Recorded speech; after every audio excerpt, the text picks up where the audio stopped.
Hello. Good afternoon, everybody. Welcome back to our writing challenge, our NaNoWriMo challenge day 2. Yesterday we managed to write 6 pages and come up with a bunch of naming schemes, conventions and stuff for races I haven't even got to with my background lore, and it was honestly pretty nice.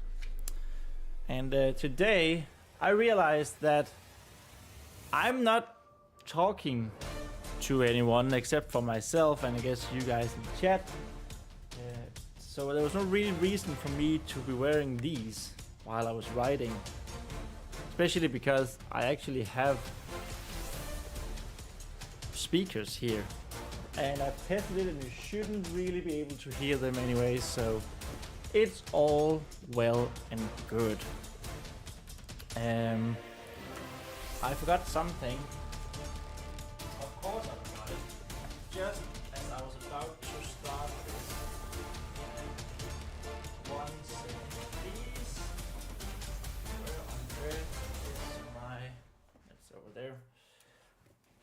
I wanted to have this which would show like where we were.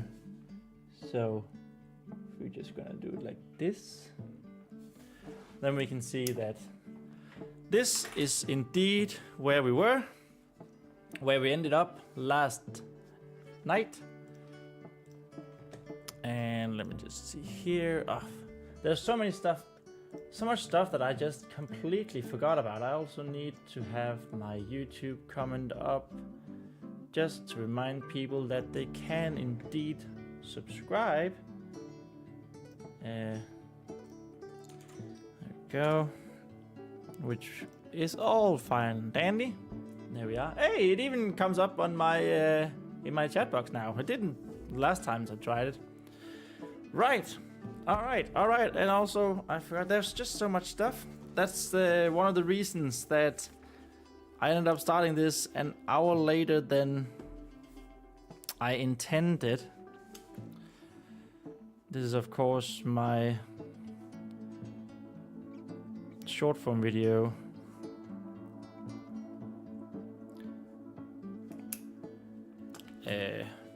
Notebook. But yeah, everything just kind of crept up. I slept terribly last night, so that's all well and good, isn't it? But what is actually well and good, and not just me talking about it being well and good, is of course that we got our progress last time, and it is well above where we were supposed to be. As you can see now from my bar over there all the way the other side, which now features the beautiful jewel from Forgotten Fantasy that one of my good friends made for me.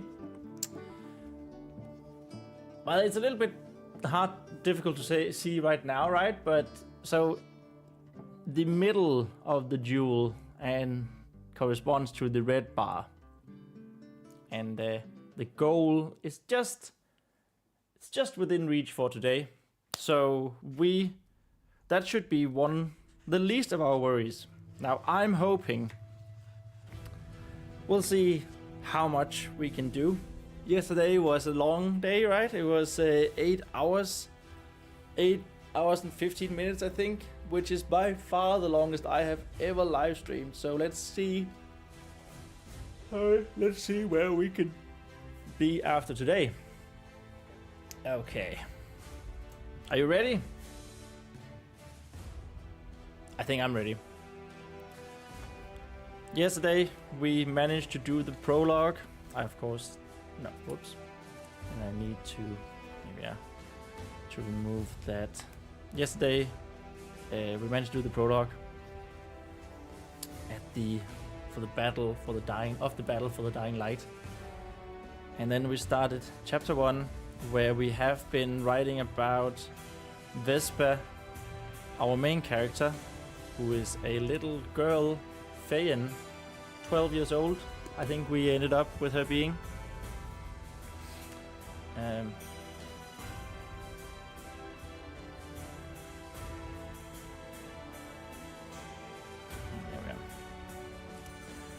we are. Yeah. She is daydreaming right now. She's slaying a dragon, and she's daydreaming that she is indeed a paladin of the vigorous oath.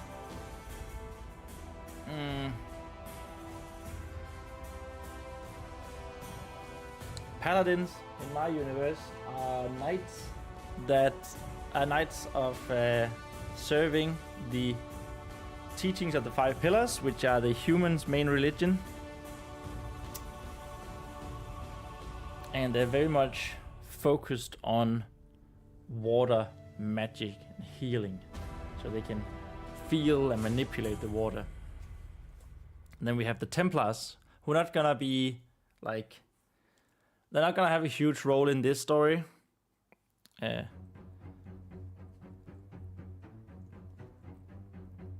They are all about fire. So Vespa was dodging. She was smacking the dragon with her shield. She was narrating herself, doing all these things.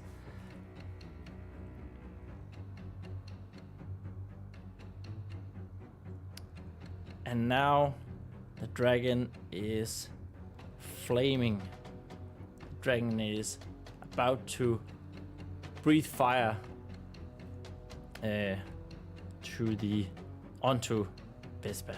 So why don't we just get started? I'm just gonna move this right now, just for now.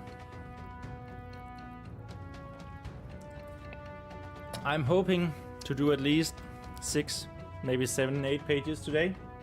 We'll see what my brain can do. But yeah, okay, let's go. Vespa, maybe we should read a little bit. So, you see Vespa reveal with a triumphant shout. It takes more than a little dragon's paw to best Vespa, the Vespa of the vigorous oath.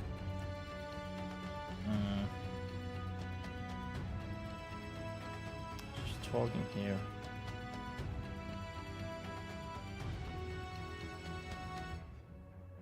Okay, that's something really weird.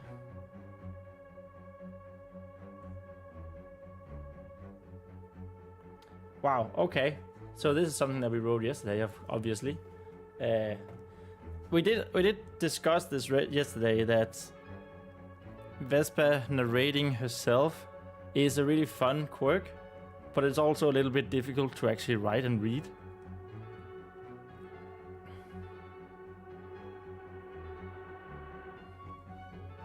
Especially here.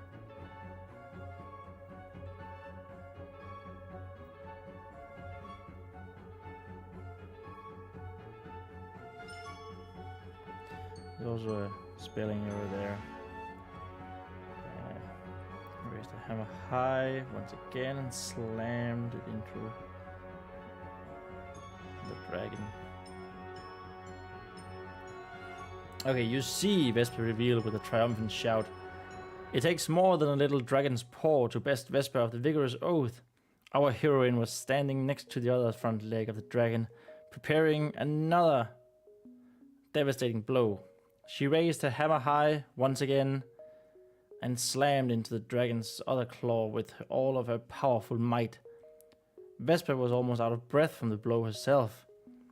Despite how it looked, besting a dragon this big was no easy feat.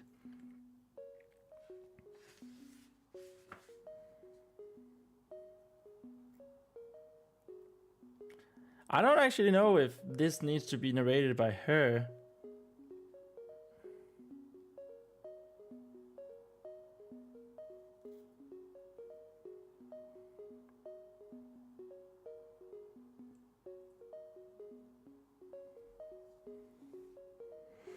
Vespa was almost out of breath.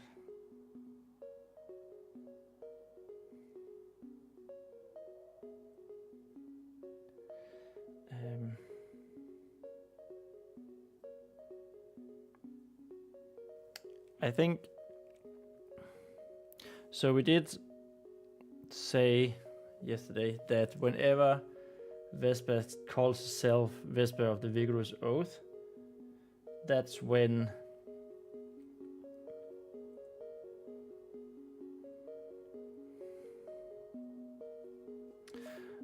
that's when she narrates herself, right? Okay. The dragon opened its maw yet again, but this time it wasn't a roar of anger that found its way through the sword-like teeth. It was a scream of pain, and as it pulled its hurting claw back to itself, more stony scales fell off. Except it wasn't done yet. The mighty dragon got back onto all fours, pulling its neck and entire body back while spreading its huge wings into the air. For a moment, Vesper thought that the dragon would finally fly away, but as it opened its maw wide, she could see the smoldering red, orange, and yellow flames forming in the back. Vesper, however, stayed calm.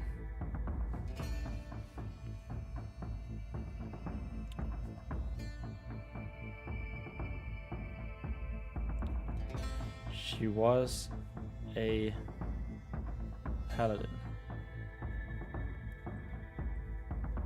Paladin after all.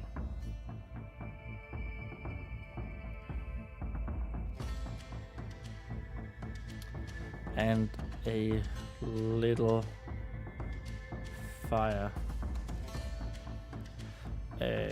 See how quickly we were back at it with that little trick of ending in the middle of a word in a sentence.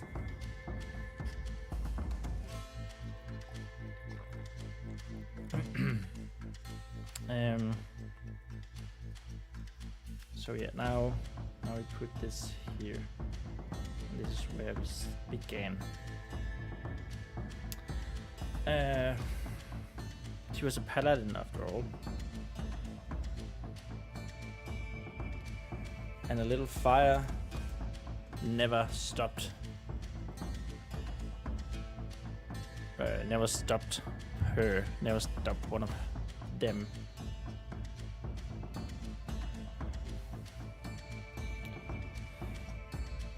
Was nothing but a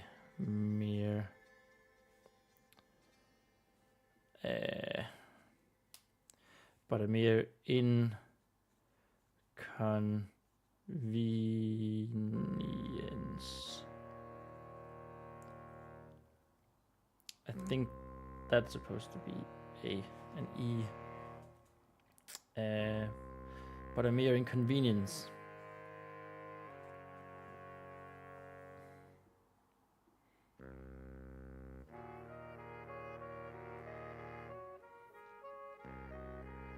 So I wanted to use water magic in her daydream, which is something that she's unable to do in real life. But since she is a paladin, this is what she dreams of being, of course.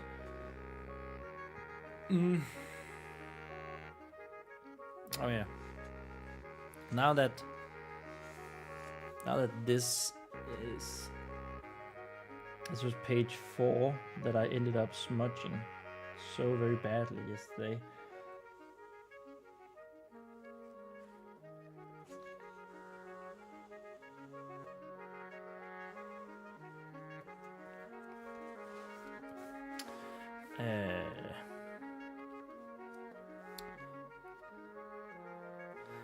I guess we could say a little dragon's flame here. Dragon's flame.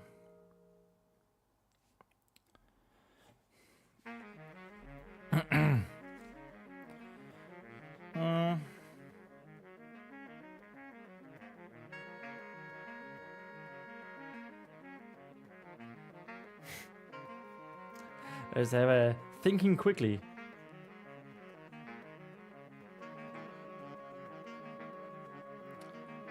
Thinking quickly. Dair the Barbarian made a megaphone. made a megaphone out of a squirrel, some string, and a megaphone. That's one of my favorite scenes in any cartoon, I think. Dair the Barbarian. Man, that was glorious. But it is not. 'Tis not Dair the Barbarian that we're writing about now, sadly. It would have been great.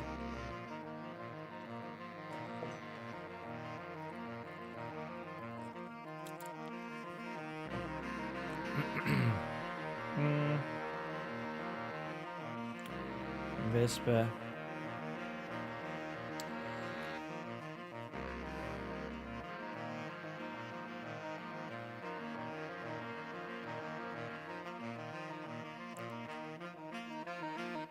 So since this is daydreaming, this is a daydream. It doesn't actually matter where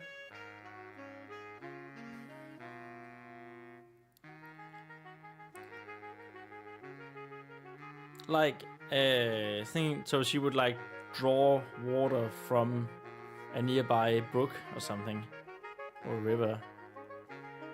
Like it's been a burned patch in a forest, burnt clearing in a forest that she's fighting in, and then suddenly there's just this.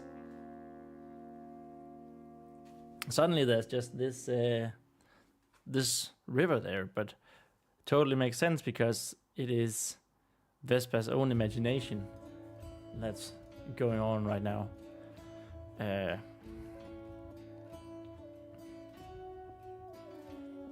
Vespa raised her shield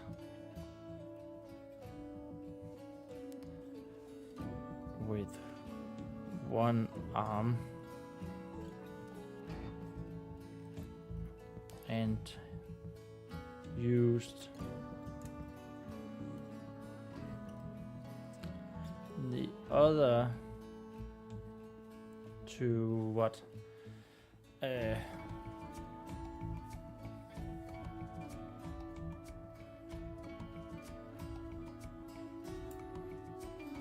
Use the other to reach for the nearby river.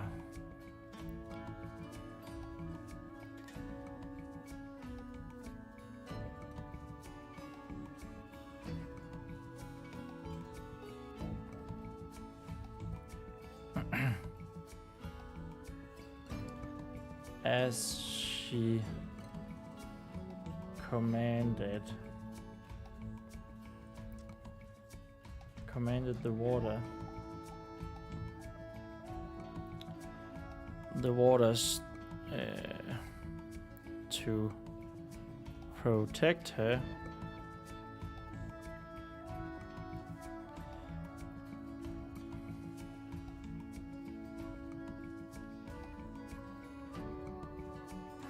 She commanded the rivers to protect her.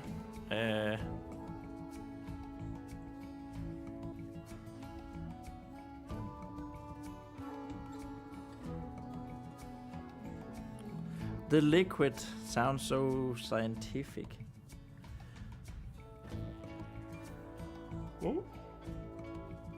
Oh, sorry.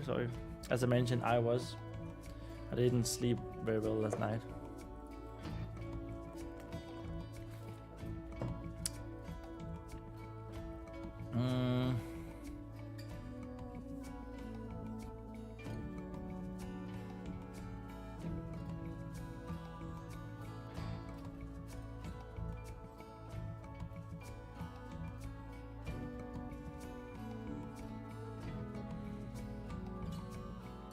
Maybe just as she commanded the water to protect her, it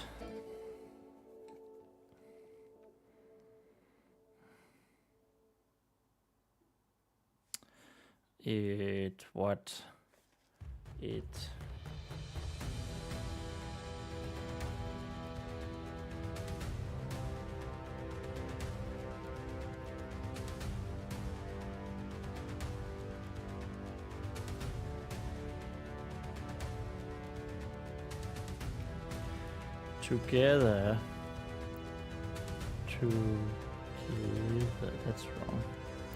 That's not how you spell together. Together with her shield.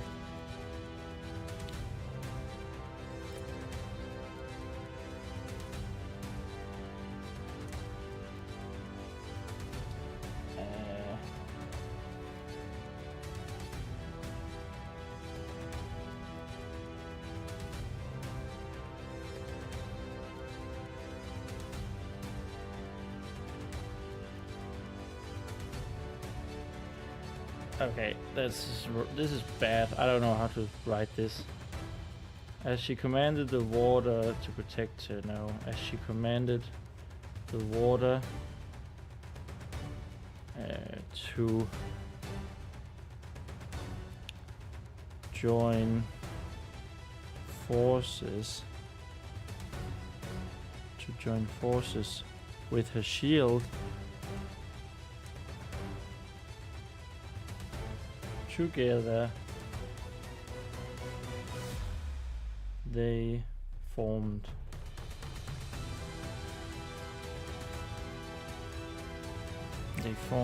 a protective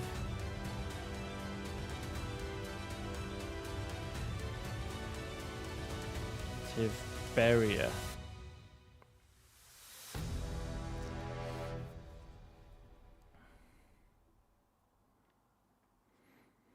All around her. All around her.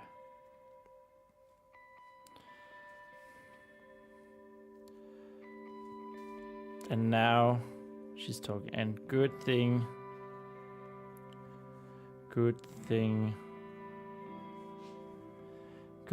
that she did that she did.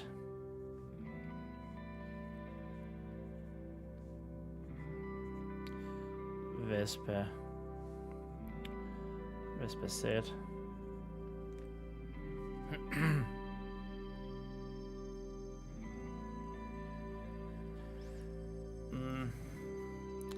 Good thing that she did, Vespa said.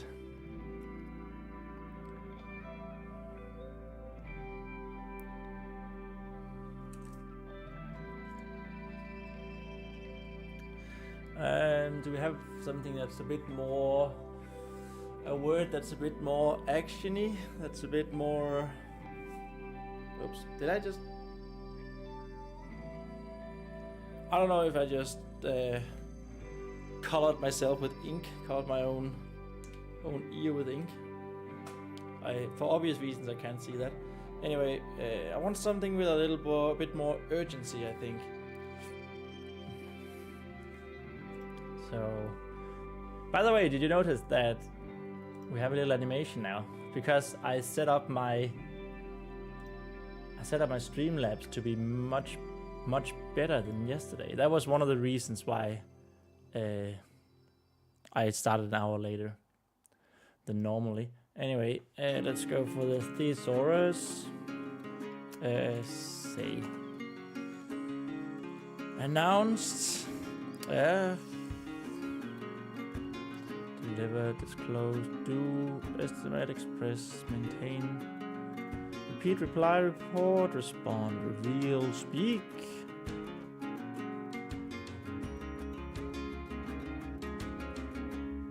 Or we could just say, Vespa said, with a sense of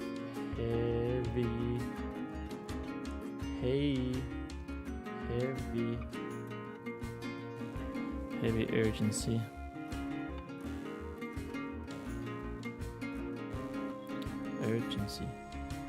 How do we spell urgency?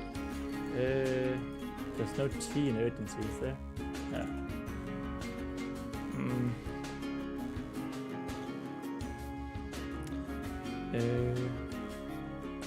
Oh, freaking god. Urgency.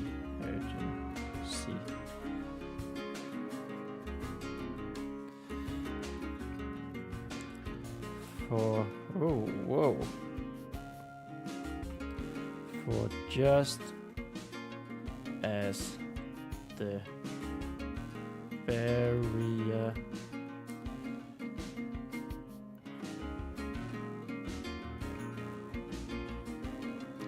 had finished surrounding her, surrounding our heroine, the mighty, we say mighty a lot, but the mighty dragon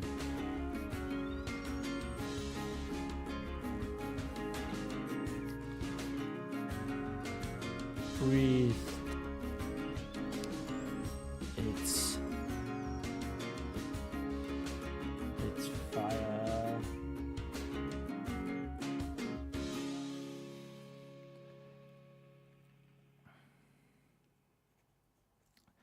at her, and it did not miss, and it did not miss.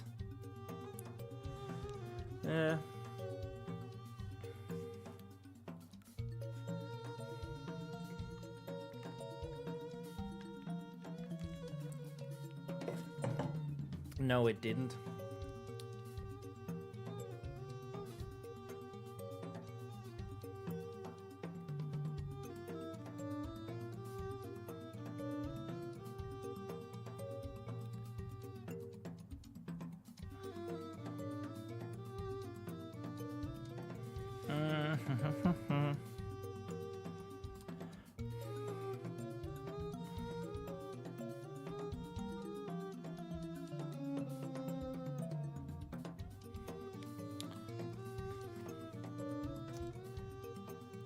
For a while, Vespa of the vigorous oath was trapped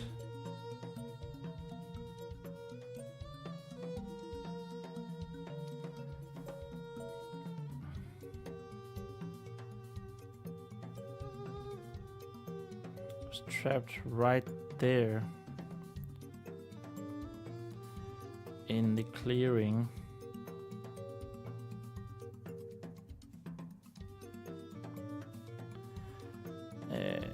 And trees,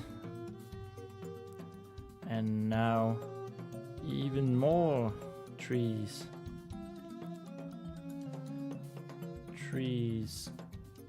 and bushes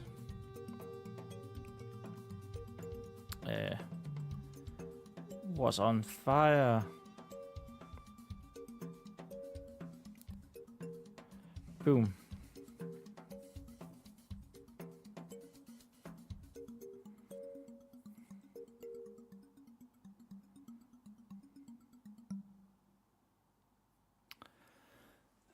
There was strength in Vespa's voice. Nah.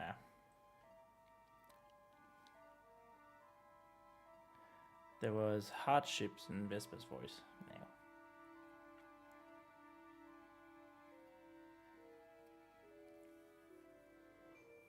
Oh, I'm so tired. Someone in my building had a party last night, and they decided to crank up the bass and hardstyle around 1-2 a.m. I was not happy. Well, at least I was unable to sleep.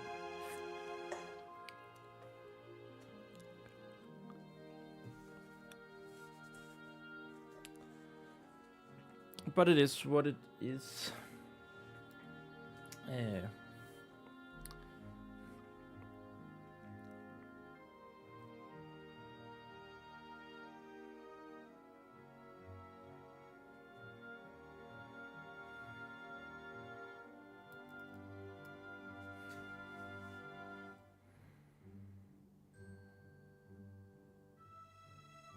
Utilizing all his strength? I don't know. Does that sound alright?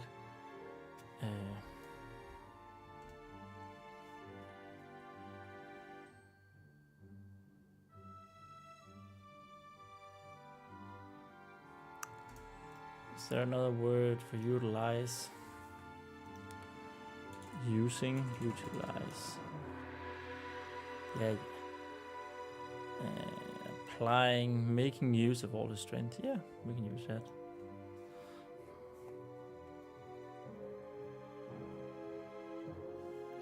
Making use of all her strength.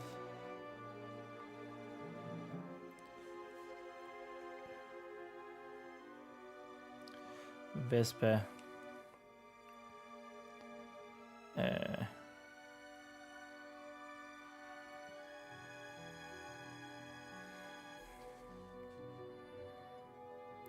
Vespa what? Vespa.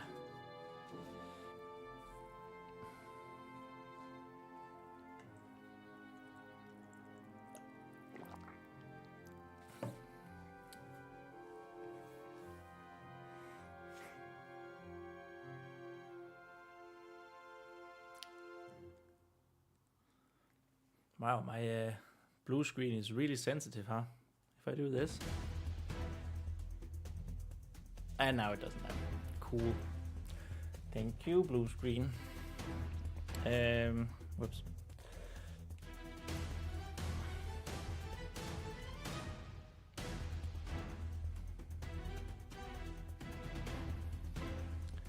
Making use of all of his strength.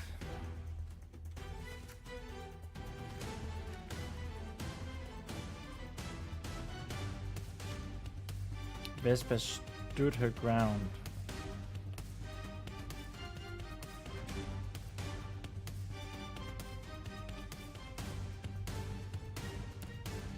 Against the pressing fire.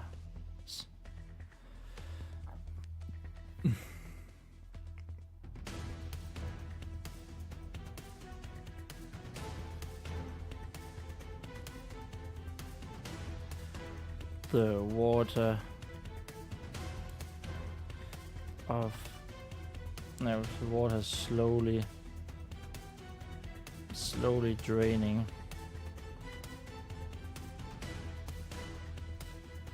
The nearby river.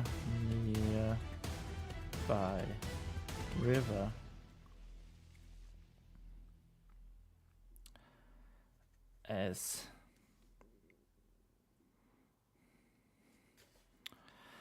the protective bubble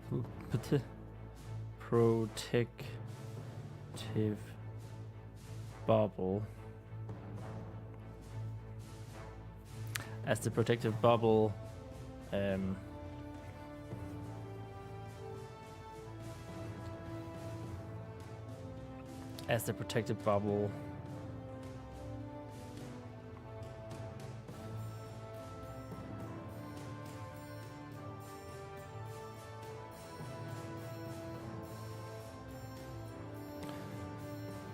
was constantly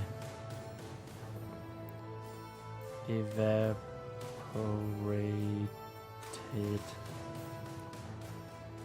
and remade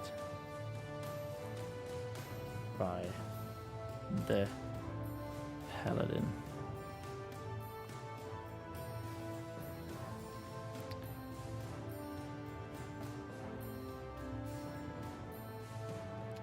That is a very long sentence. Wow. 3-4 lines long. Well done, me. I don't think it's a record for my longest sentence, but it's up there.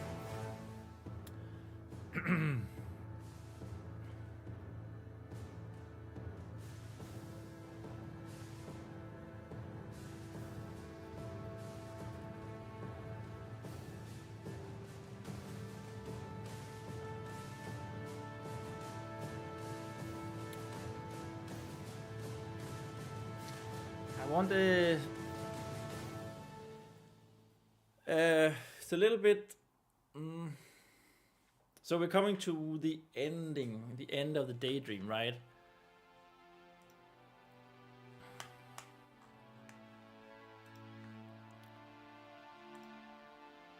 We're coming to the end of the daydream, and Vespa is like she's sustaining this fire attack, and then as the dragon prepares for another attack, or maybe it flies away or something, I want Vespa to throw her hammer at it for a final blow. And then we cut to real world, right?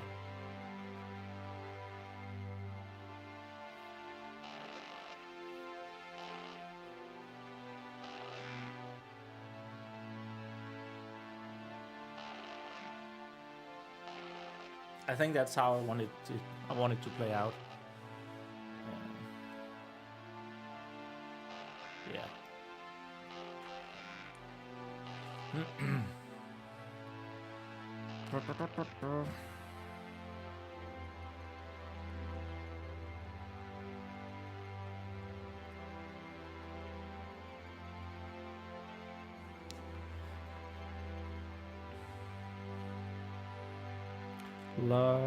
Luckily,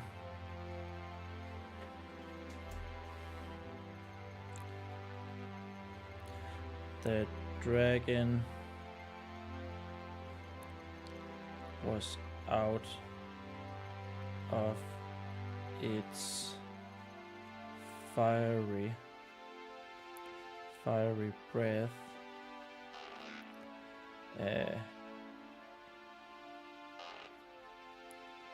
before Vespa ran out of water.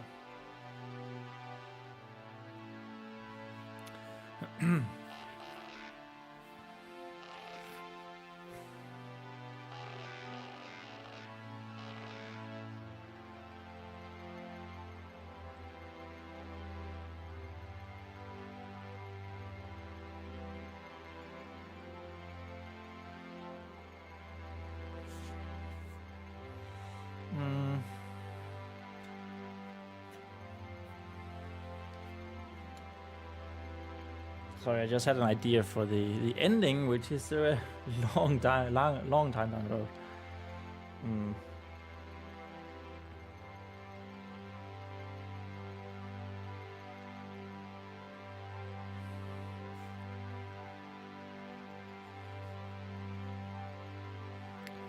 As it took in some much needed air,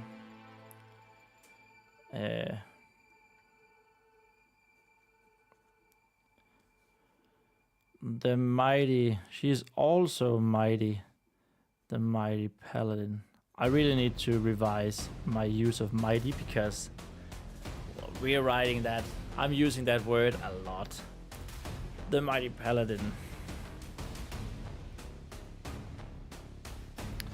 finally lowered her shield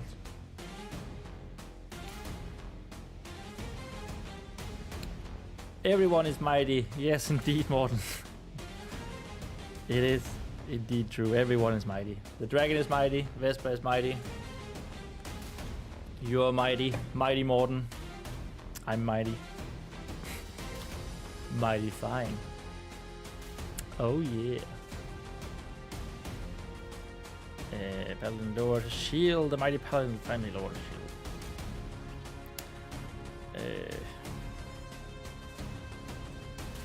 And with it,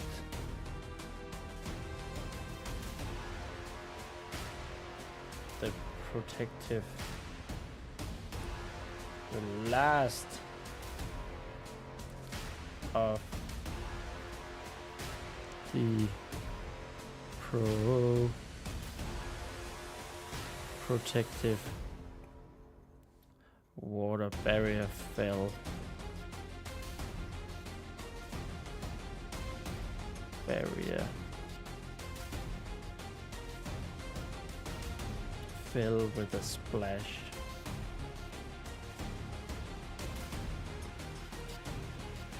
And a sizzle. And a sizzle as it evaporated from touching the burning hot ground. Boom.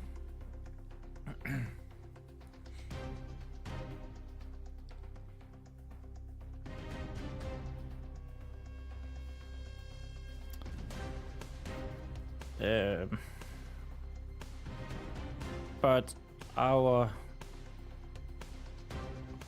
heroine didn't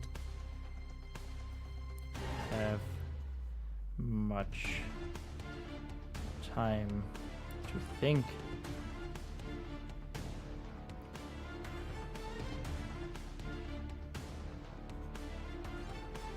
Vespa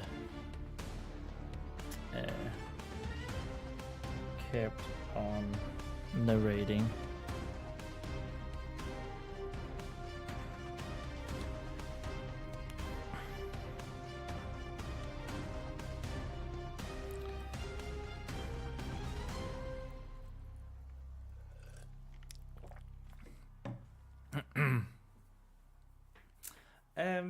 Yeah.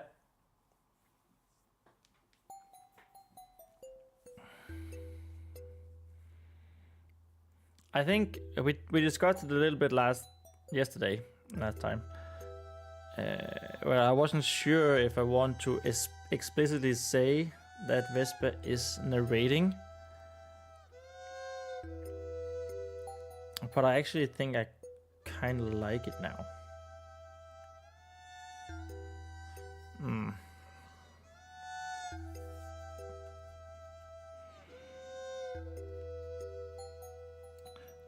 The huge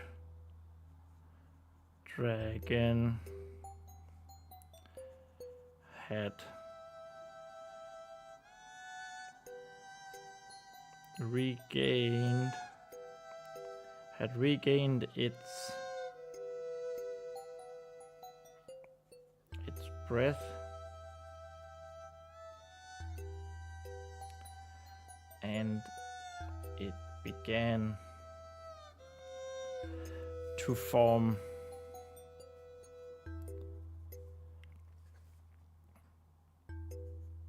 yet another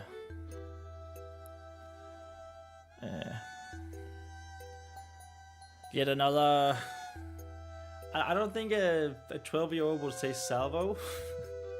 So we probably shouldn't say salvo. Formed yet another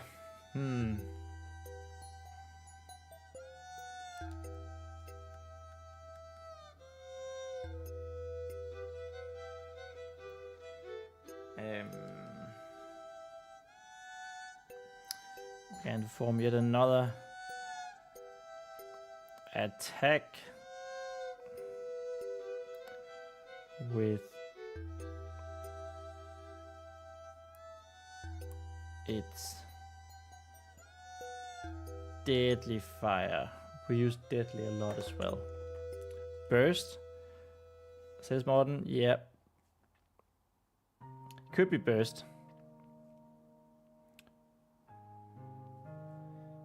Repeat. Could be burst. That does sound more dramatic than attack. Let's go with burst. Thank you. Burst. Thank you very much. With its deadly flames.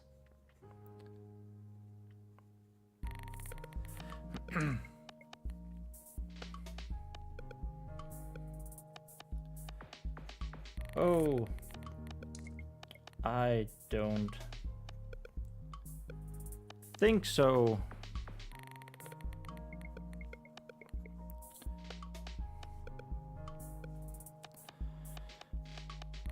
Vespa of the vigorous oath. Vespa of the vigorous oath yelled as loud as she could.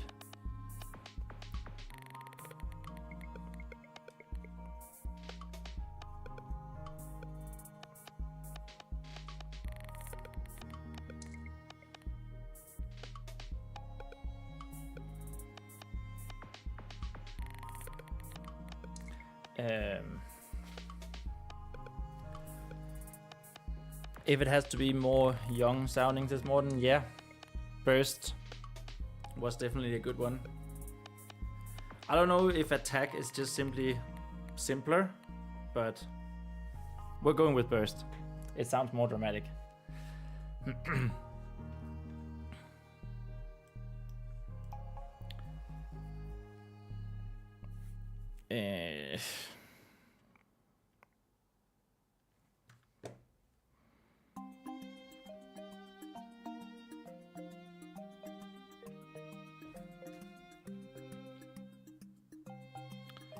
Our heroine swung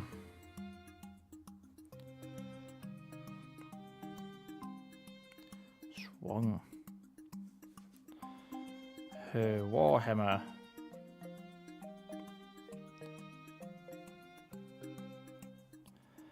back and took aim for a final blow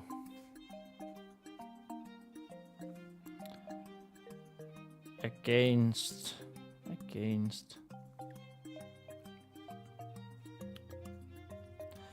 the terrible beast. For simplicity, attack would suffice, says Morten, but yes, would lose the dramatic connotation. Yeah, exactly. It is a bit of a tightrope, isn't it? Because this is a 12-year-old narrating her own daydreaming adventures, so it does put a limit on what you could say. And it's a bit weird because it goes from me narrating her to herself narrating her, and then back to now me narrating. I don't know if it'll be too confusing, but we'll see. If it is, I'll change it up later. No biggie.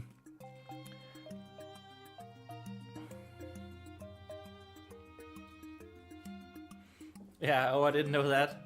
That it surely makes it harder. It does, yeah. And also, this is supposed to be like a young adult fantasy novel, so I'm thinking I wanna keep the general words sounding like the first couple of Harry Potter books.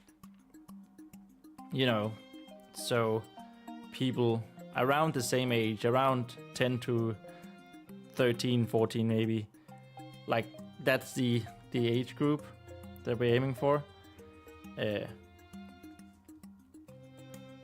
But at the same time, I don't want to talk down to the children and oversimplify stuff just for their sake. I think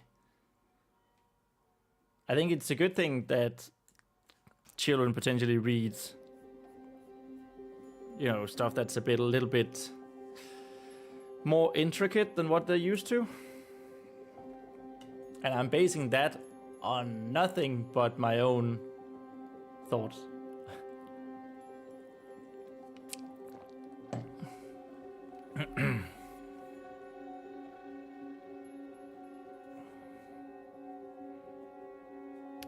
I think I also want to make heavy use of exclamation marks whenever Vesper is narrating herself, because she wants to be very dramatic. She's gonna have a bunch of books in her room with all sorts of adventures, and that's what she's emulating, I guess you could say.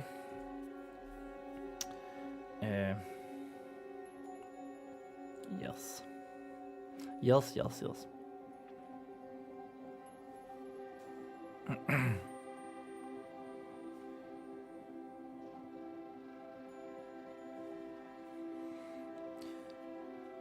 The seconds felt slow.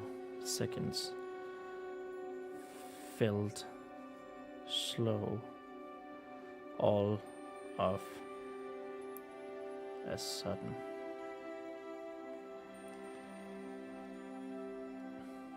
Morten says, I like it. Thank you so much.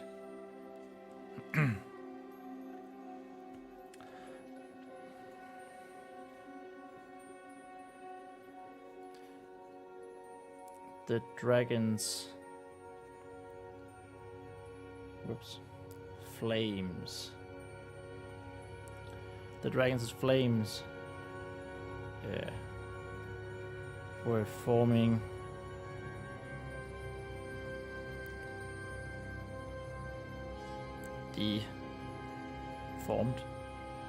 forming.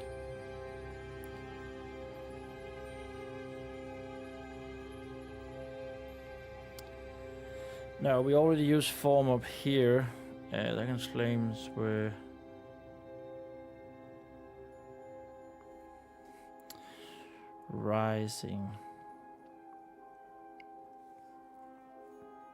rising to the stone melting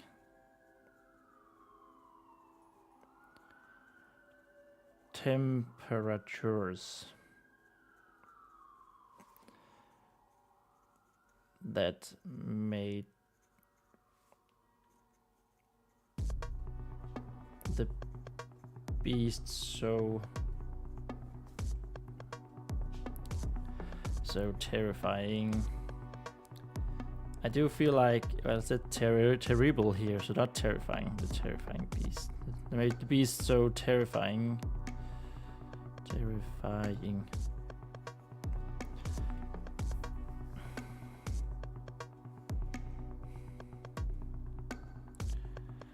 Ready to attack at any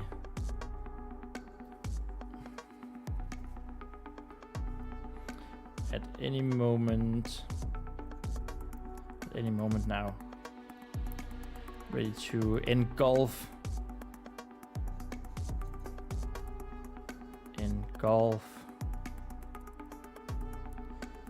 Vesper at any moment now.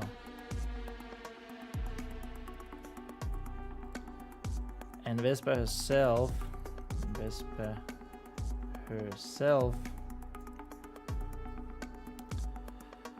did not have enough time, nor were there any more water. Were there any more water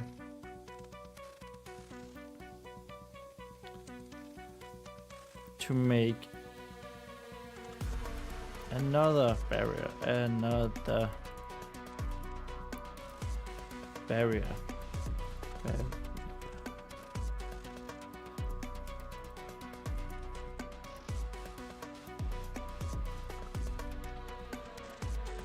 So her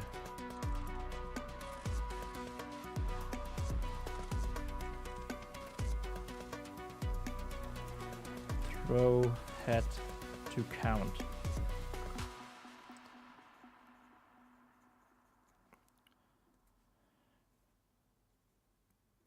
This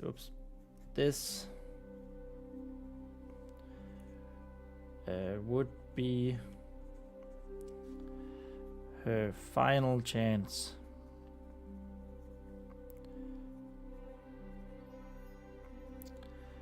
To slay the monster and save everyone. Yeah, she's not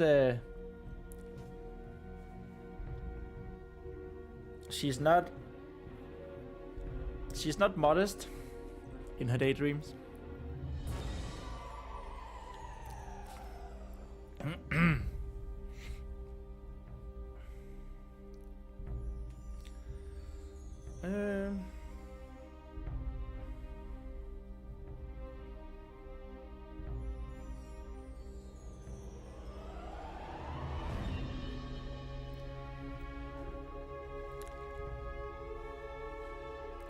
Yeah, children or young adults rarely are, exactly. And you know, it's great. She's the hero in her own story. So of course she's saving everyone.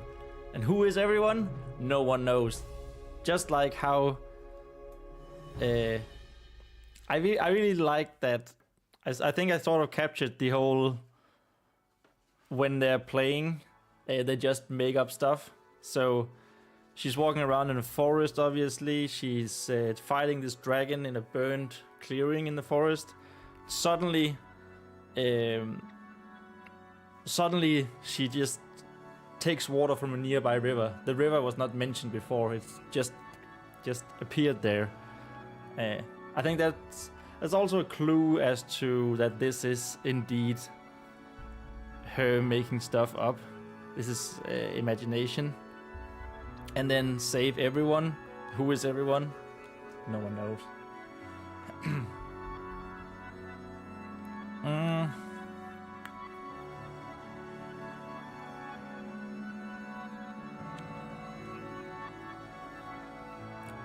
She solved her problems by fantasy and imagination. Yeah, exactly. It's great.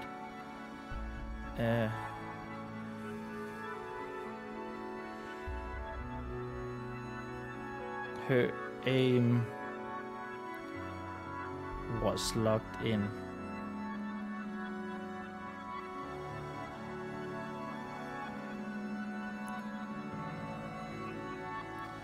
Vespa flexed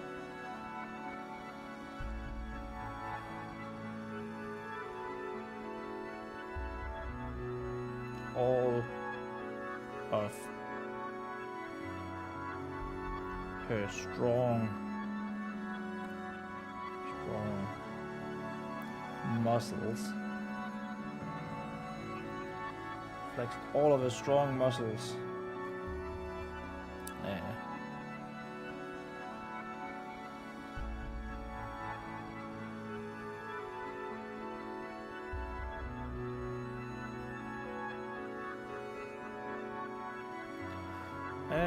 Should this be... It should be her actually narrating now. Her aim was locked in. Vespa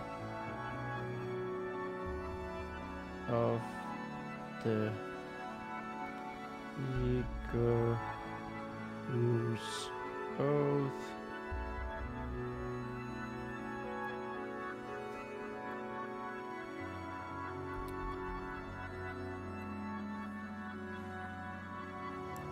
And through her hammer of war. Through her hammer of war, directly at the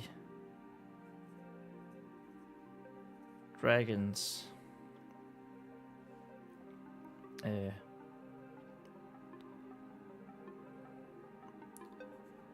Open mouth.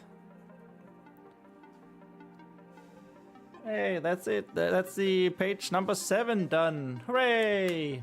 Woo! Almost to the next one.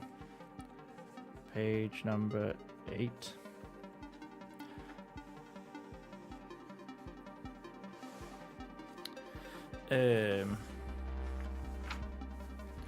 Open mouth, full of flames. Full of flames.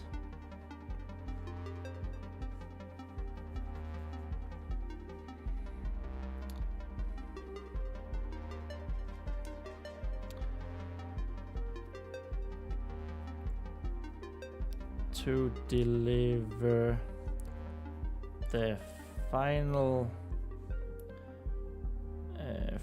blow. Did we just say final blow? Nah, we said final chance. It's fine. It's fine.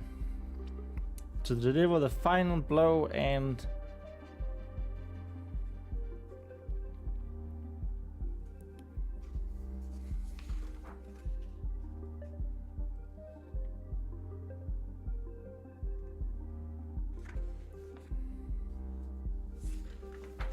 you should say through the hammer of war as hard as she could. As hard as she could. There we go. Well done. Thank you, Morten. Now I only need 1 billion more pages. And this book, of course, I have all of November to it, but this book can only contain, I don't know if you can see it, it can only contain, it's blue on blue, so that's beautiful. It says 20, so this book can only contain day 20 out of 30, and I need another one. You gotta start somewhere, exactly. Exactly. That's also part of the challenge. If it were done fast, no one would think anything of it, right?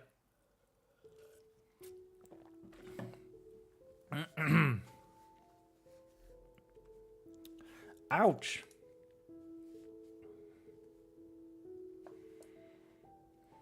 Whoa. There was some autofocus going on there.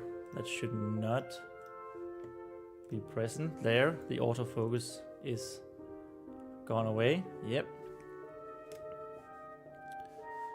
And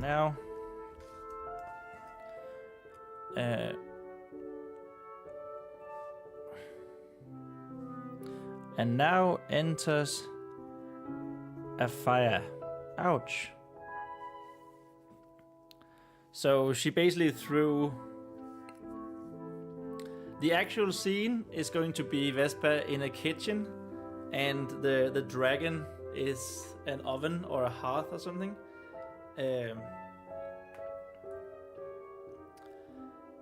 And so right now she threw like a ladle, a soup ladle or something, at her older sister who has arrived back from a mission and was watching her.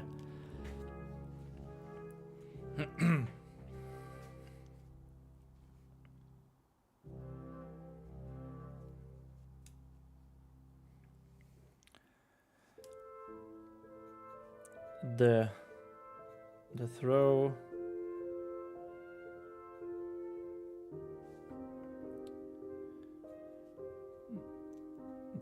turned sideways. Can you say that? Throw turned sideways? Yeah, it's fine. We can say it now. The throw turned sideways.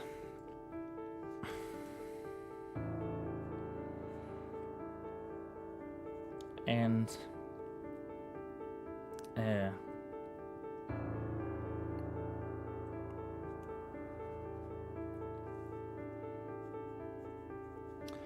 And the soup ladle.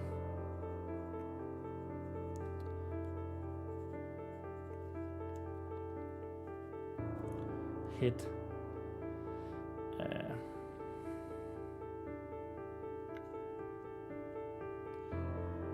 someone. Someone standing in the doorway.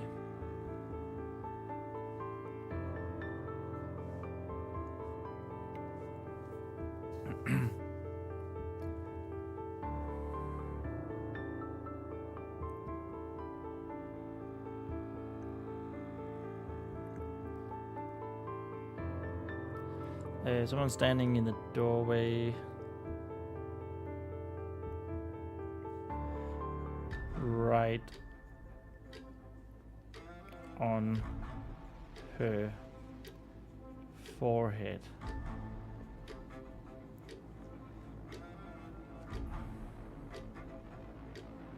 I guess this should actually be another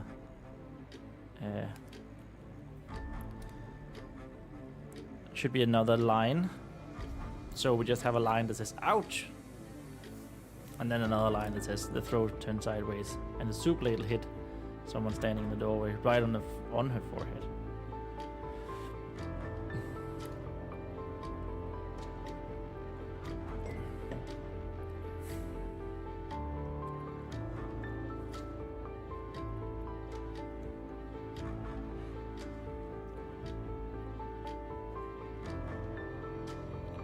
Vespa, who was standing, well,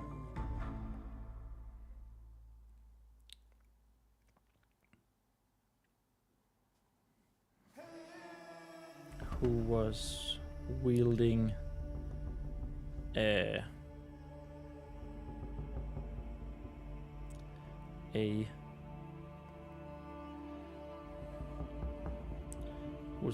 a pot lid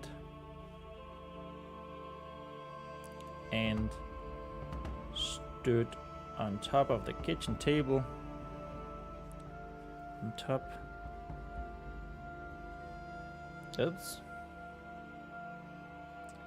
of the kitchen table.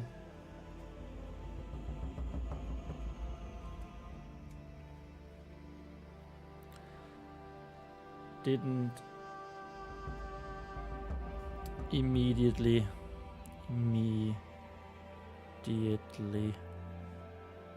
recognize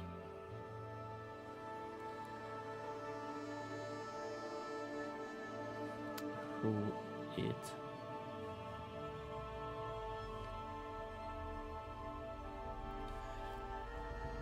it was.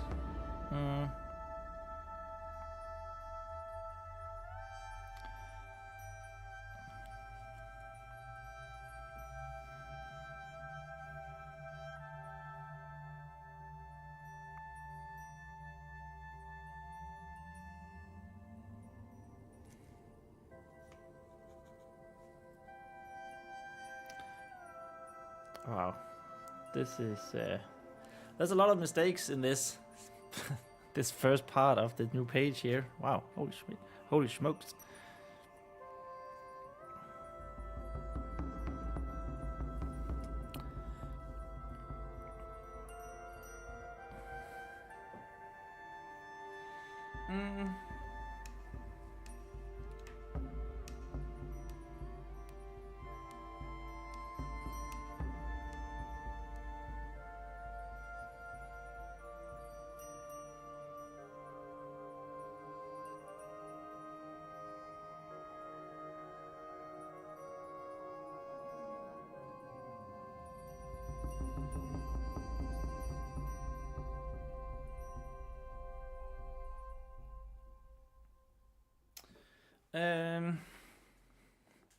So this is, we're introducing a fire now. If we just quickly go back to our chapter overview, So now we have introduced Vespa. We haven't introduced a small statue yet. That's gonna come right now, basically. We introduced her daydreaming and her adventuring. And basically also her wish to becoming a paladin. Now we're introducing a fire. And I guess we're introducing paladins. And we should have a mention of the Temple of the Drowned, who will be the bad dudes in this story.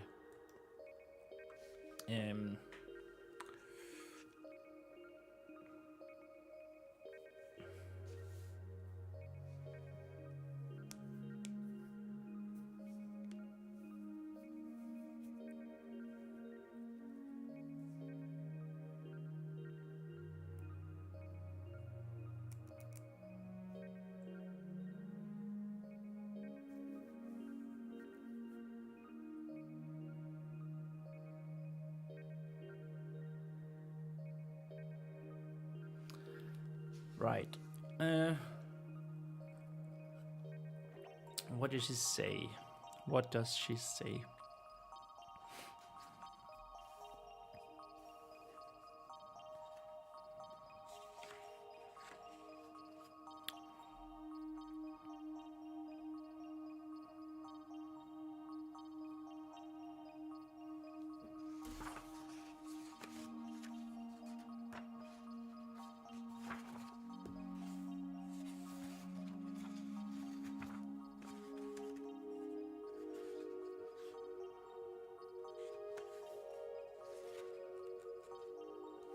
I think I messed up in my...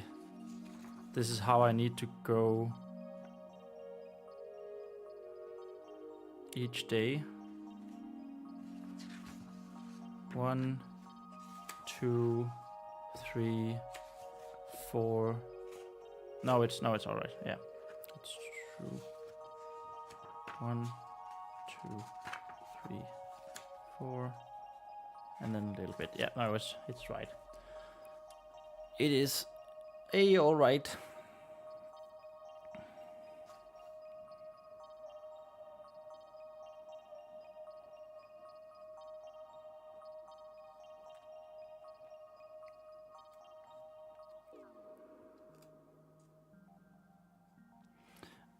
Do you really see me as a dragon that needs to be slain?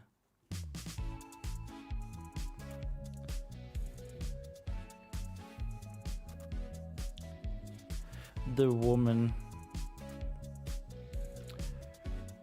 jokingly, whoops.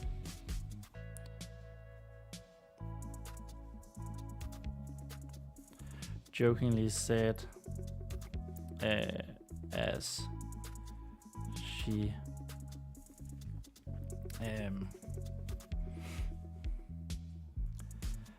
rubbed her head where the ladle had hit, where the ladle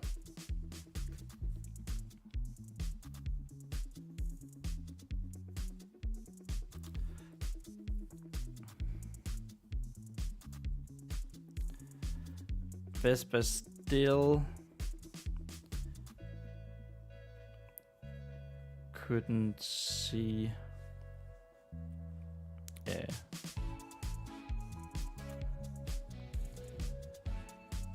who it was,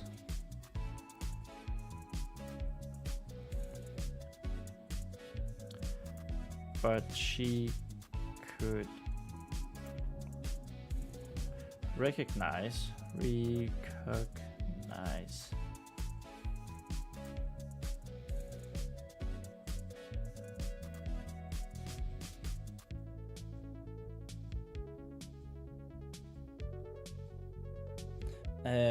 I have two recognize here.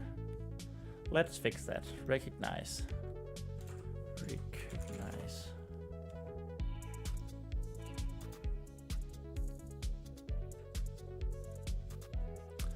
identify, make out.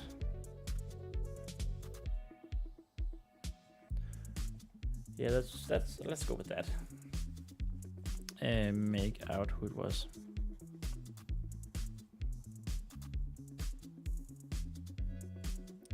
Make out who it was.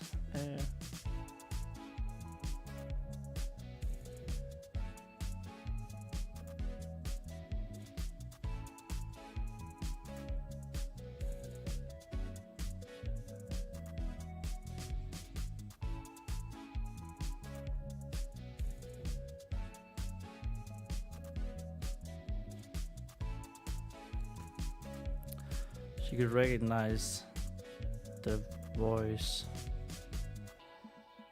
anywhere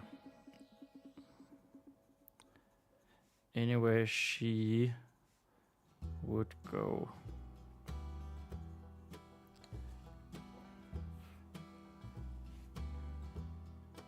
Maybe just anywhere, actually.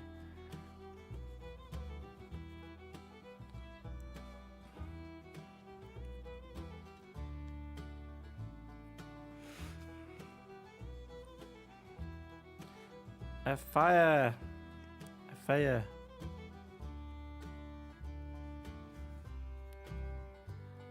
Vespa shouted.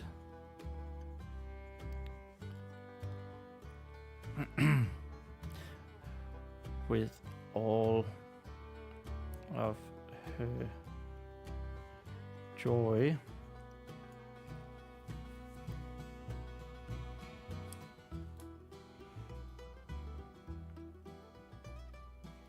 And jumped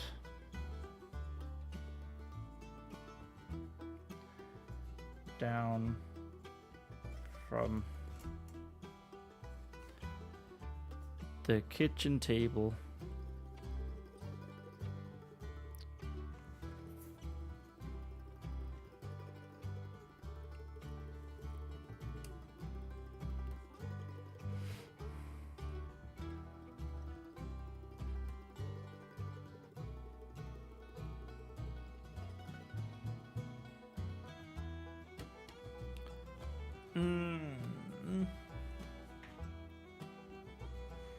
So we wanna say something about her small stature right now.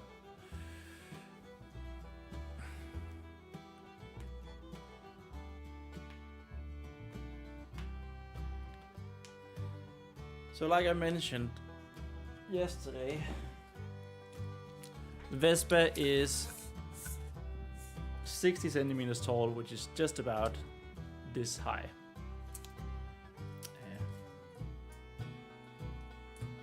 So if you jump down from a kitchen counter, is that how tall is a kitchen counter? That's like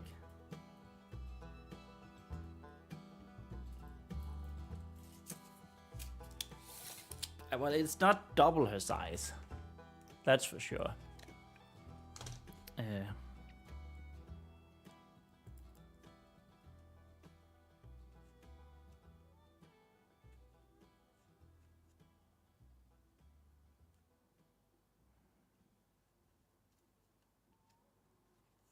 How do we say that? But it's like 1.5 times the size or something like that.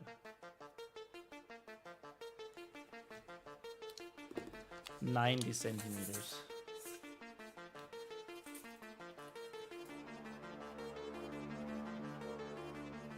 I still think that's too little.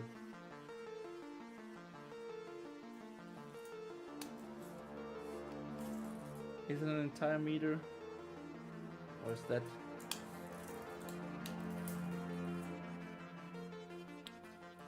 This is 1.20 meters from where, 1.10 meters from where I'm sitting. Just be right back, I'm going to measure my own kitchen counter. Don't go anywhere!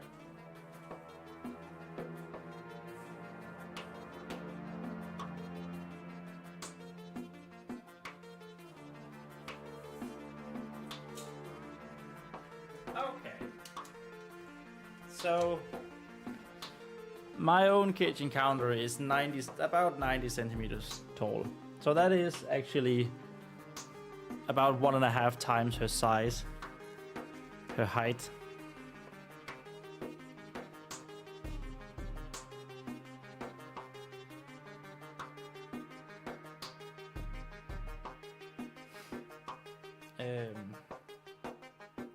Yeah, so she's...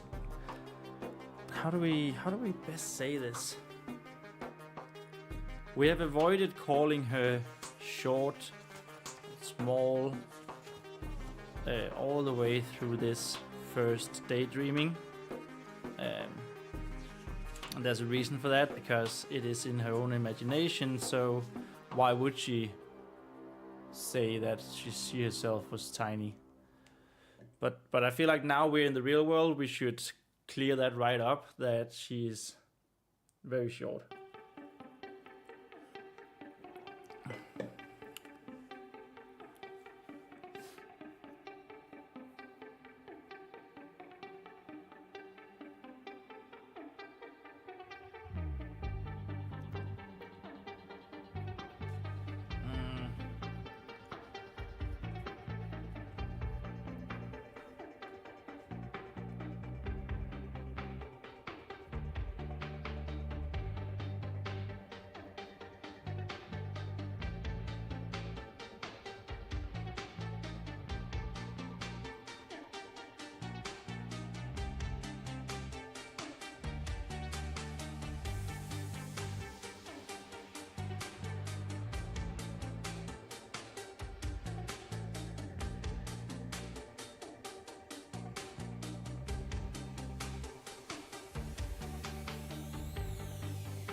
Yeah, how do we say that? How do we say that? Shouted all her joy and jumped down from the kitchen table.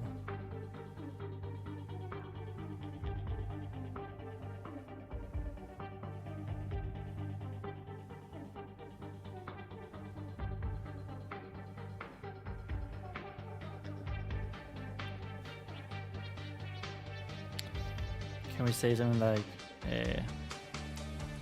she landed a little hard.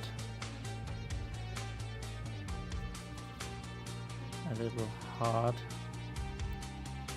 on the floor, on the stamped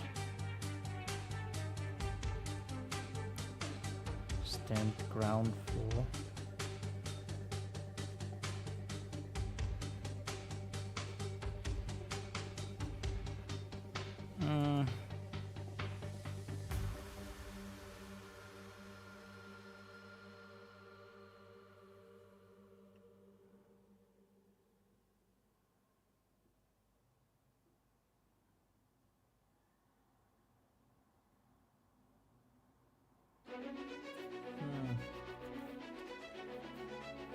I don't know. This is a bit of a pickle. And jump down from the kitchen table.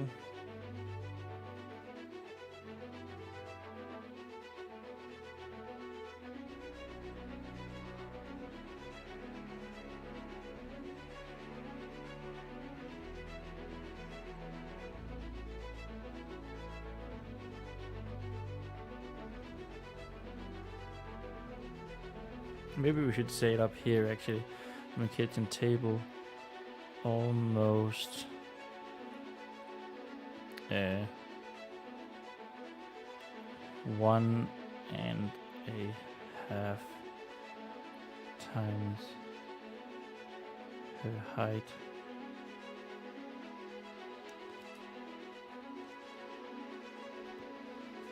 Yeah, then she landed a little hard on the stamped ground floor and let out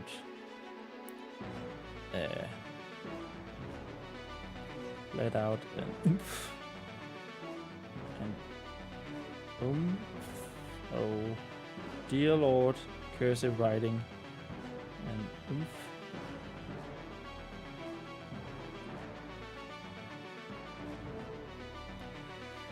But quickly got back onto her short legs and ran towards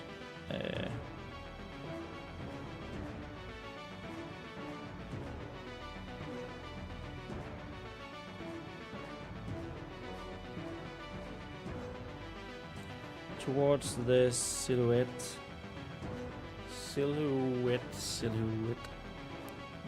silhouette.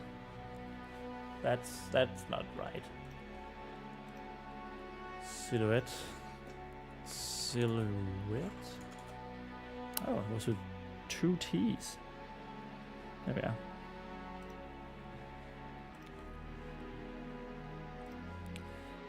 The silhouette.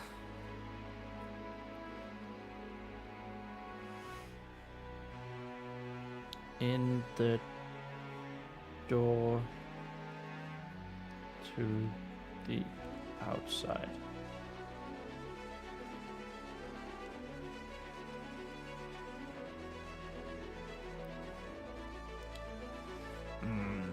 I don't know if I super enjoy this paragraph, but it is what it is.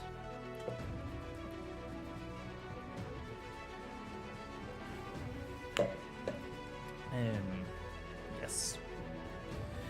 Yep.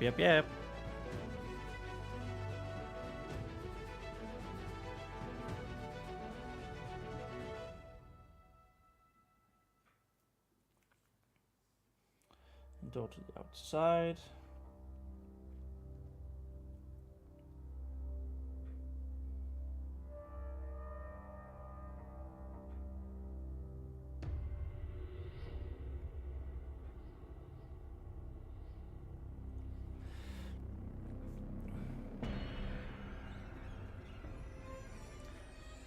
I'm sorry, sister.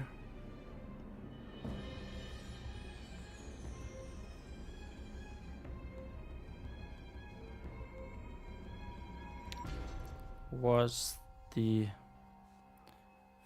first words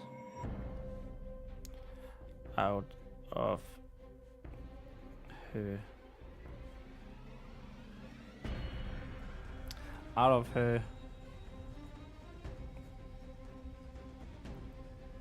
Vespa's mouth.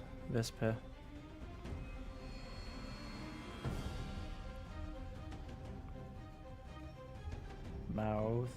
Mouth as she clutched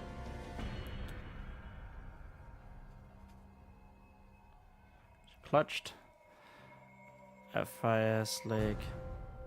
Fires.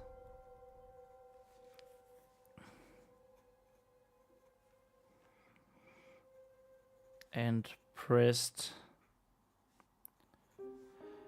her head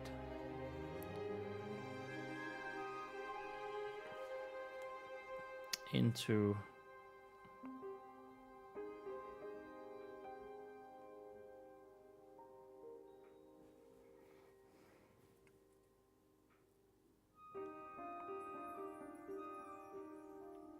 pressed her head into her thigh.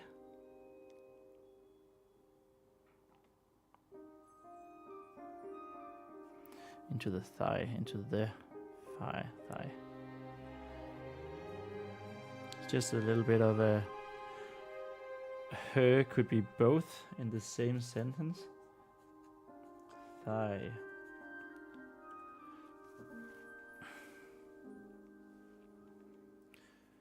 Just above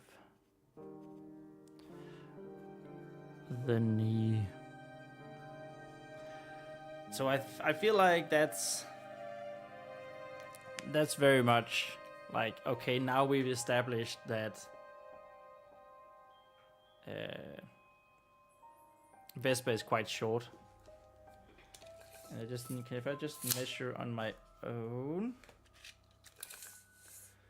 So 60 Yeah. That's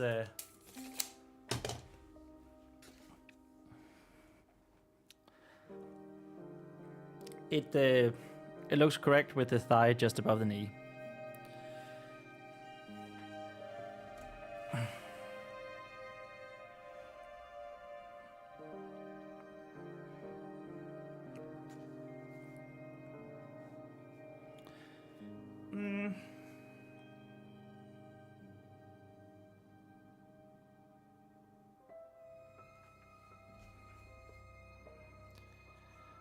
I didn't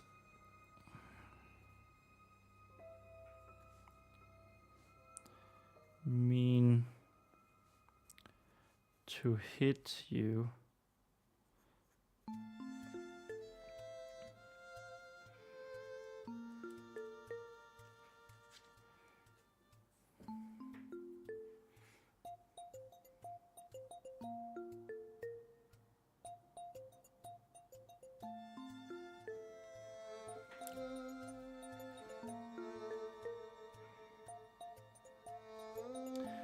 I was going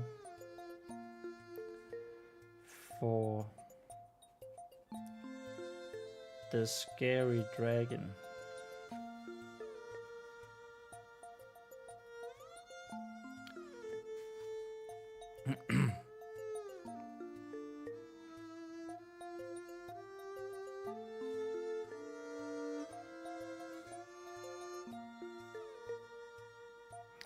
Vespa pointed to the roaring fires of the kitchens.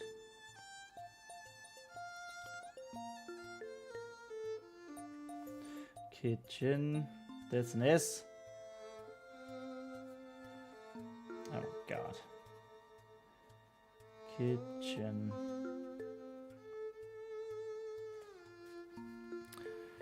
Open hearth. Currently in the process. Suddenly I forgot how to make S's. That's very nice. That's very cool. In the process of cooking a stew.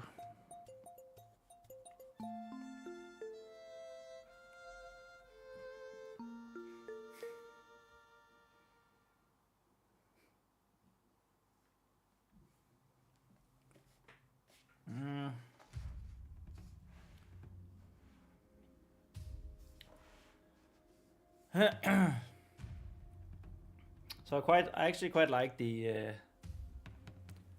this here, what do we say, like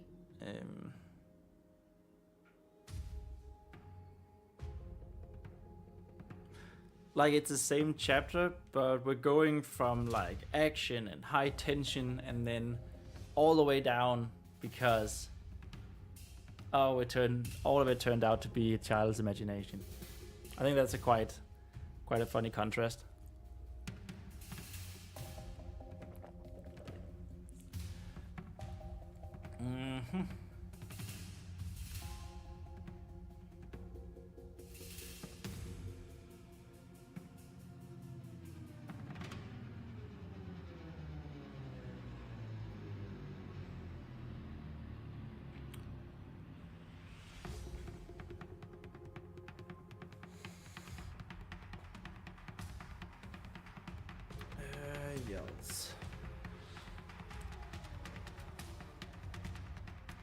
Wow, there's really a lot of problems with my blue screen today. I feel like, I don't know why. Was it there yesterday? It really depends on how I sit.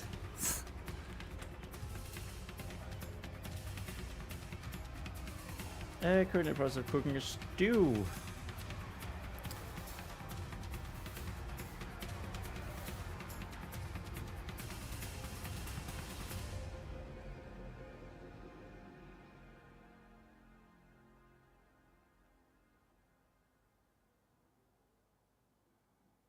Okay, so here we also called a fire sister. But I also had the idea that this place they are, this it's called Black River's Keep, this castle that houses the paladins of the Vigorous Oath. It's a oops.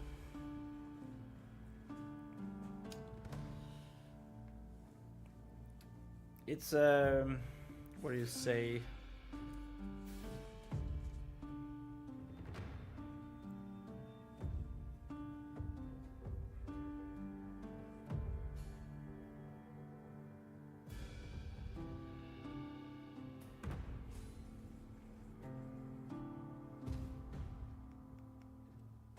I forgot what I wanted to say. I totally lost my train of thought.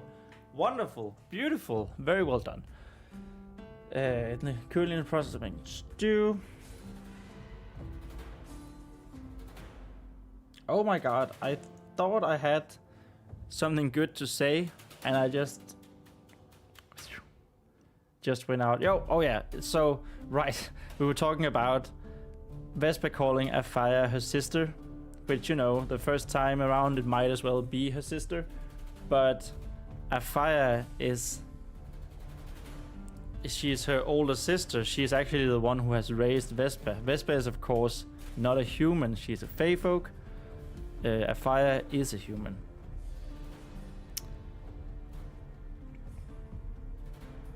And I had this idea that since the paladins of the Vigorous Oath, they're very much intertwined, connected to they are holy warriors, blessed warriors of the teachings of the 5 pillars. So I had this idea that everyone who lives at this Black River's castle are called brothers and sisters, unless they're paladins. So in this case we have a fire being called a sister, even though a fire is a paladin.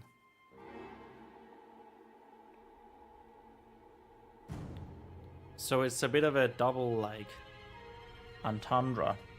But that also means that, for example, the cook, who we are about to name,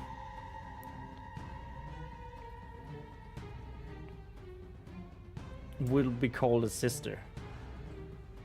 So a fire here, say,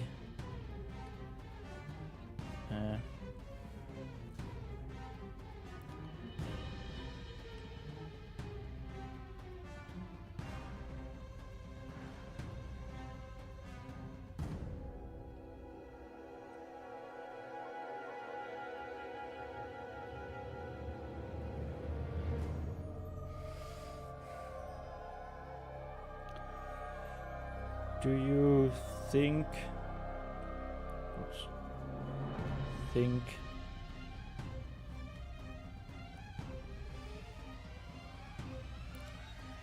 that sister, we're also going to capitalize sister here, and so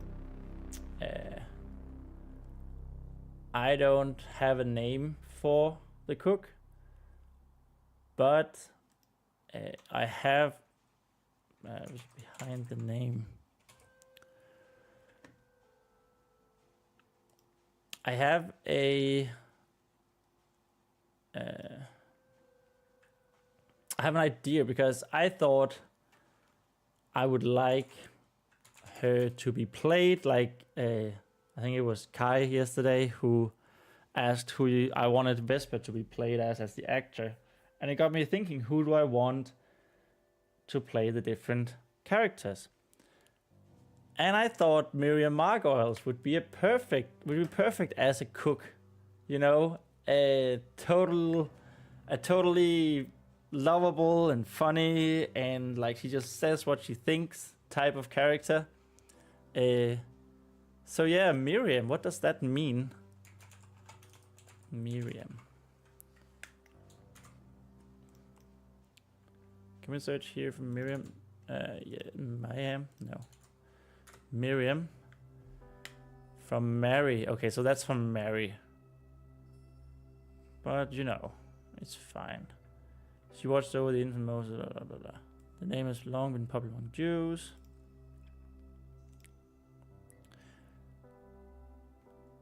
Maria. Spelling's interchangeable. Miriam. A name born by the sister. The meaning is not known for certain, but has several theories, including sea of bitterness, rebelliousness, and wished for child. However, it was most likely original an Egyptian name. Perhaps derived in part from beloved or beloved. You know what? I quite like that as a name. But we can like we usually.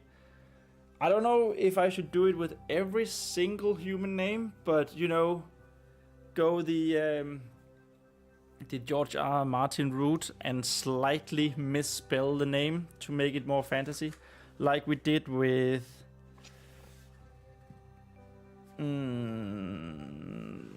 here we have Tristan.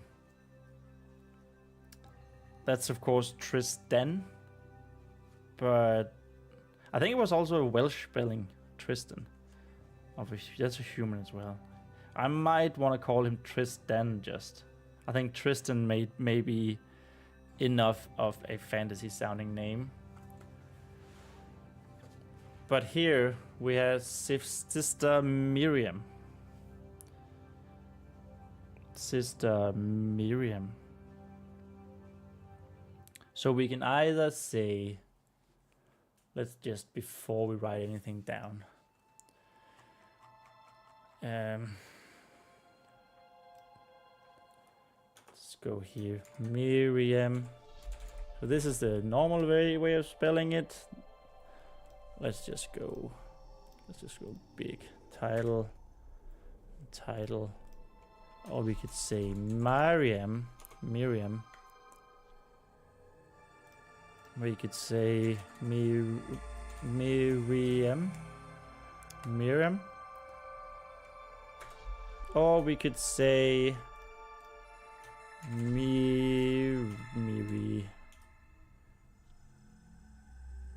Miriam. I think I like with a Y, so I think it also has yam in there, which is a dish, right?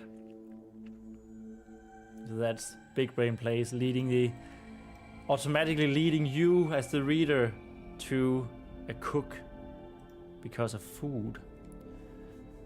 So Miriam.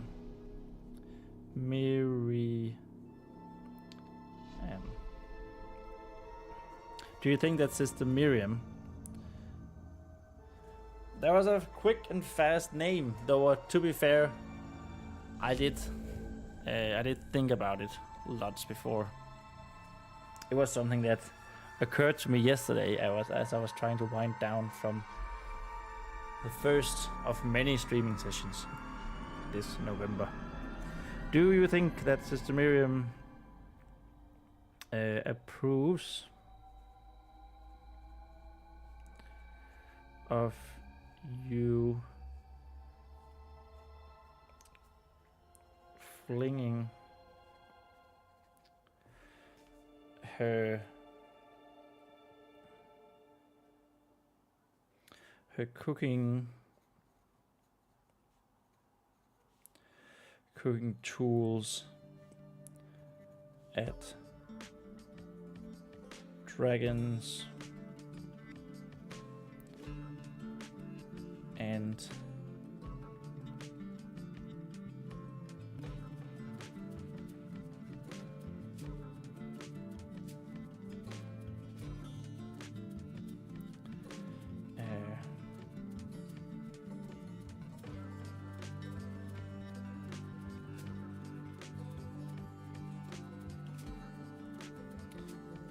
your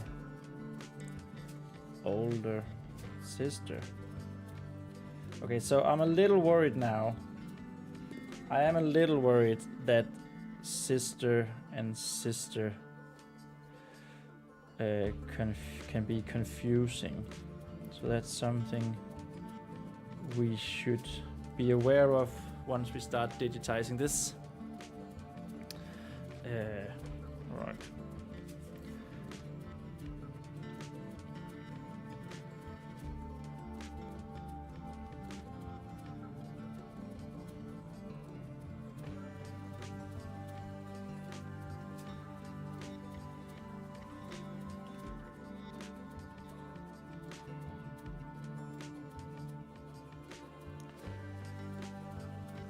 Fire asked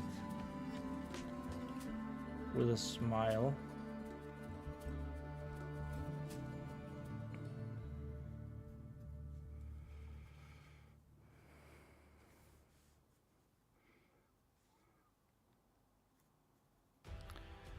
Caressing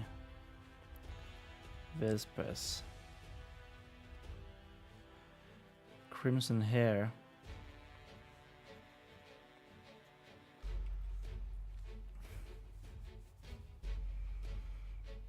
Crimson hair and small pointed ears.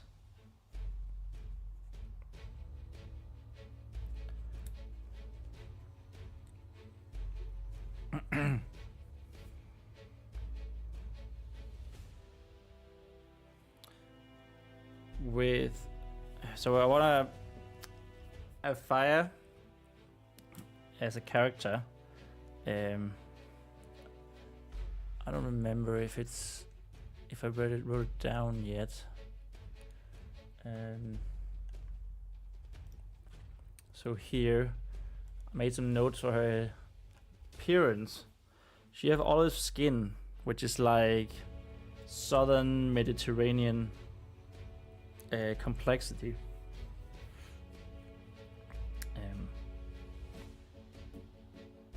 Which is different from anyone else at this Black River's Keep. So that's why it's important. So I feel like we should mention that early on. I'm just trying to think if the best way is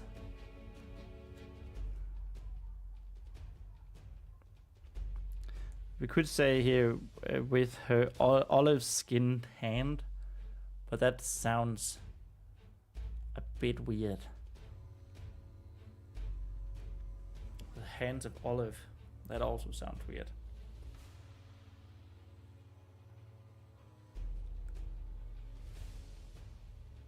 And Vespers, of course, she's just white.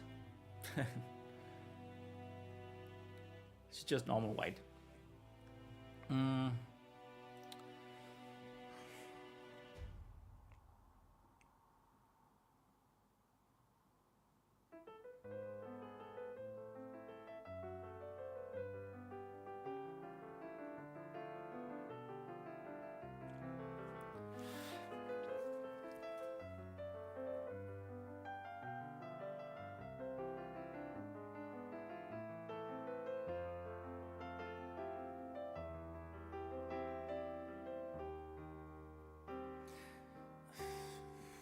Could we say, I'm not going to say it, this is all about fast decisions with her hand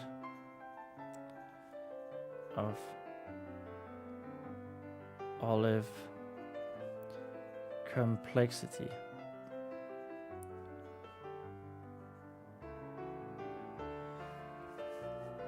And then I'm going to comment that myself and say, oh yeah.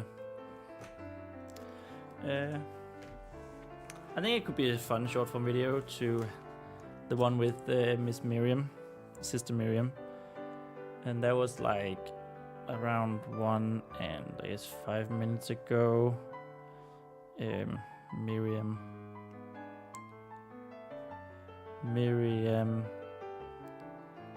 Margoyles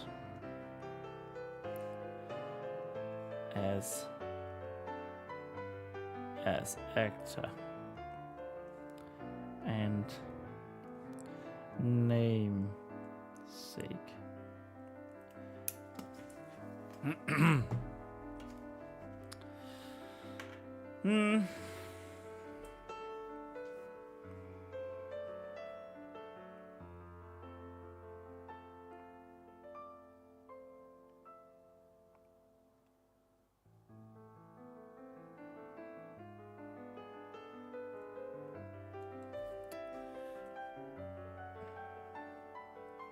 No, it's okay.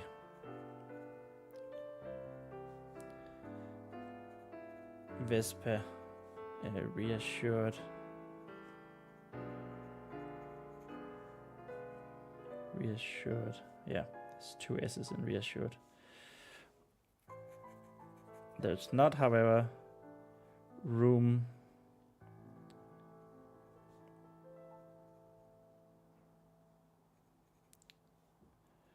reassured.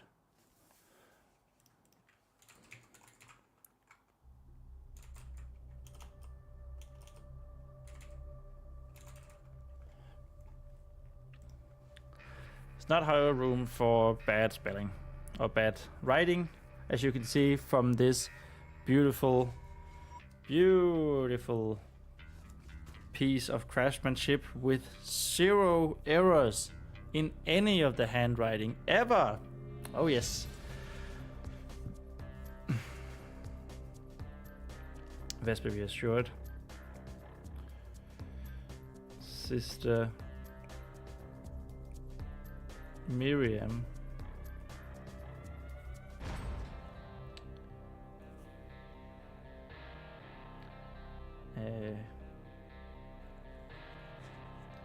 she gave it to her.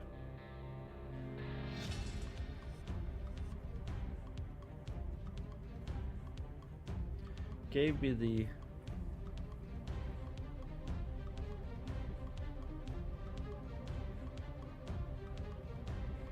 wooden ladle.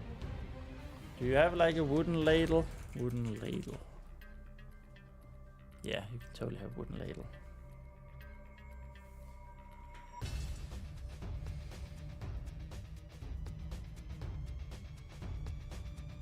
And the old pot lid.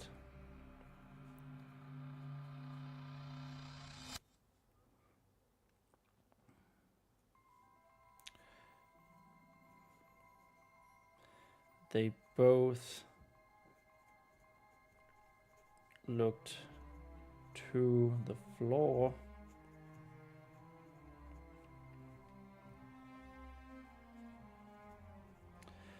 Where Vespa had landed.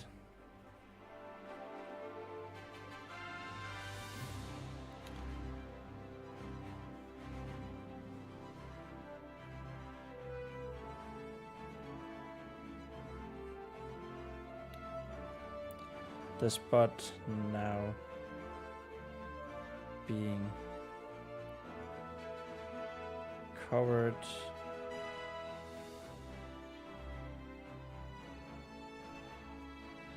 by the discarded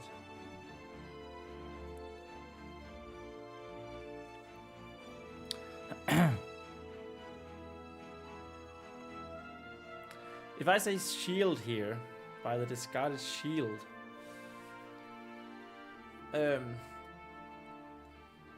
I'm a little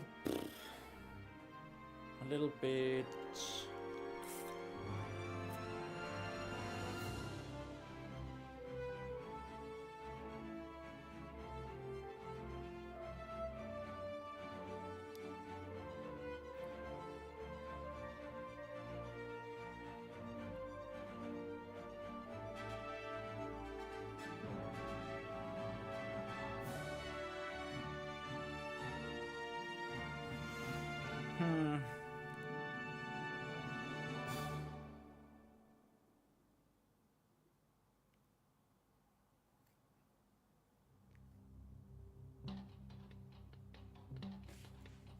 I'm just a little bit worried, that's what I want to say. I'm just a little bit worried that it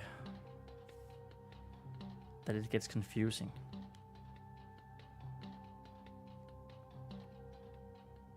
Also, probably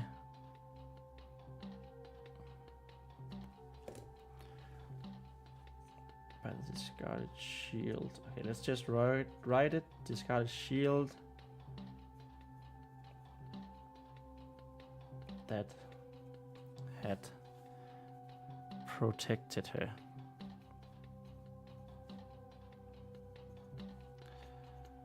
From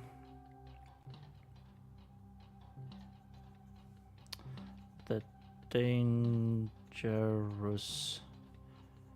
dragon's breath.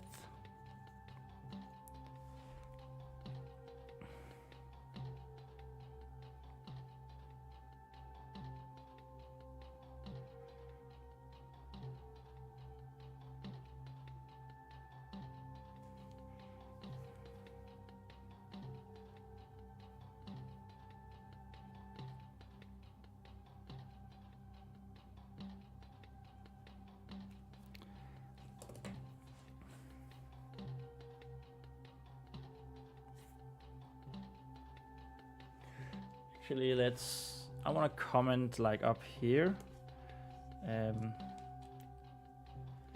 Shield being dropped. Shield being dropped.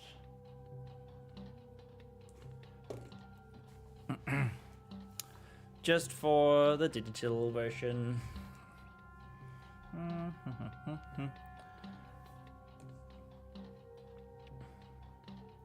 Hey, our newest subscriber updated. Welcome, Isbiz. Welcome to the stream, to the channel. Woo! Mini wave in celebration for Isbiz.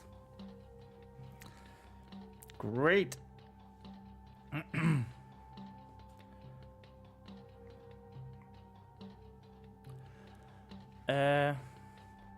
Well, we are soon at the end of page 8, so that's good.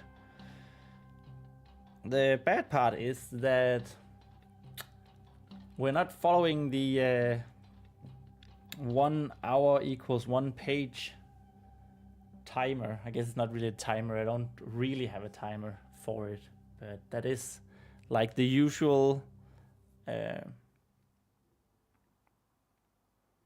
tempo that we write.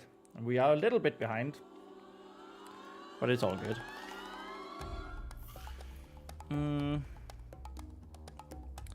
Protected her from the dangerous dragon's breath.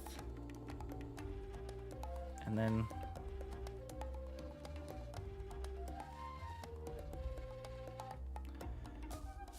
she said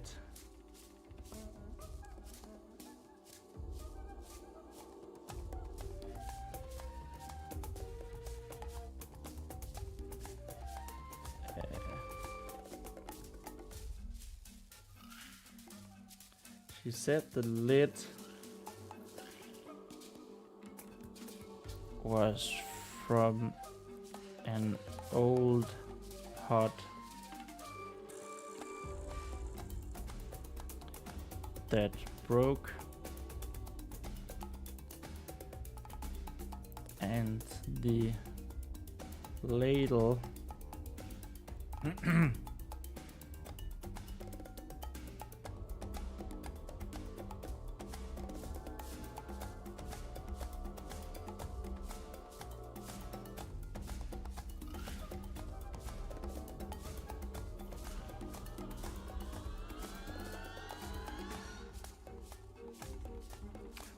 what would be a reason for giving a child a ladle? Like,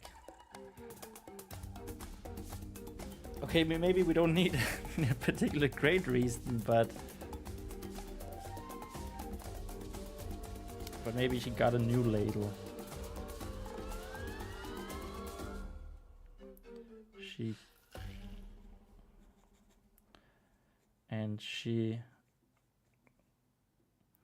A new and better ladle as well.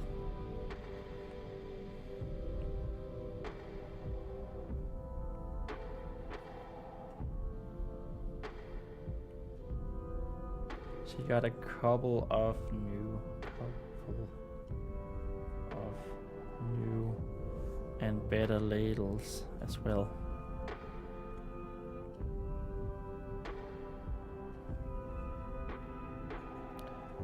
And I got this one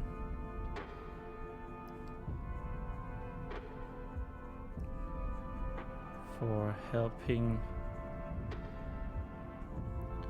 her preparing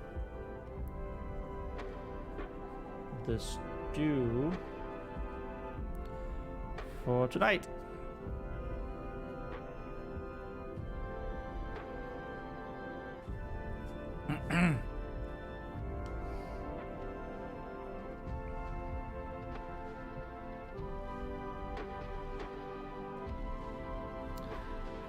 Vespa was so proud.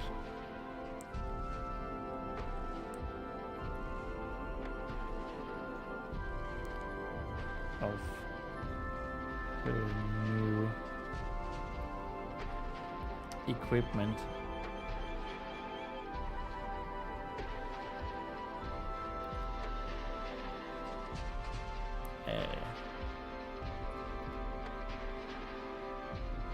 And through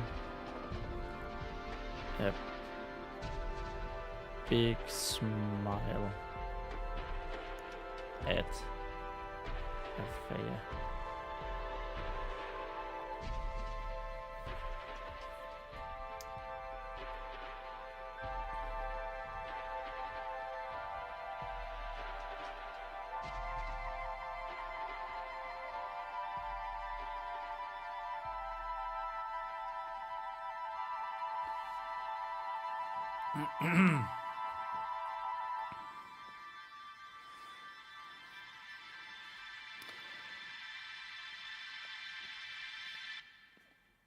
But tell me something then.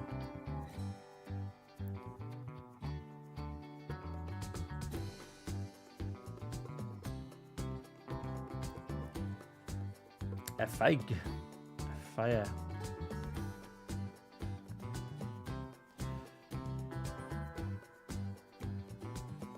Lifted the small Vespa up with ease. Lifted the small Vespa up with ease.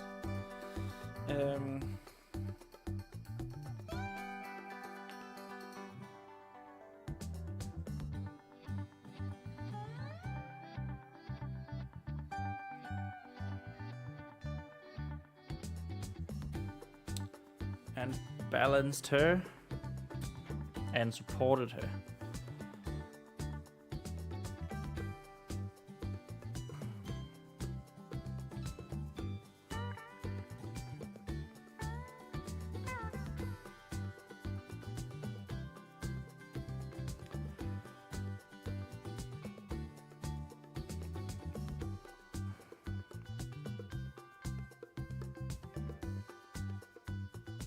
With an arm.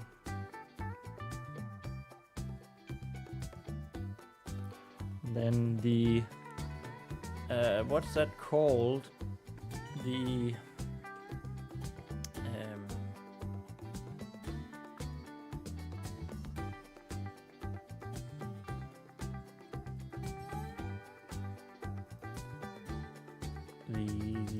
it's an armor. Plate armor parts. Plate armor parts. Gauntlets. Van braces.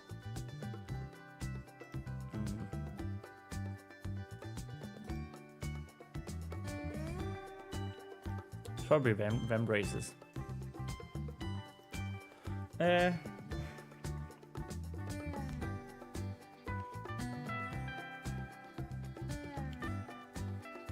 Deplated van phrases.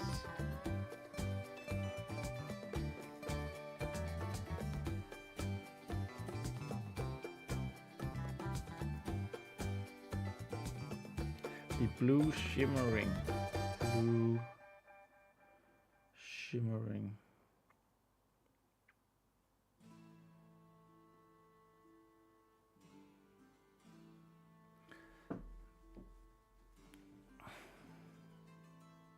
So I kind of like the idea that, I mean, we're just alluding to it here, but the paladins are masters of water magic, right? So I think it's really cool if they would have, sort of like in Naruto with Gaara of the Sand. And if you don't know who that is, Gaara. He's this guy. He's a bit of an evil prick, but he's really cool. And in the... he can control sand, basically. It's just trying. I'm looking for a specific picture.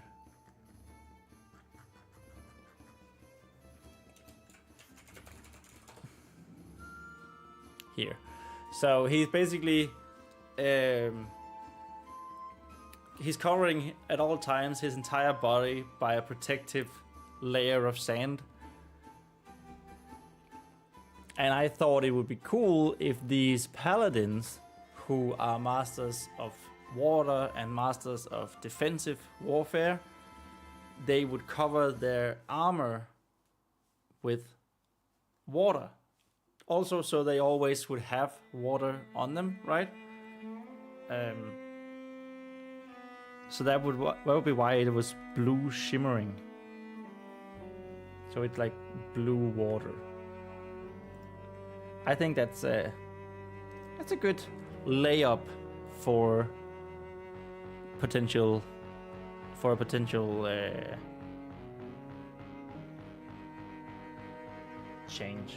change what description later.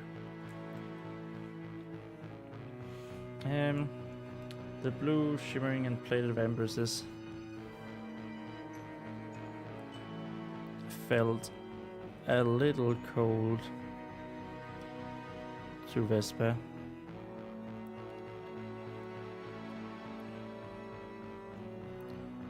But she always enjoyed being at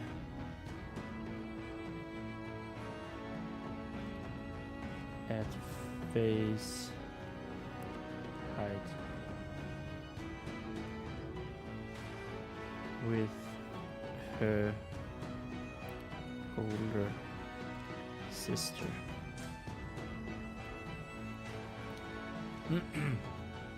I swear, I feel like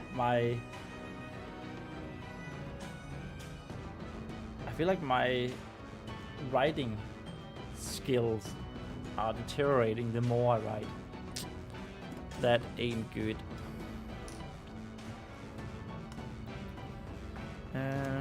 Let's go here with Gaara.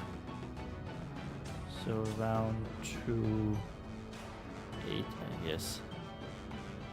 Gaara.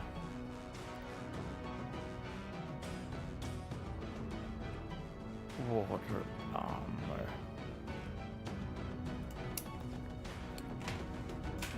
Whoops.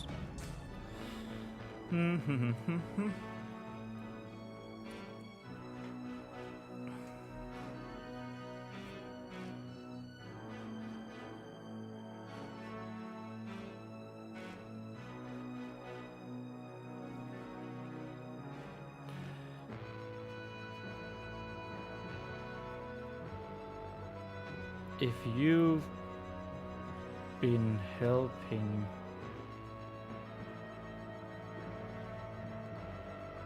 Sister Miriam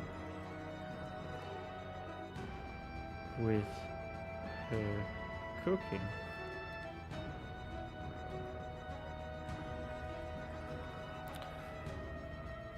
Then who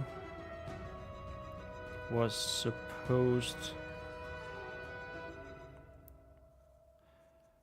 to be delivering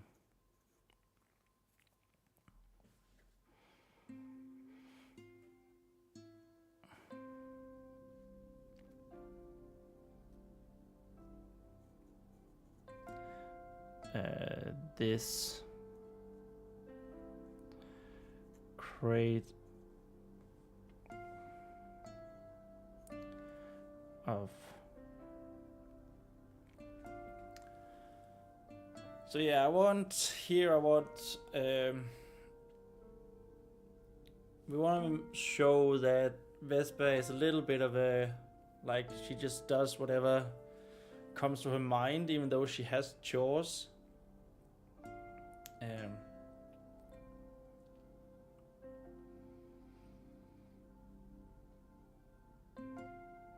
And so she was supposed to make a delivery of something to the champion of this paladin order, the Son of the Evening.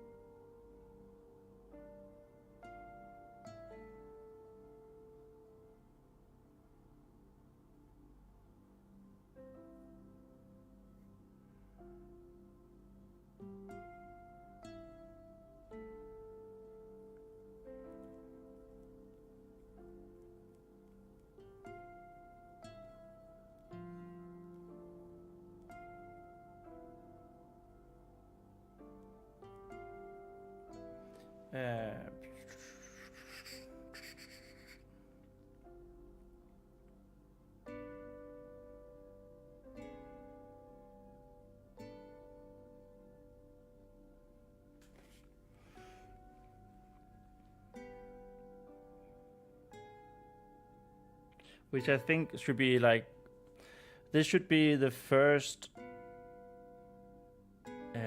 hint at something bigger is like on the horizon. Something bigger with the paladins and the Temple of the Drowned. But what should be she delivering crates of?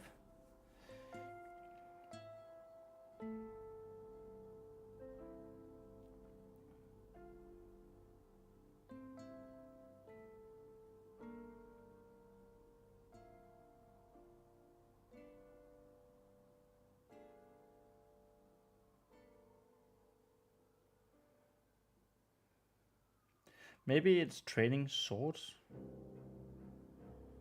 Could that be it?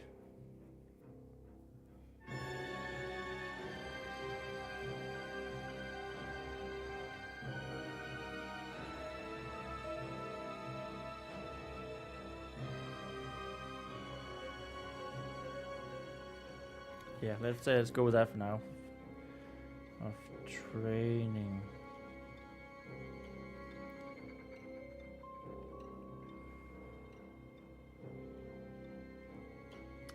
Actually training warhammers because they're paladins, and that would make sense as to why Vespa was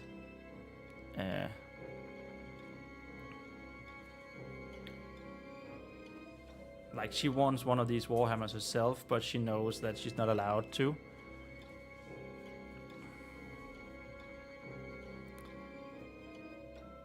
That I can only assume were needed by the squires.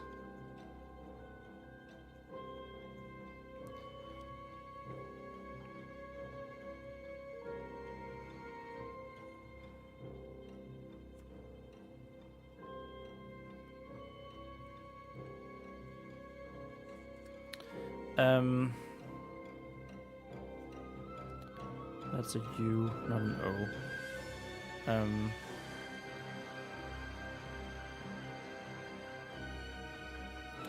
Vespa had completely forgotten. Oops.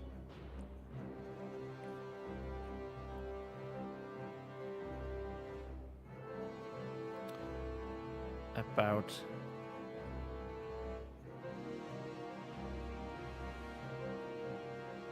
her task. Oops.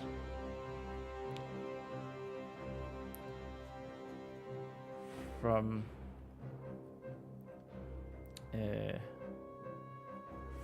brother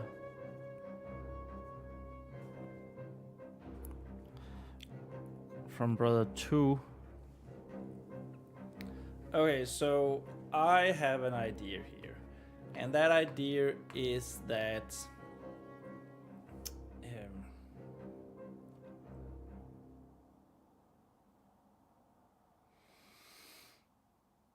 the resident blacksmith of this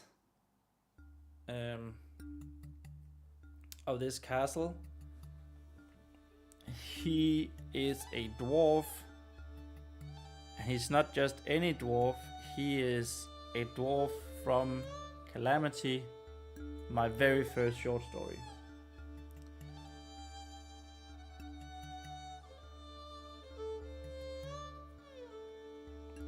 But I don't know if I want to use his exact name, at least not yet. So maybe brother 2 is just fine.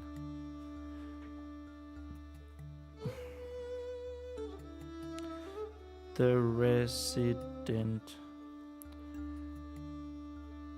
blacksmith.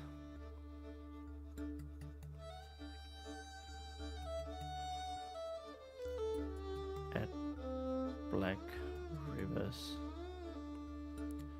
Keep.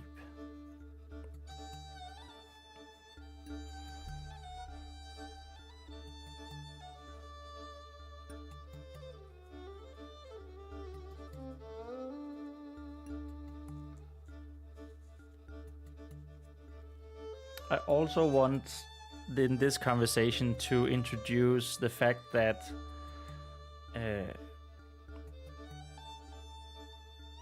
that Vespa likes lemon cakes, which is both a nod to Game of Thrones, because that's Sansa's favorite snack, favorite cake, but also the reason why she would later name the bird she finds Lemon, right?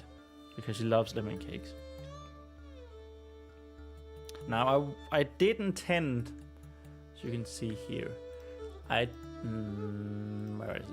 did intend to actually have Black Rivers Keep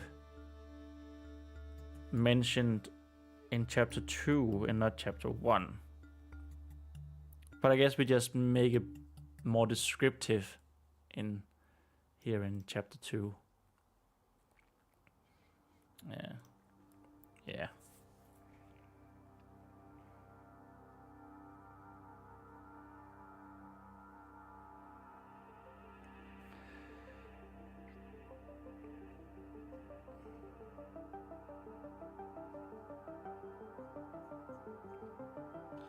I'm sorry.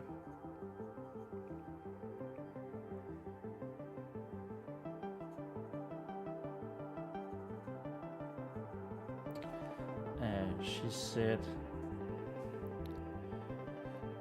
with a frown,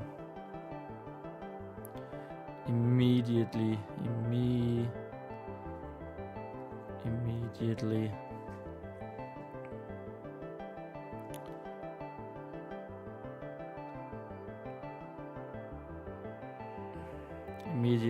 knowing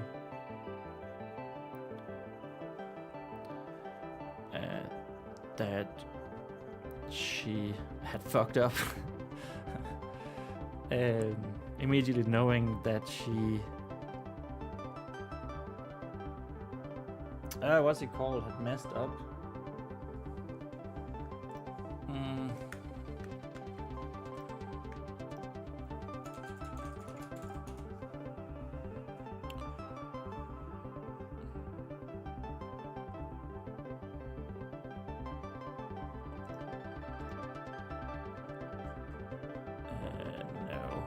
not disorder, dirty.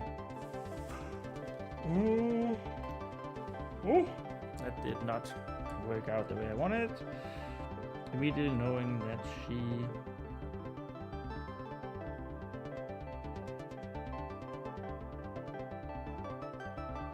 was in trouble.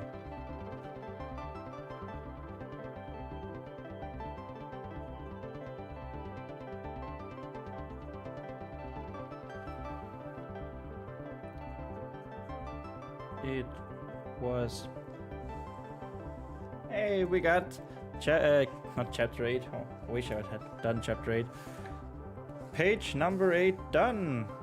We're one page closer to today's goal. Well, the goal that we must write today. Page number 9. But of course we will keep going because I have other commitments during the month of November, so we must do as much as we can today. It was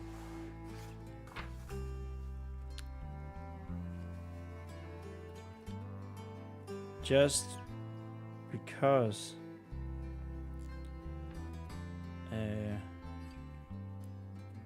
Sister Miriam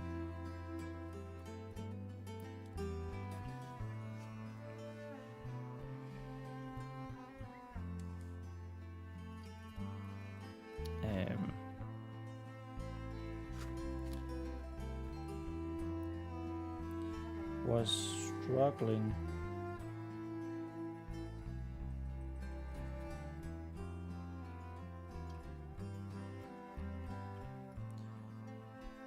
with sacks of potatoes. Oh, this is summer.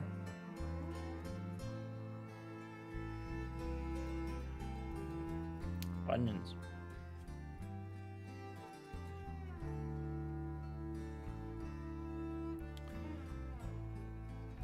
As I was walking by with the crate, talking by with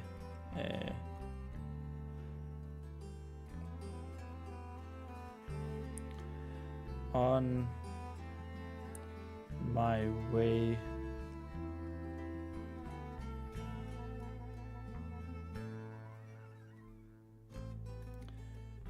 from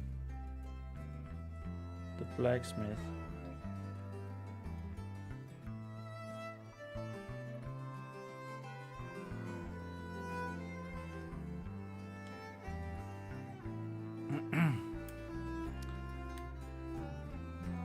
And I asked if she needed help, and she said yes.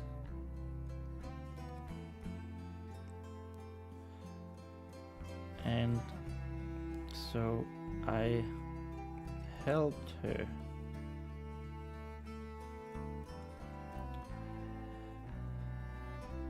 And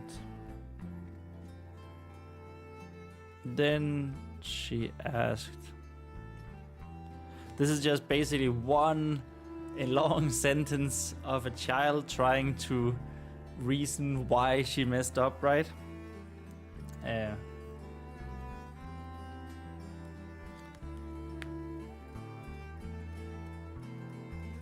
Hey, Kai's here. Hello, Kai. Welcome to the stream. Good to see you. I hope you're doing well. I hope that you, I was about to say that you found a computer at the library, but that was yesterday.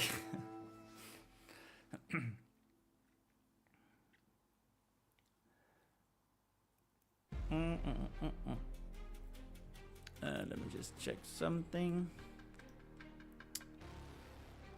My cat is sleeping on my shoulder for some reason. Well, that's... do cats really need a reason to sleep on one?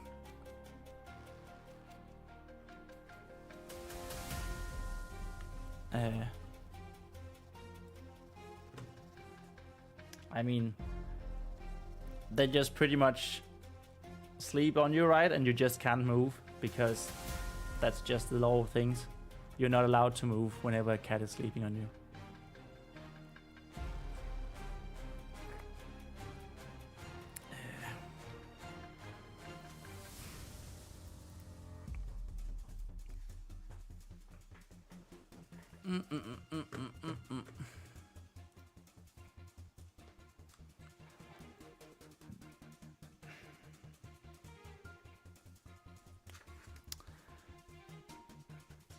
If I wanted to help her make dinner and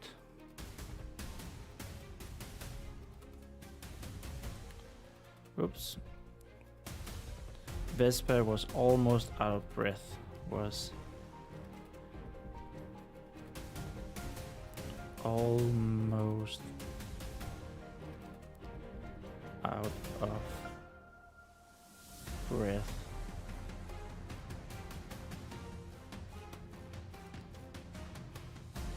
When a fire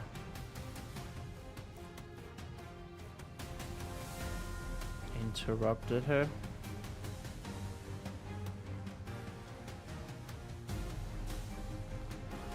Her stream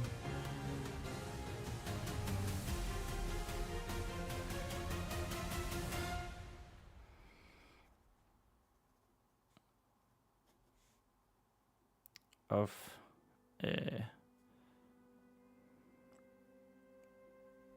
stream of words, trying to explain herself, trying to explain herself.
That's all well and good.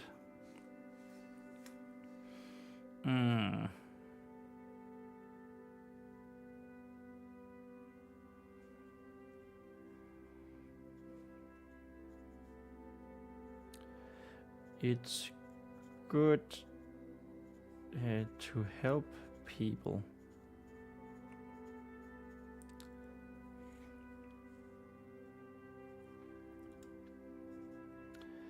A fire explained. Kai says, I only just woke up too. My sleep schedule is so screwed. Wow. When did you go to bed last night? Was it another today? Was it another 8 a.m.? Strong showing.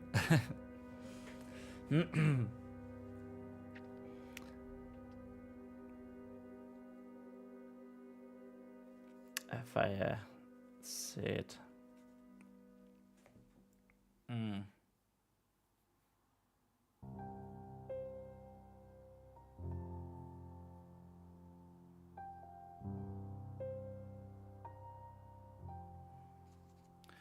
said with a tone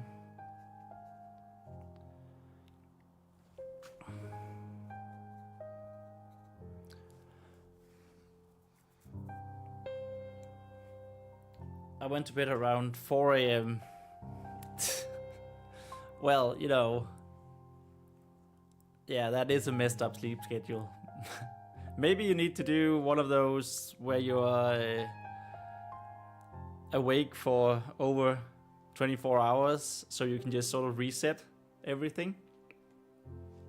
If you want to have a normal sleep schedule, that is, of course. But it is a good thing that you are here, Kai. Just want to make that clear.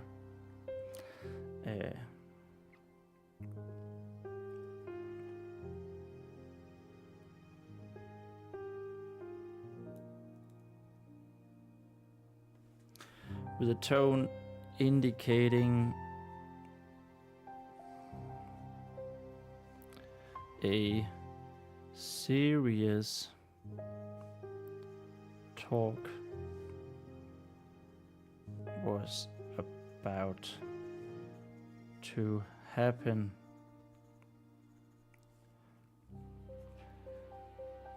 Vespa knew that tone.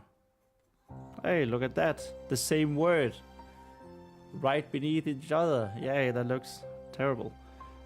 Knew the tone all too well. And we have well and well here. Wow, that is beautiful. B-E-A, beautiful. Well and well. I'm just commenting for myself, for my future self when we're digitizing and revising stuff.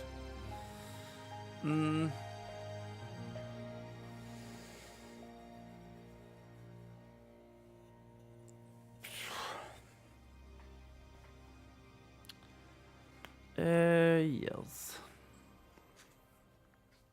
Knew that tone all too well.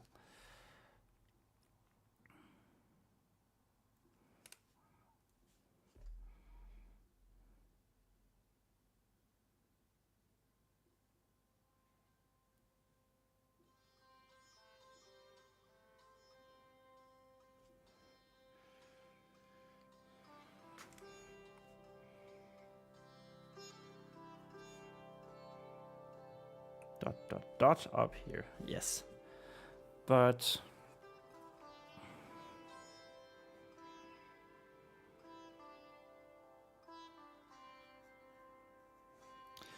you cannot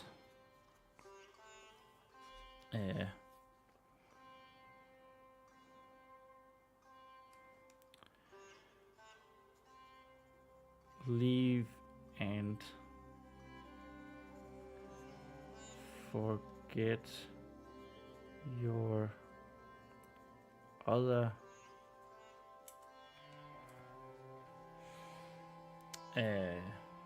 wow, I just lost the word that I wanted to say.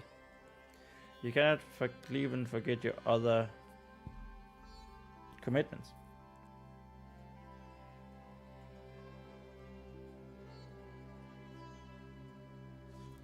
Commitments like that.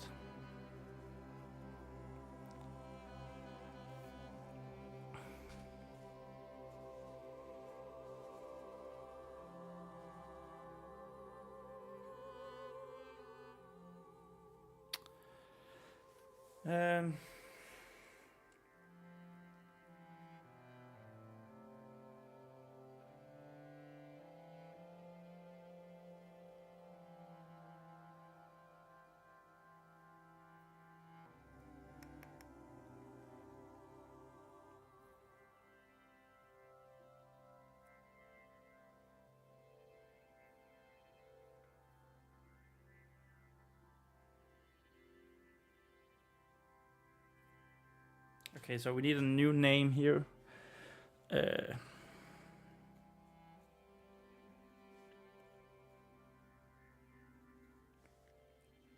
I'm sure.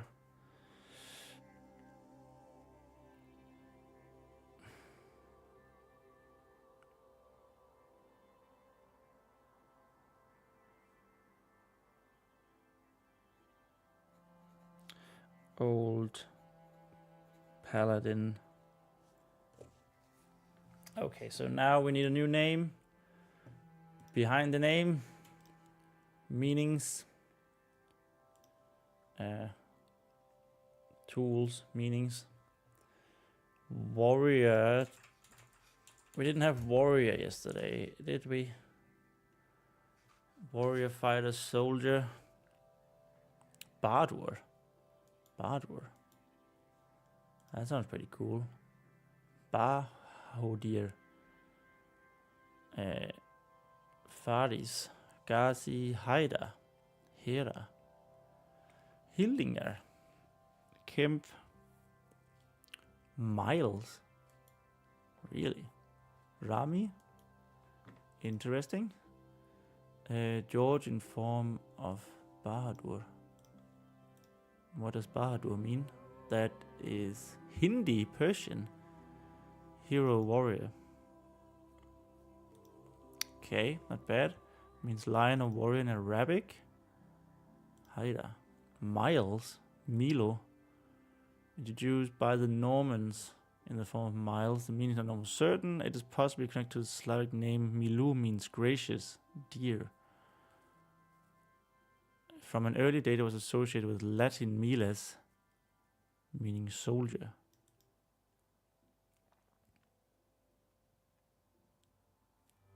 Okay. I'm thinking like Rami means archer or marksman. I'm thinking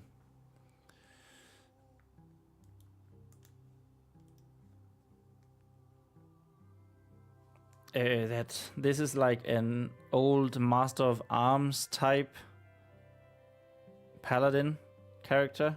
He's going to be the trainer, the Master at Arms.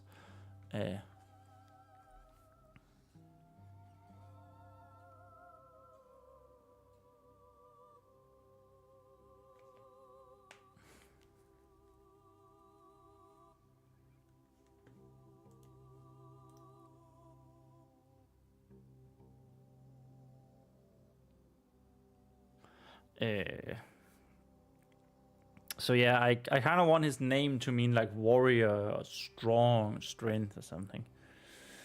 Preben. I did not know that meant perdu, which means to fight.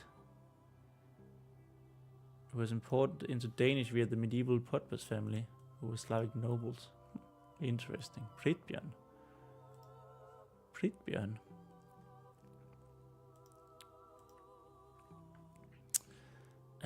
Fight, content, strive.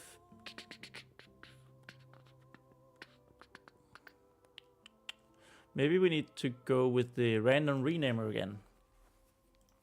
Let's just have a first name. 5 first names, masculine.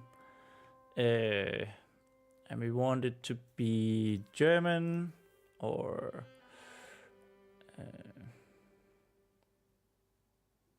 English.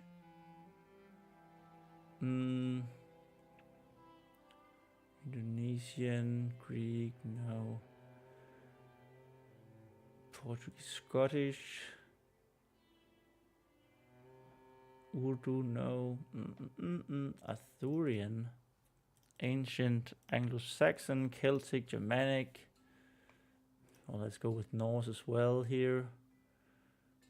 Yeah, generate a name. Norris. Oh, Norris. What does that mean? From an English surname, either Norris or Norris. From the north. Wet nurse. No. Garrett. Vikinger. Is that an actual name? Old Norse Viking. English surname. Drive me.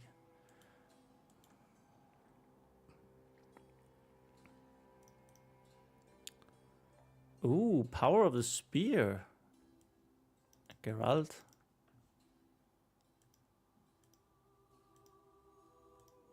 That's both power of the spear, Garrett or Gerard.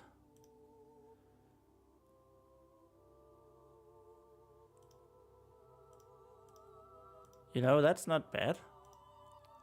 Garrett or Geralt. Gerard. I just had an idea for meaning. We also had hammer. I mean, this is paladins, right?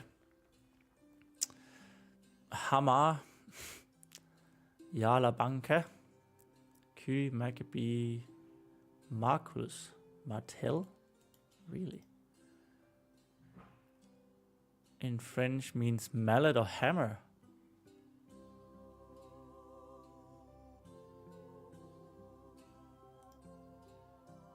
Marculus. Derived Marcus. Small hammer. Really? Probably drive the name. Okay. So that's interesting. Martel. Garrett.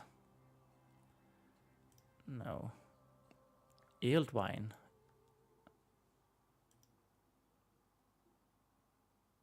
Old friend. It's actually a nice name. Ealdwine.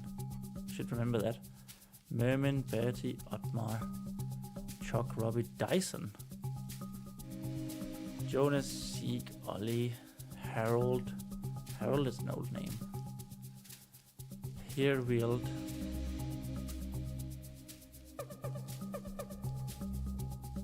I mean, army, powerful army. The old Haraldar, some Scandinavian settlers. This might be the name. Kai says I'm gonna start writing in a second. Yes, awesome. And it doesn't make a whole lot of sense to say. Okay, he's going to be named Harold. Maybe with an A. It sounds old. It means powerful army, mighty army. So that's perfect for a Master of Arms.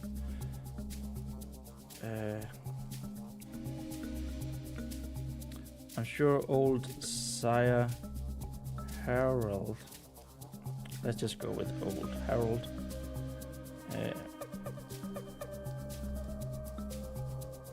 Could have used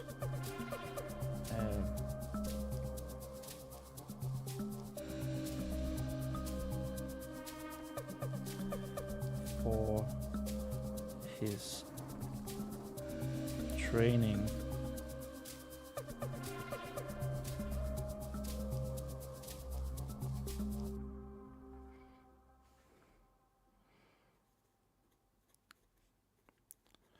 Brother 2 said I should have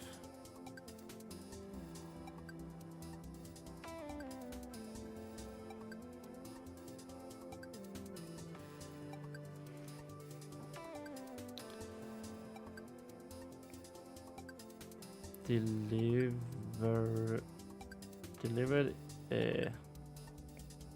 the crate to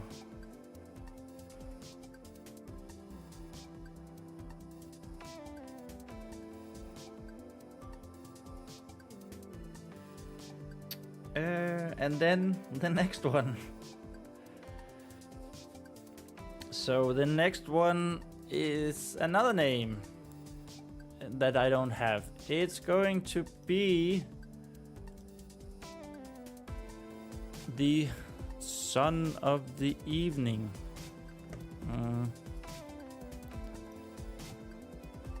Chapter Son of the Evening. He's a bit of a minor character, but he is quite important actually nonetheless.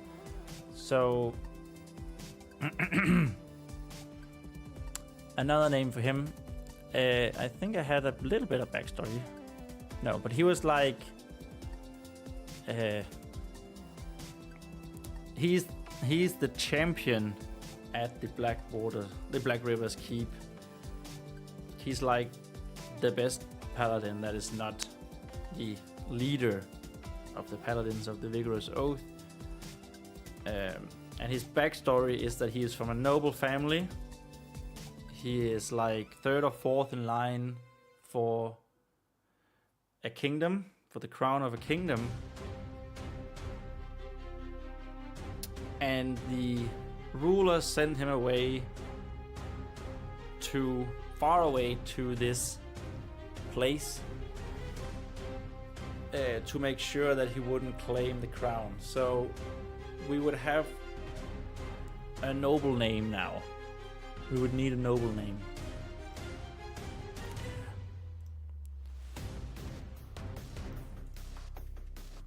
Banogat Bahadur.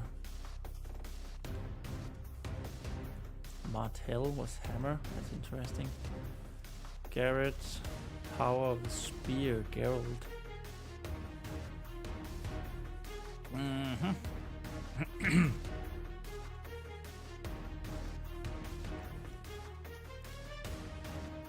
So, if we just go here, we have king or queen.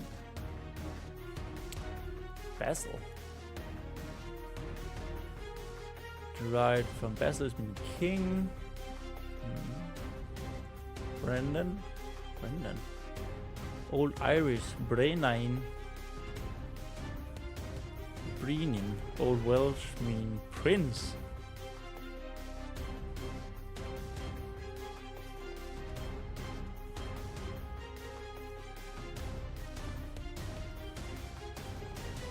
You know, straight up prince.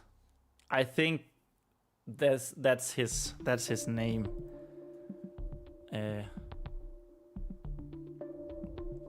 And we can use. We don't even have to be weird about the spelling. We can just take Brendan.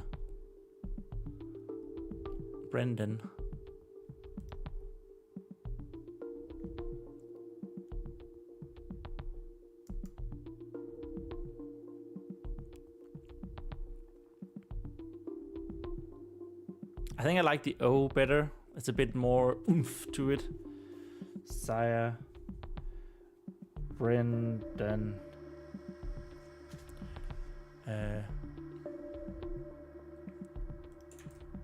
Let me just here.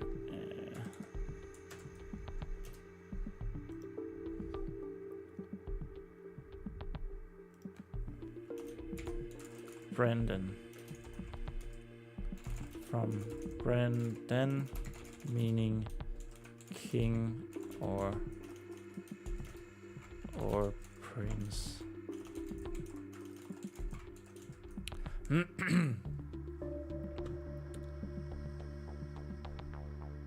Yes. So, create to sire Brendan.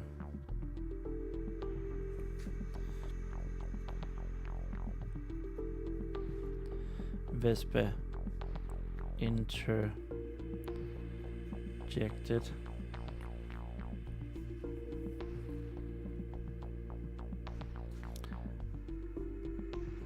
As if that was somehow supposed to better the situation. Supposed to better the situation.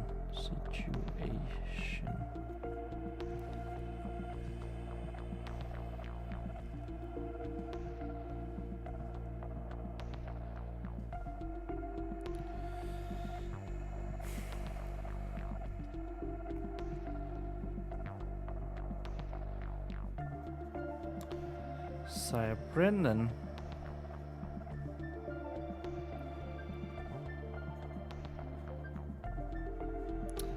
if I asked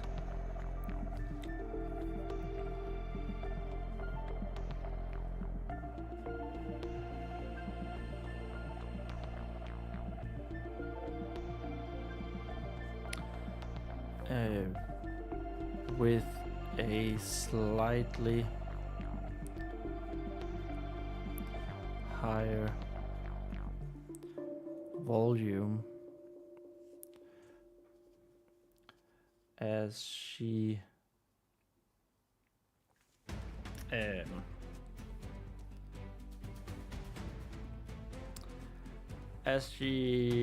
like so Vespa is, she's sitting here, right, on her arm, and then she's like making it jump.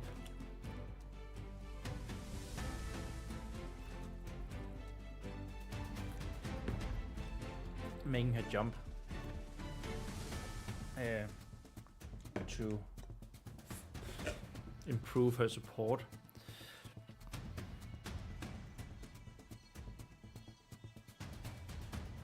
How would you say that?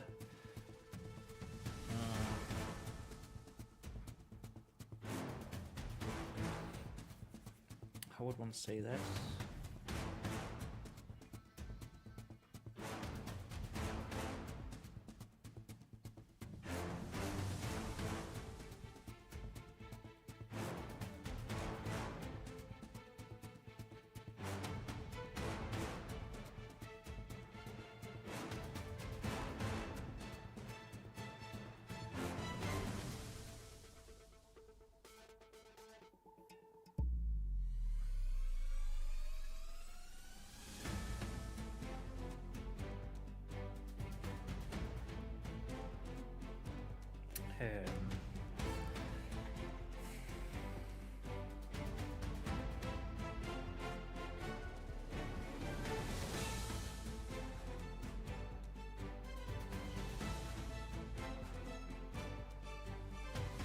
How on earth do you say that? She jumps her. No, she doesn't jump her. She...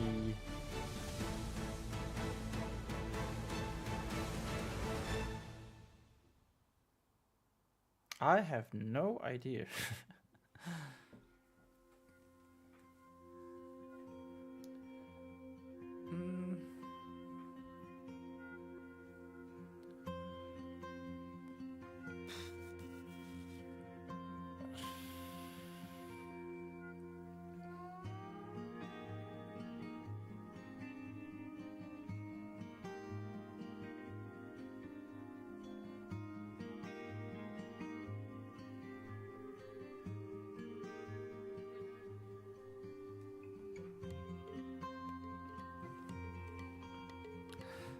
As she readjusted her arm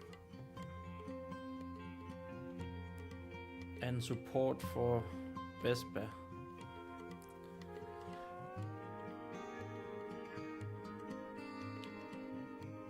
As she threw Vespa up ever so slightly. Oops. That suddenly went all the way to the next line, that T. She was slightly to readjust her sitting on the arm.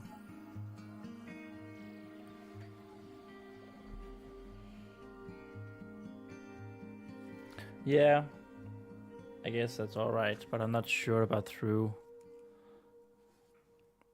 Tossed. I don't know. That's a problem for future Thomas. Up ever so slightly to readjust her sitting on the arm.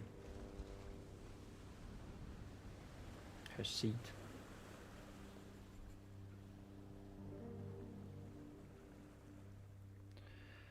Her seat on the arm. Yes.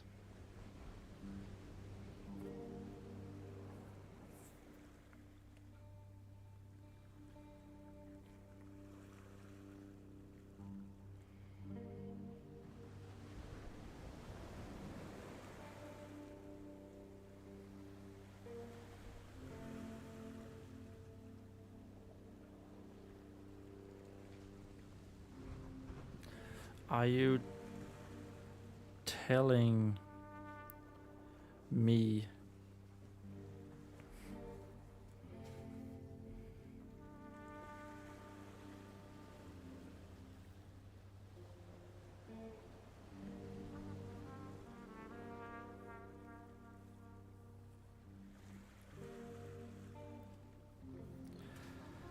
are you telling me that you blew off? Yeah.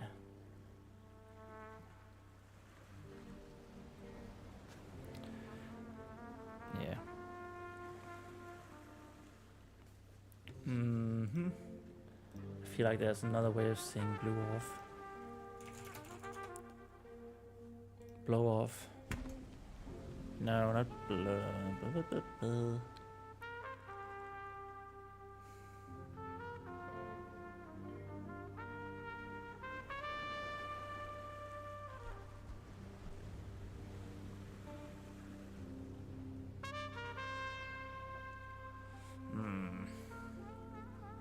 Maybe blow off is just alright for this.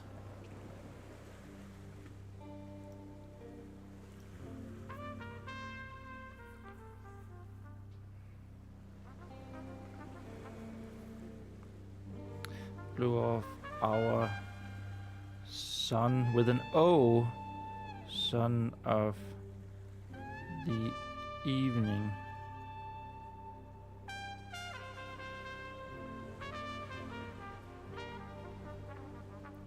To help with a stew.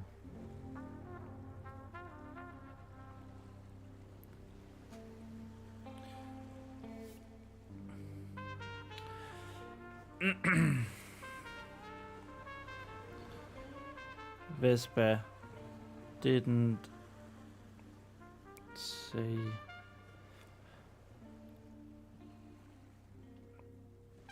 anything, but instead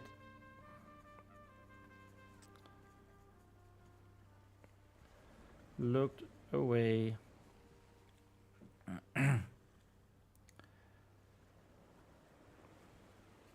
and onto the stamp floor.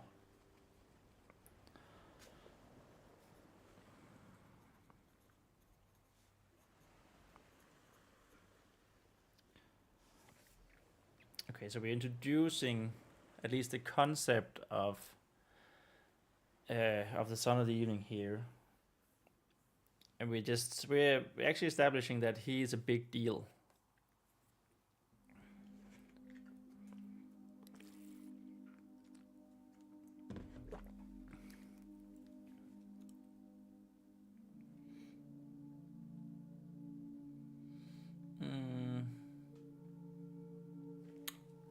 It's so weird with the blue screen up here. It's all strange. I don't really know why.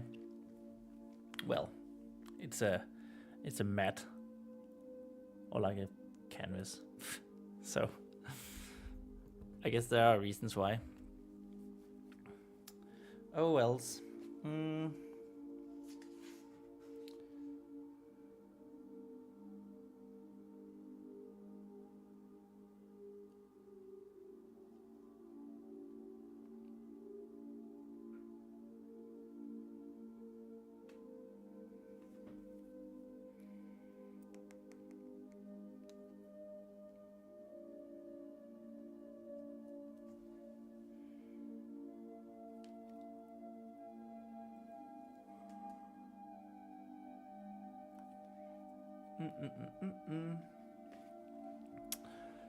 Hmm.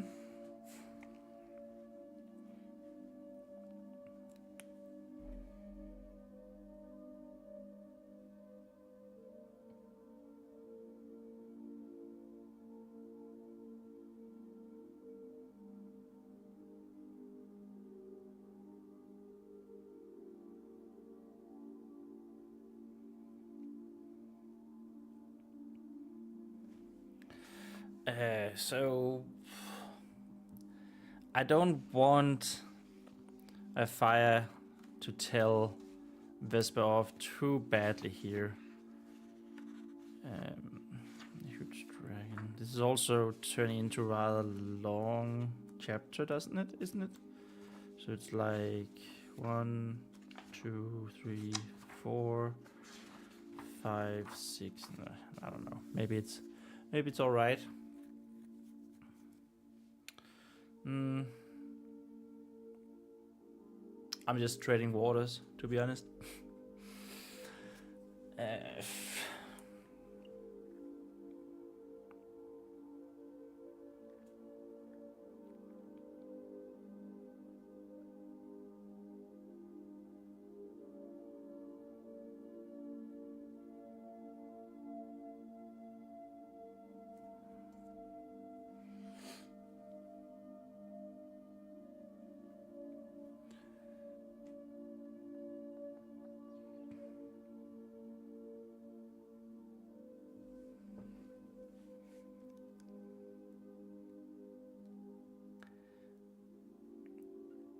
Kai says, gonna write now. Oh yeah. So what are you writing now with today? Is it on your phone, Kai, or is it pen and paper, or do you have a computer this time around? Also, good luck, soldier. I believe in you. We believe in you.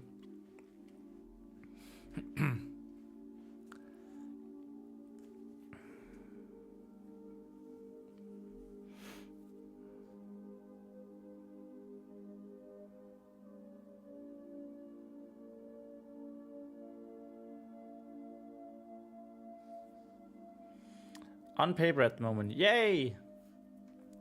I'm just saying yay because, you know, paper here as well. It's awesome.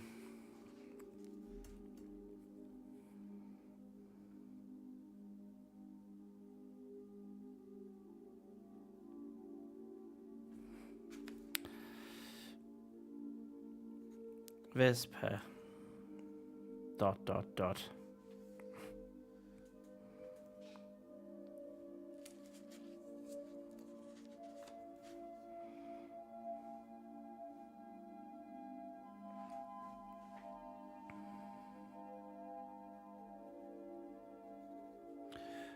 This was another tone from a fire that Vesper knew all too well.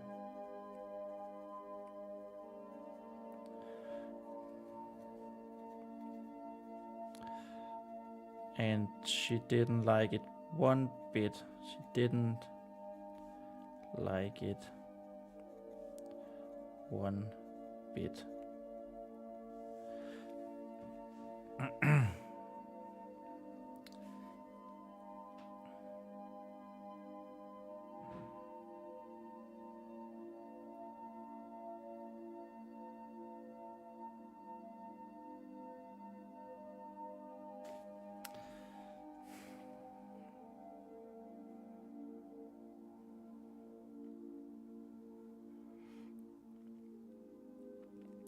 Kai says pick a number between 1 and 18. Okay, so I picked 19 yesterday, so I'm not gonna pick 18. I feel like... Yeah, we picked 19 yesterday, so we're picking 1 today, Kai. You are going to start from the beginning of your book.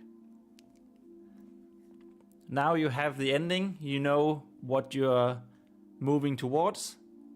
Get going on the beginning.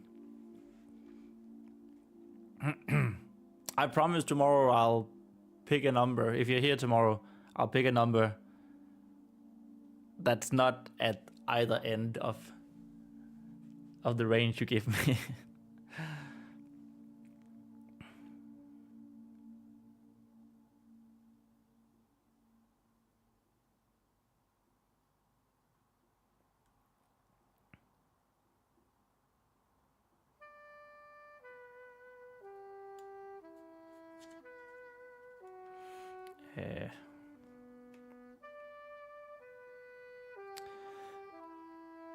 So here we're gonna say knew all too well, and she didn't like it one bit.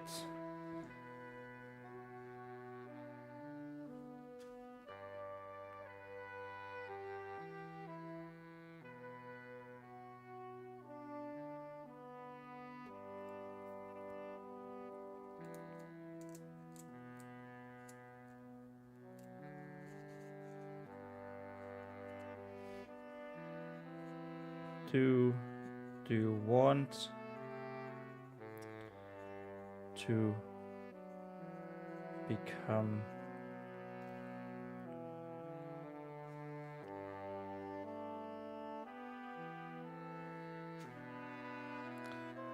to become a paladin of the vigorous oath?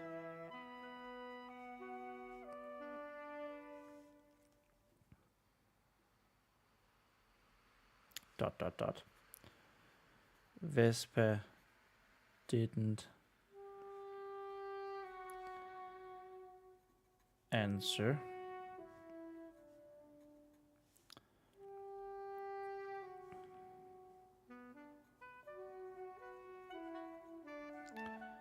Knowing that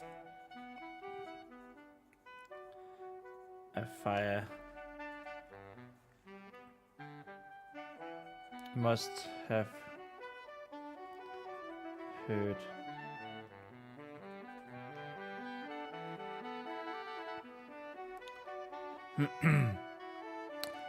Kai says that makes my life slightly easier because I have some of that chapter done already. Hey, let's go! Happy to hear that. I guess you can continue on to chapter 2 when you're done with chapter 1 then. Knowing that if I must have heard at least the end of her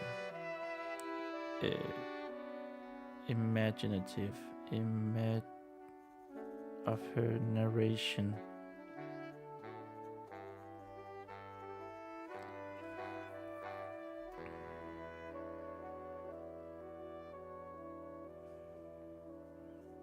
Of the narration of the dragon fight.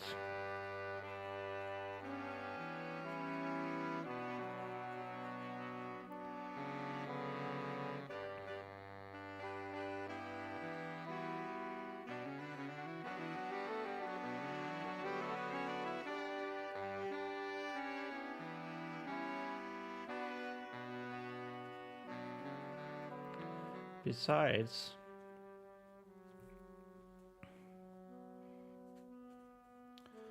Vespa had always wanted to join her older sister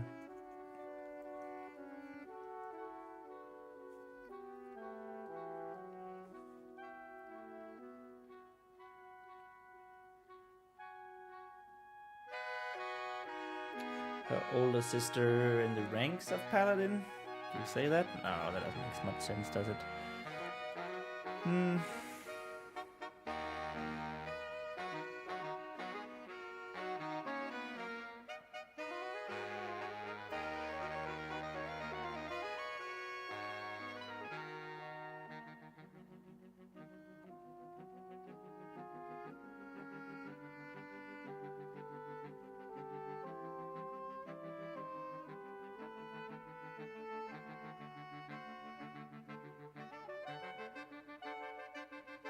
in the order, I guess. In the paladin order.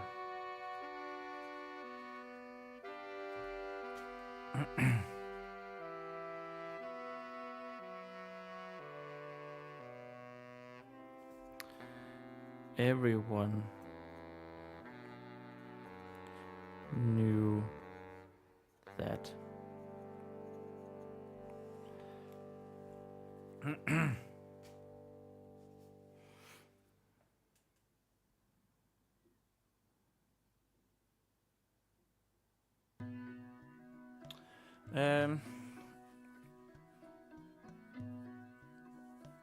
Okay.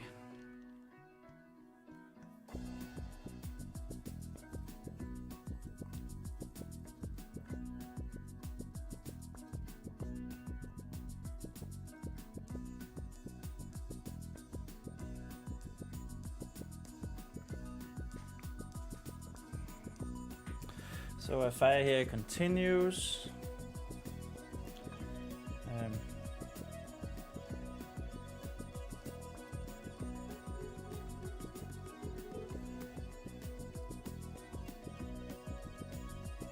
A fire continued,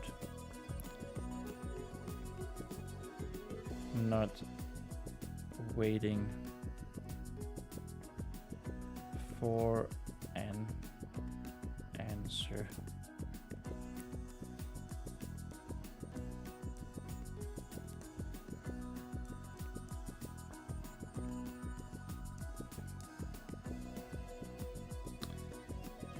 And what's the most important part? What's the most important part to become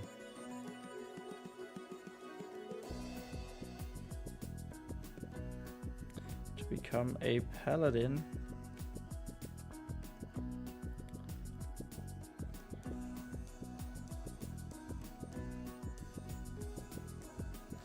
Kai says I had a problem with starting chapters. How so? In what way? Do you have problems, Kai?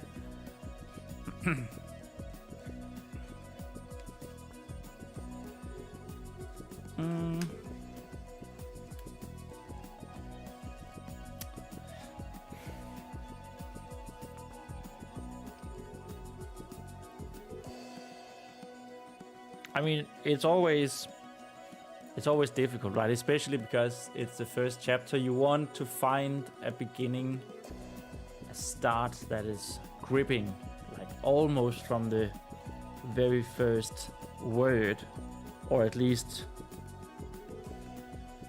from the very first page. I know exactly how I want the chapter to go, but where to start? Yeah. I get that. I don't really have a solution for that. I don't know.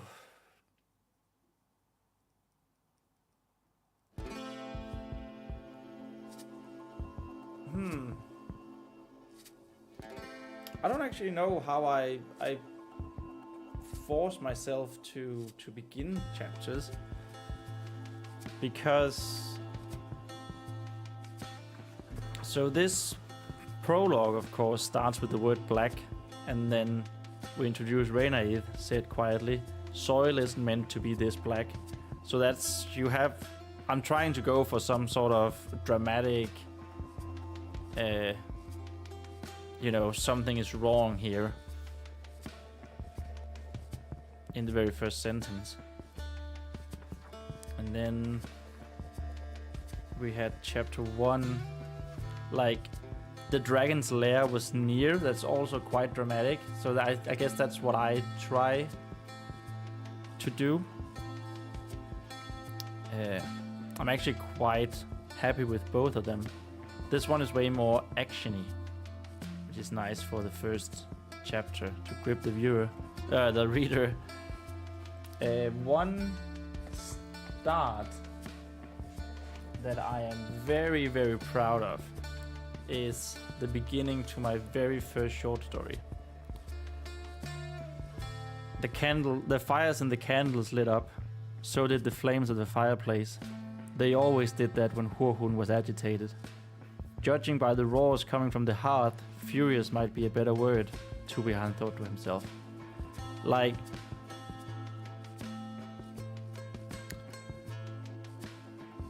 I feel like this instantly shows that we're in a magical place, right?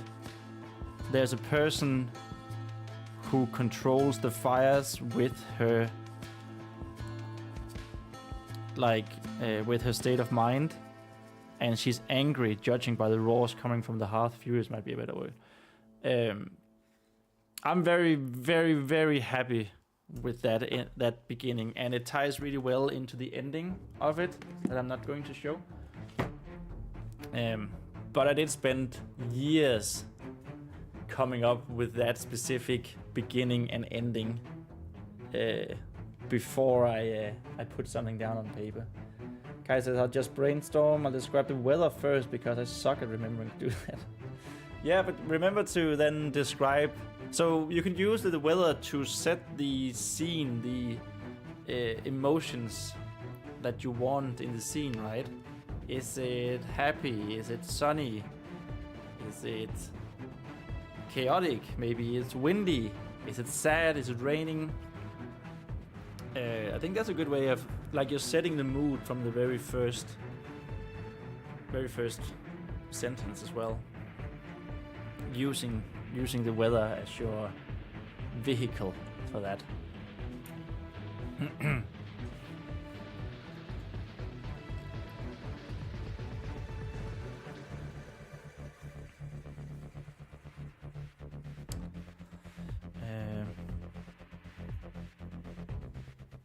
Vespa had been told this many times, and yet somehow she never knew the answer. She never knew the answer. When Afaya asked.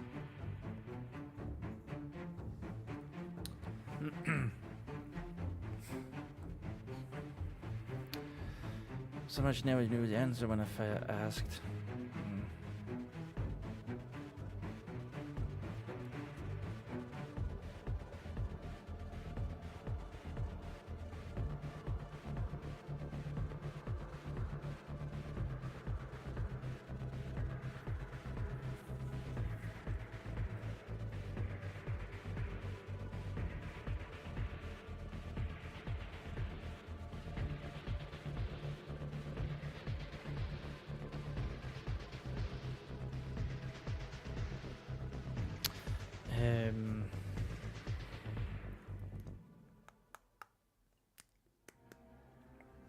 I think I want to say, like, have an endearing term here that Afaya use.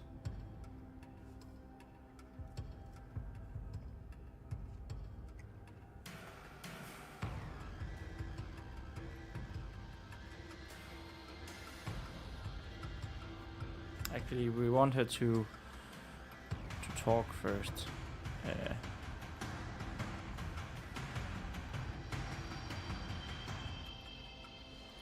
Becoming paladin.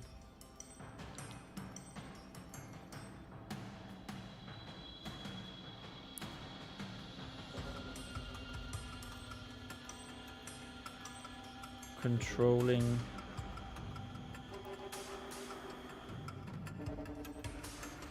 the blessed water.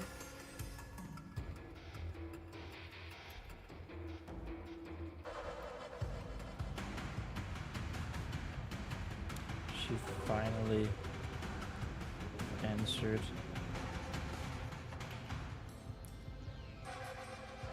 Oops. No.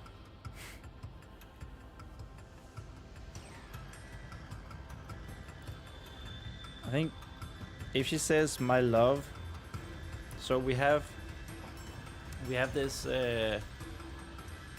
difference.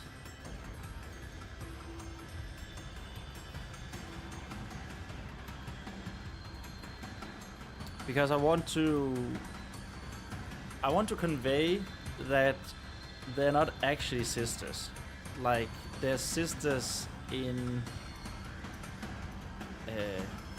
the way that they're not family, they're not related.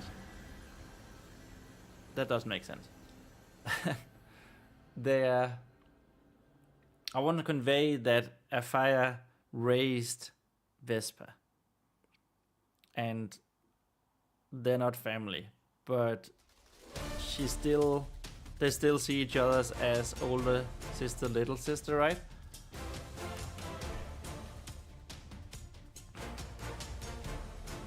I think maybe my love could be a good way of conveying that.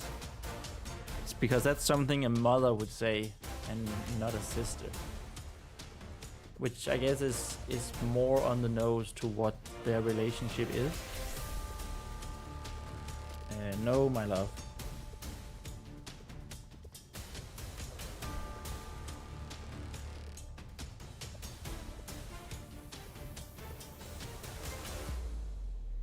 Affair.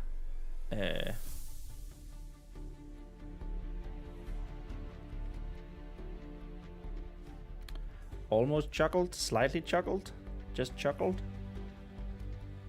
Do we have another word for chuckle? Because I feel like it's a bit chuckle, giggle, smiled. Yeah, maybe just smiled.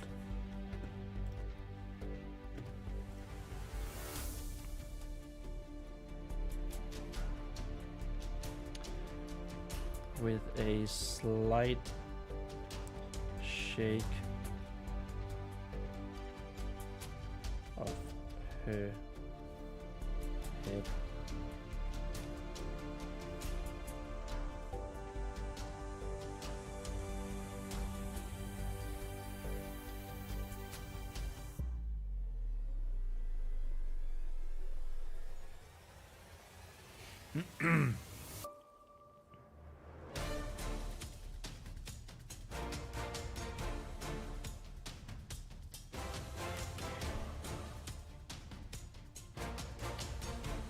Making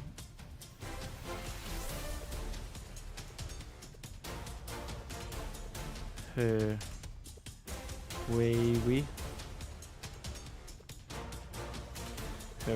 black hair flow ever so slightly.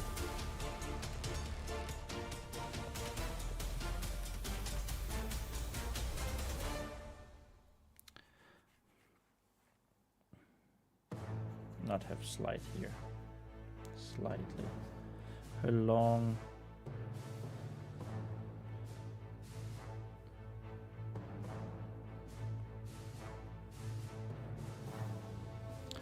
wavy black hair flow ever so slightly.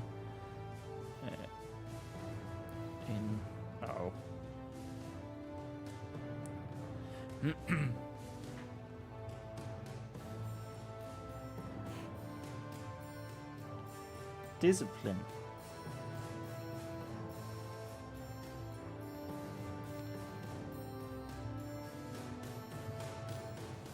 You know that.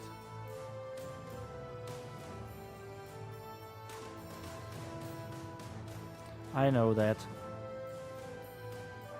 I know that.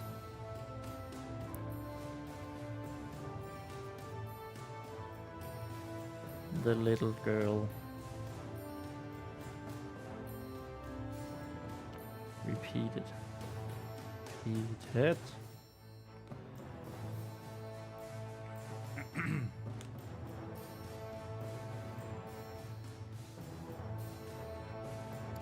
Yeah, maybe we could use the little trick, I guess,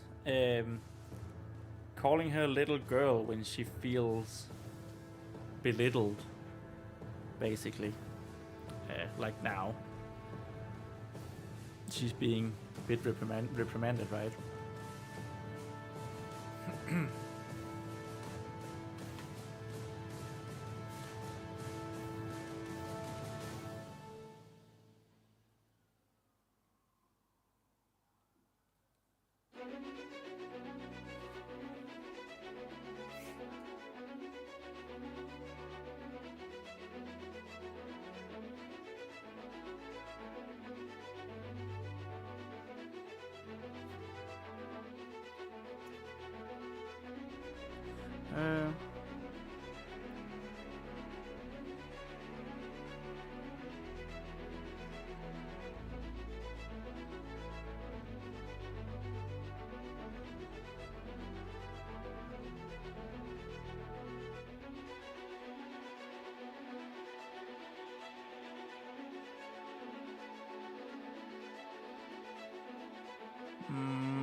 I was just thinking a bit ahead in this conversation.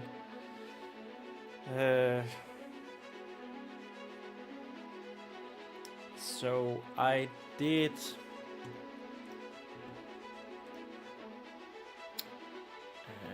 I think I wrote somewhere here that.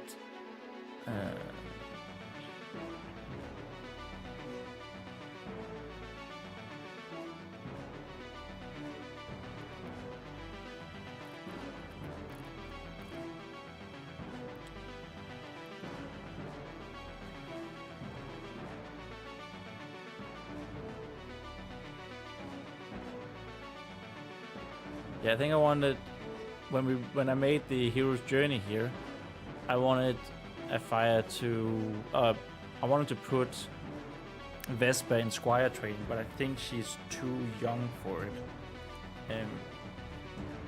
Even though she would be eager to do it.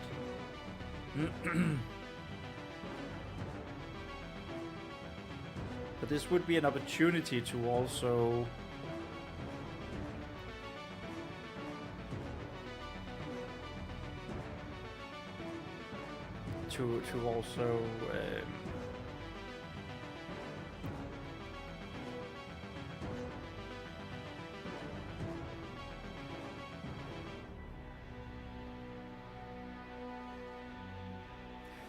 to say something about how great a paladin a fire is, because if we have a fire, say like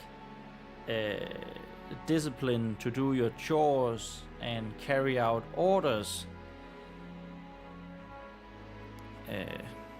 if you don't do that, you'll never become a squire.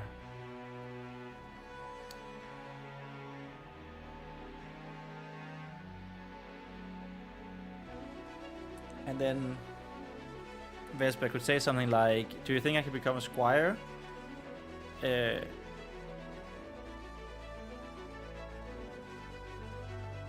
No, you're still too young. You're only 12. And then Vespa saying like, you did it. You became a squire when you were 14, which is 2 years younger than normal for this paladin stuff. Yeah, I think that's the direction we want to go. I just need to figure out a good way.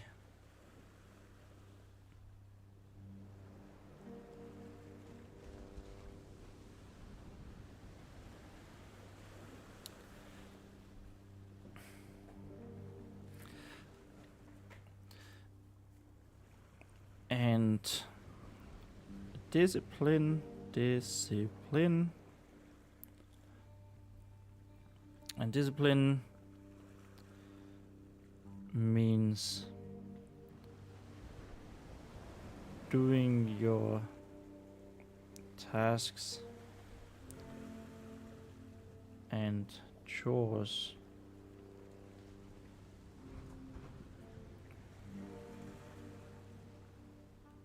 on time and without so much questioning. That's wrong. Questioning.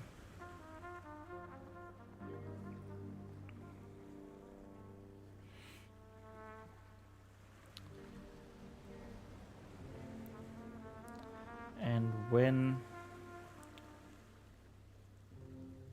the champion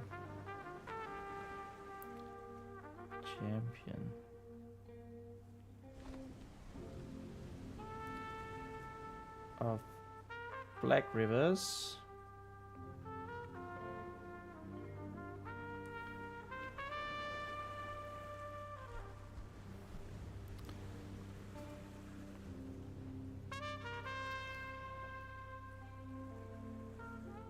asks you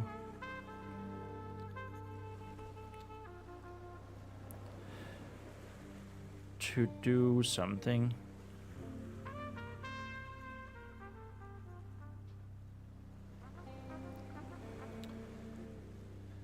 you do it right away.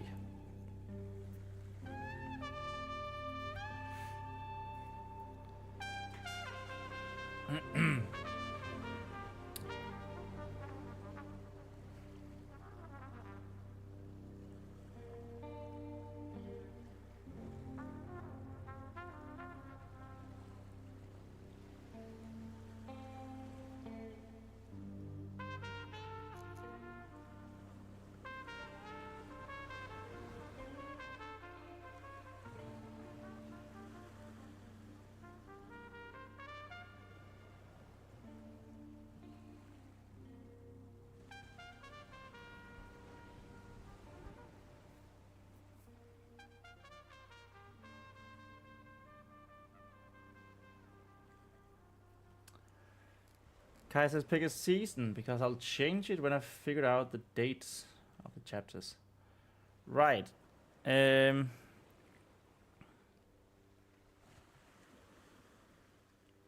It's autumn. It is drab and dreary, just like the outside. That wasn't very original. But yeah, I pick autumn.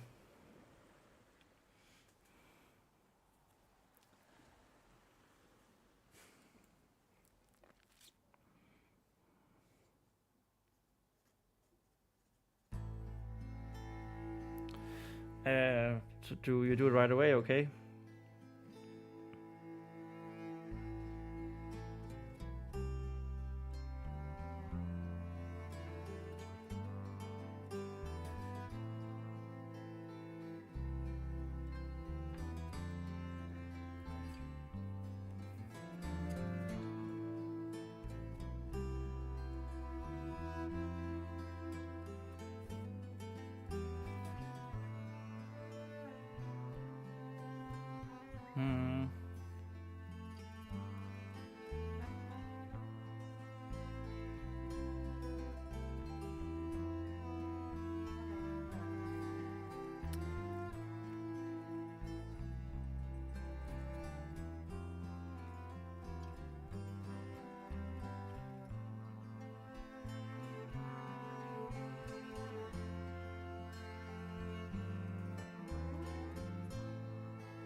I'm a little bit... My brain is mushy, I guess you could say.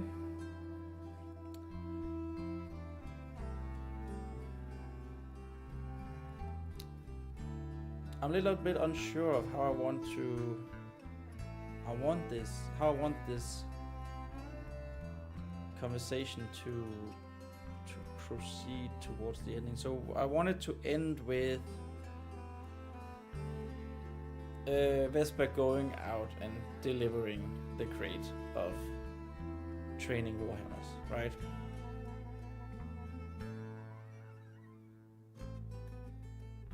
maybe it's not training warhammers, but real warhammers.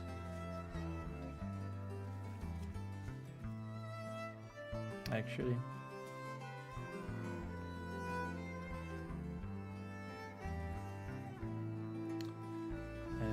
Signifying that it is an interesting time.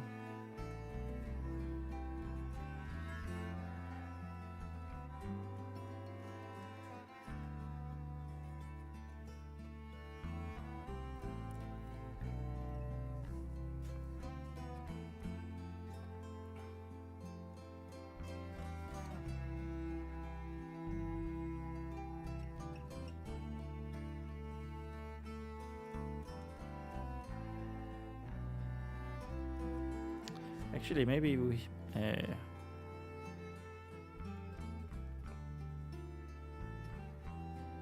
but I don't like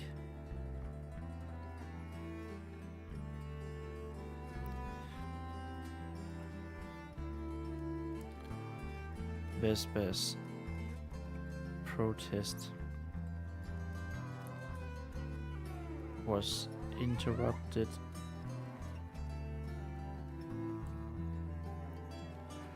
almost as soon as it began.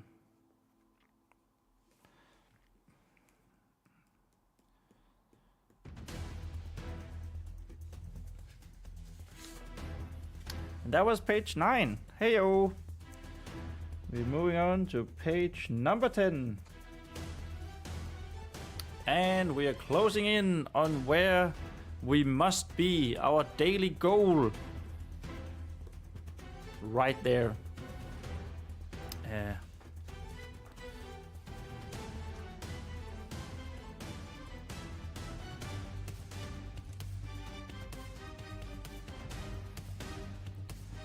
That does not matter.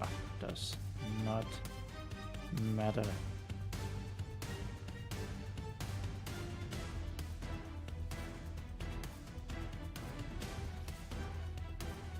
A fire was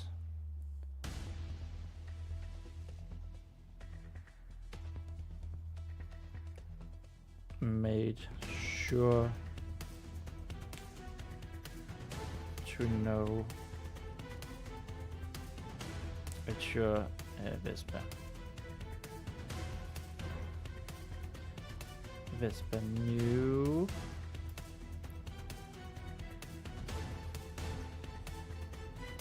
the seriousness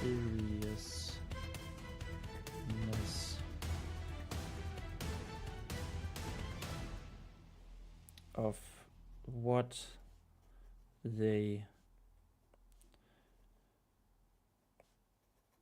were talking about.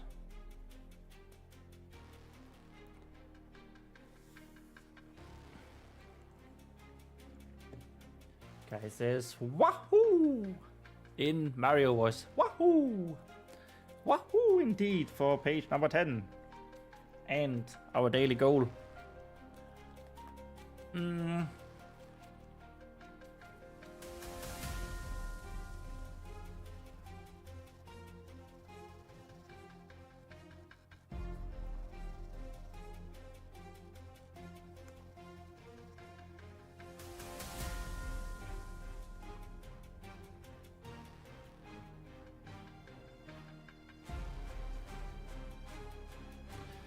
Now,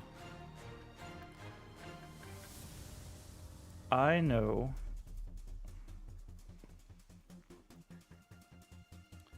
why Sire Brendan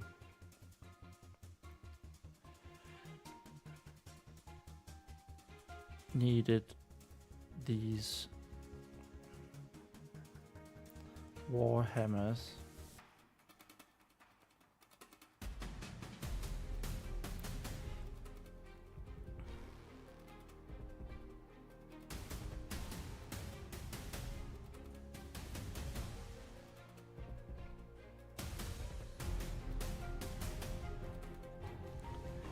And you should have delivered them. Should have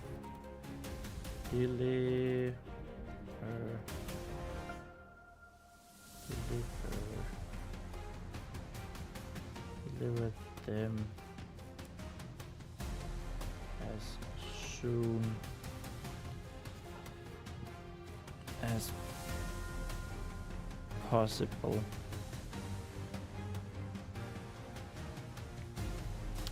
I will say though, I'm not entirely sure that it should be Warhammers, because it needs to relate to an ongoing effort versus the Temple of the Drowned.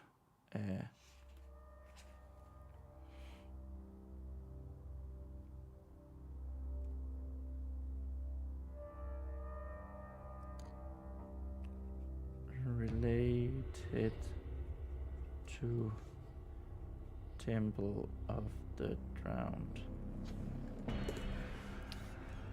But oh well, we'll see. It can be changed. We just needed to have something down. As soon as possible. Did it have something to do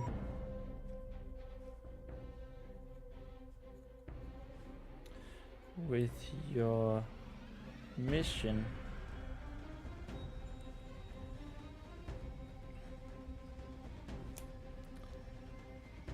in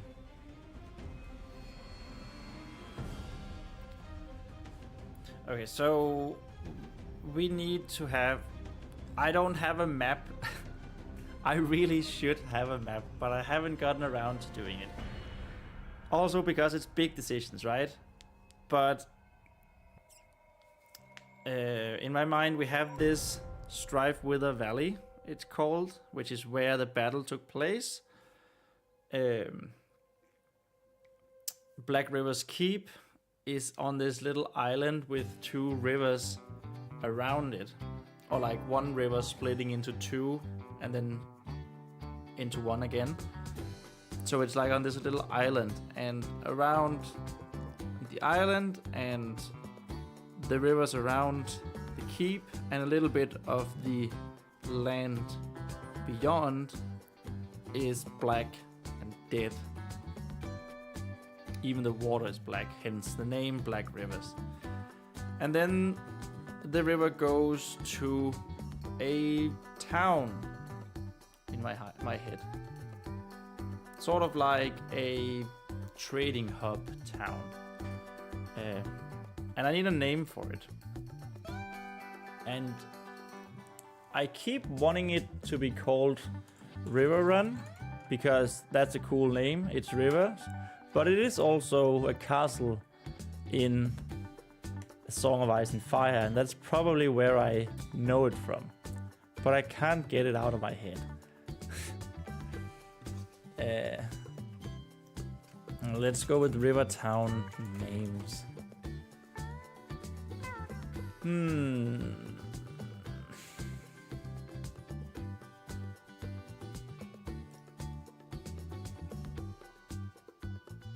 River City is a generic name used to describe a city located on a river.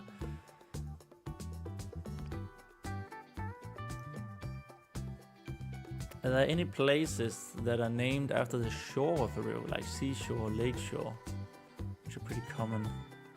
There are many riversides. Riverside, yeah. Strand, there's a famous street called Strand in London. Kingston upon Hull. Detroit, the name comes from the French word Detroit, meaning straight. Oh.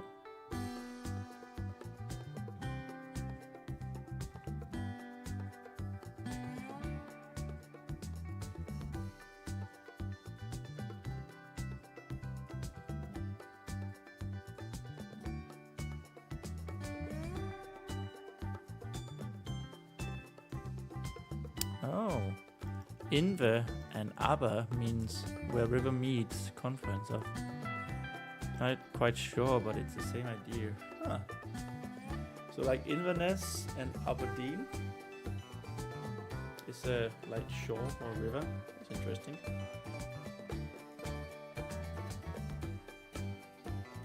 Oh yes, that's a good one actually. Ford. Oh, that's like a shallow. It's a shallow crossing place on a river. That makes sense. River ford.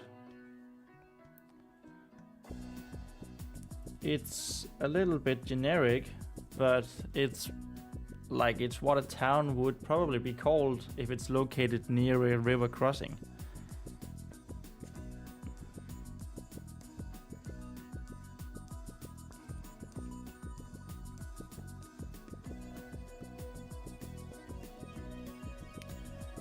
In an attempt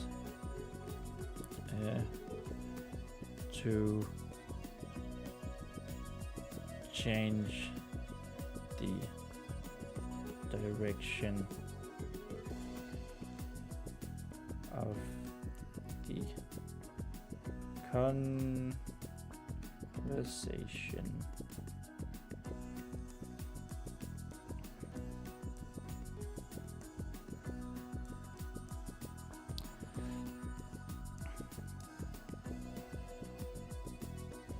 So now we're establishing that we're establishing here. This is chapter 1. We're establishing shortly the Temple of the Drowned, or at least we're establishing that there is some conflict. A fire was on a mission, and they're making military equipment to deal with whatever is happening, right?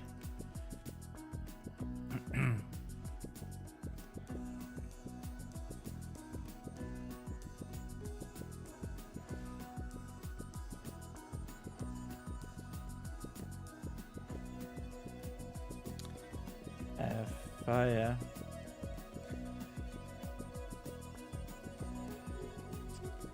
looked at Vespa with her. What was fire's colors?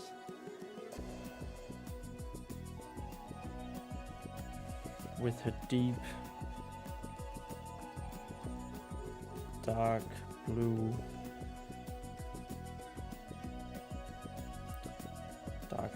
eyes. I don't know if I need another description for this. Description.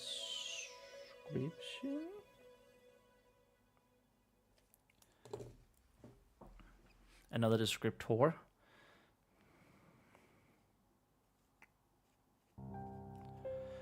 Contemplating. We're soon here. Contemplating.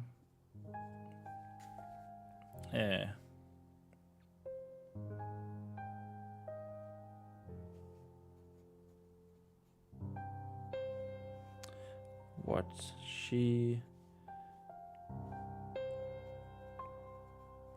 should tell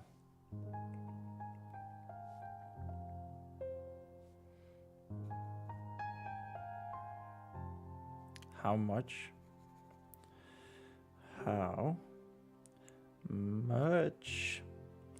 she should tell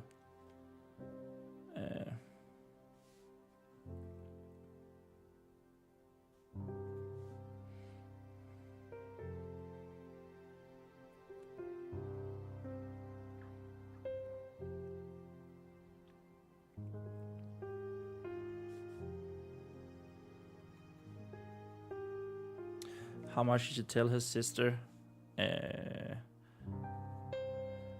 while readjusting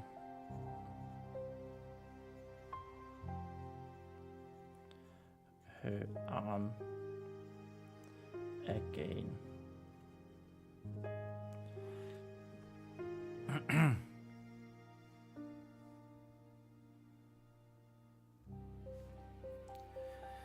In a way,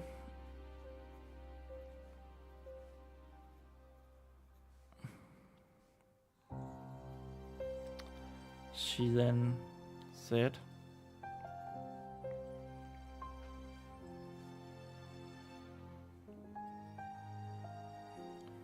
not fooled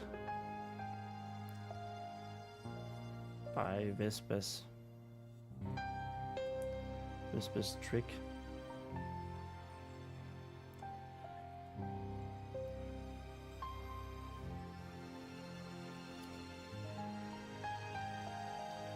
But that's not what we were discussing.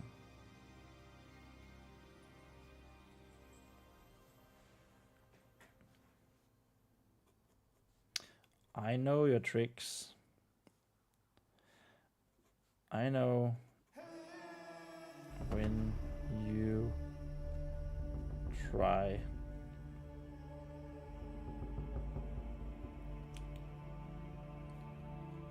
to change the subject, little miss.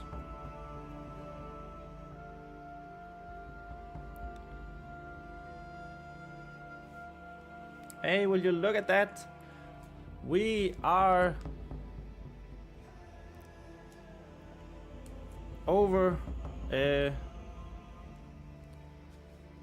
day 2, the day 2 goal. We have crossed the day 2 goal for, well, today. And isn't that wonderful? As we've done that, I just going to have a little bit of a break. And I'm going to warm up some food and have a little bit of a bathroom break. I'll be right back.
All right, we're back with food.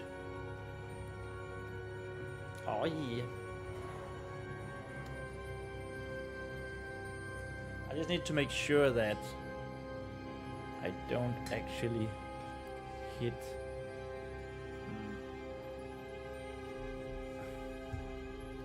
my book with this.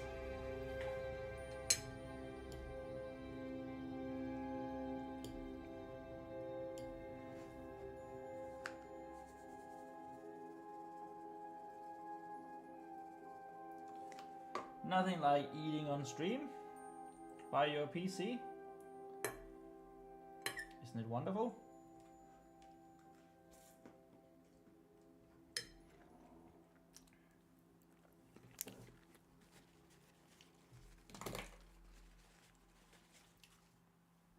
I'm sorry, my creative juices need food, need sustenance.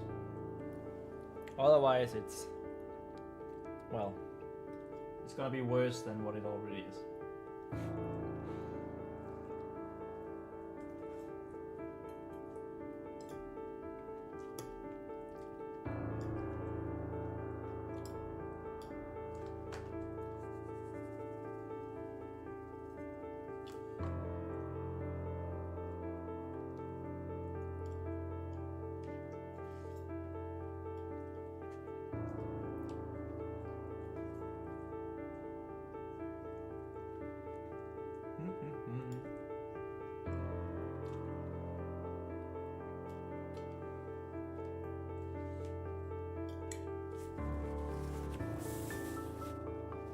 All right. Everything from here on out is a bonus. Kai is back as well. Hi, welcome back, Kai.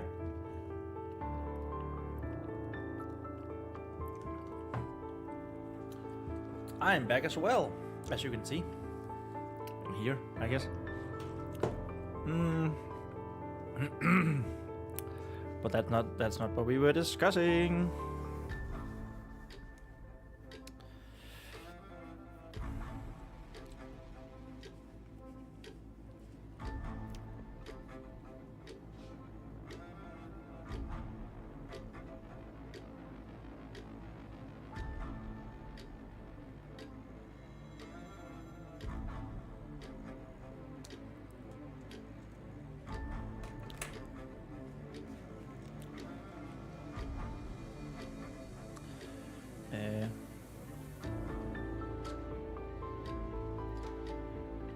Sorry. Vespa said with a cheeky smile. Oh my freaking god.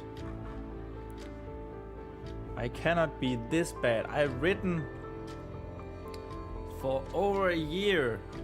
No, that's not true. Almost a year. Live on stream with a freaking pen. Ink pen. And I still fuck up all the time. Kai says writing is hard. Indeed. It is terribly hard. With a cheeky grin.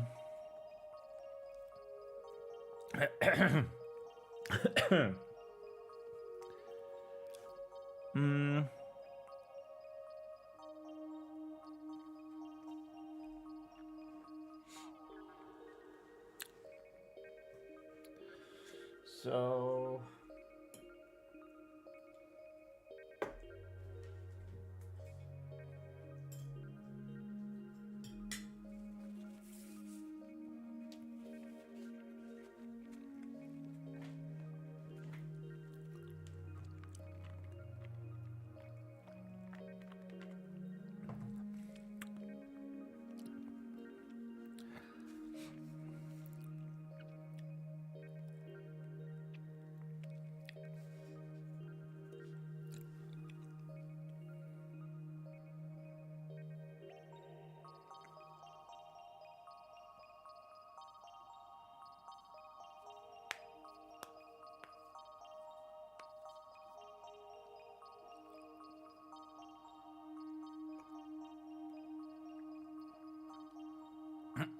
yeah, so we're actually coming up to the end of the chapter, I think.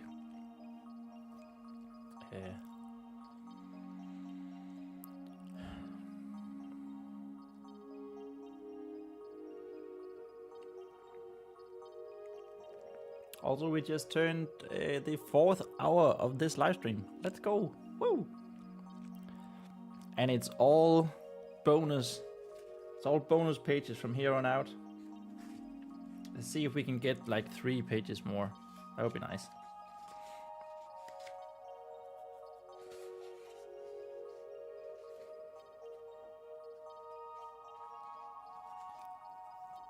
At least 2.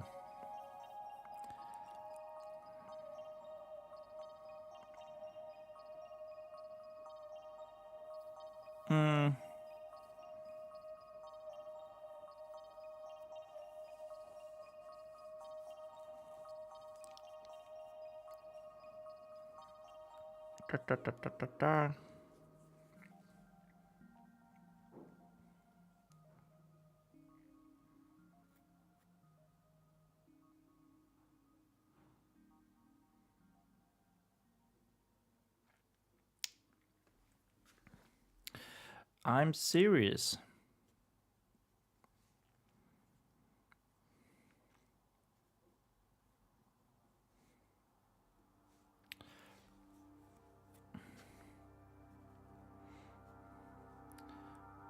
I need to see reaffirm if that means what I think it means. Reaffirmed. Yeah. It does. If I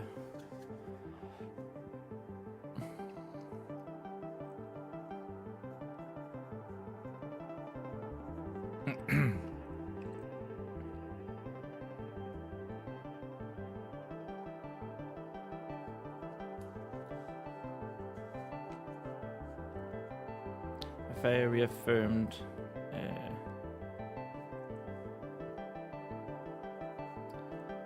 and took Vespa's hand.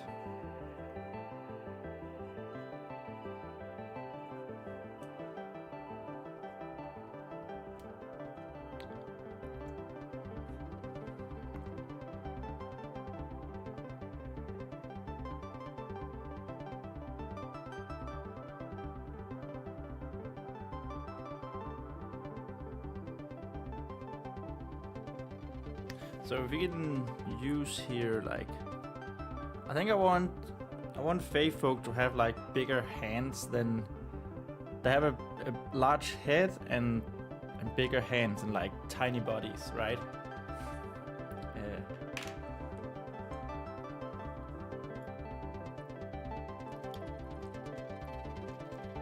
So we could use this to say something like to well reaffirm that Vespa is strangely small in this place, like she's out of place.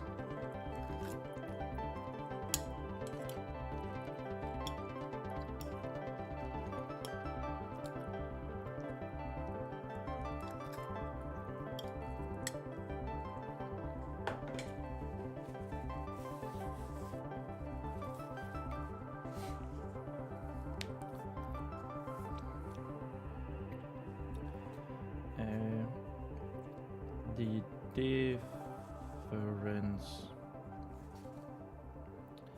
in hand sizes was significant.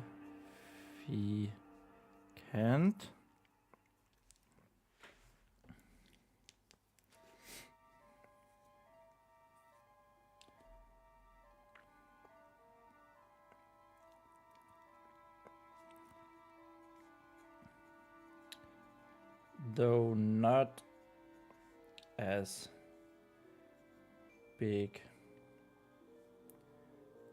as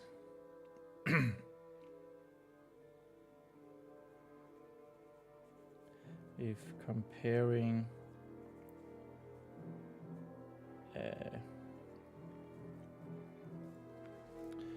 the two bodies.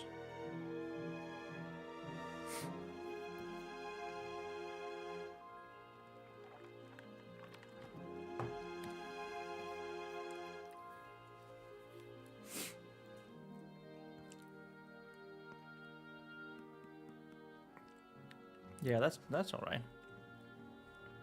I don't hate that.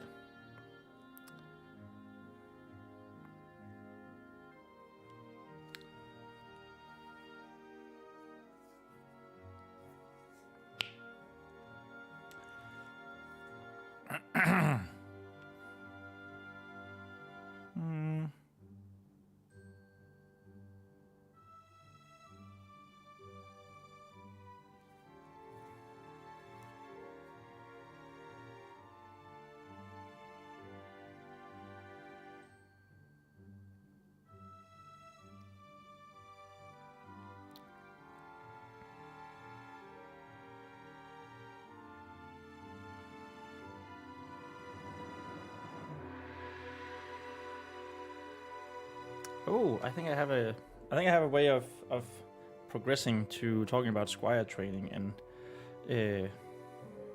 a fire being like what I mentioned earlier, that a fire being this, like, she's actually a pretty strong paladin. Though not as big as comparing the two bodies.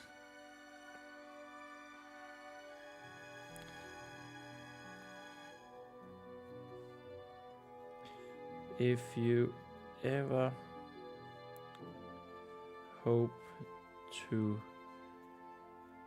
become a paladin of the, we have written of the vigorous oath so many times already. If you ever hope to become a paladin of the vigorous oath, you need to start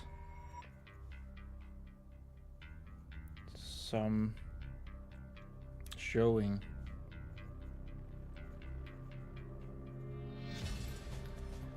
some discipline and willingness.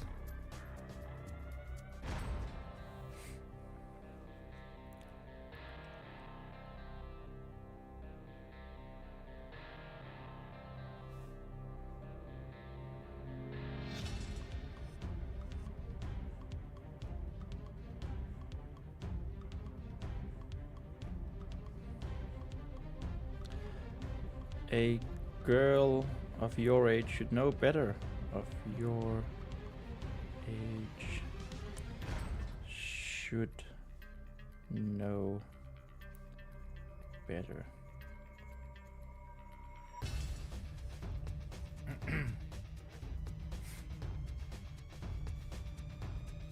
And then we're gonna say like, Vesper's gonna say like, I know I would be better at it if I would begin squire training. To which Afire answers, you can't begin squire training yet. You're not old enough. And you know, then Vesper would say like, but you were 14 when you started. That's still 2 years away for you. And I was disciplined. Or something like that. Kai said, hopefully my chapter starts flowing soon. Yeah. I hope you get into the flow state like you did yesterday, where the ideas were just flying around.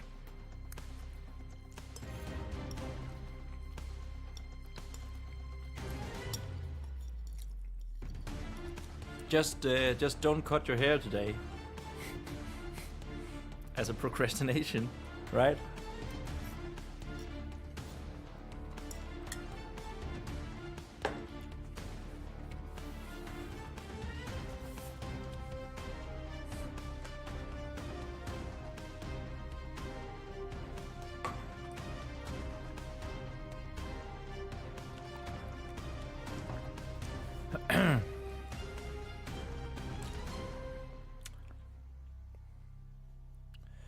If you would let me begin squirehood,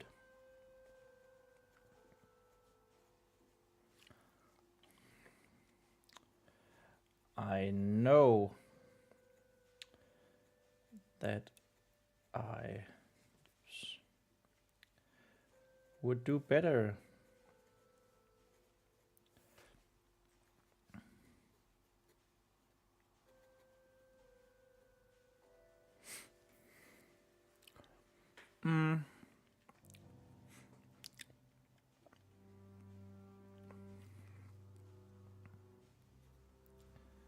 Vesper argued.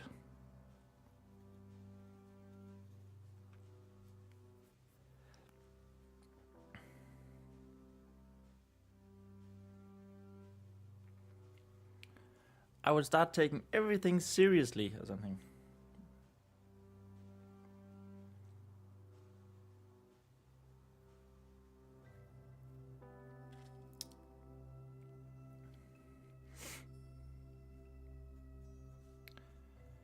I could squire for you.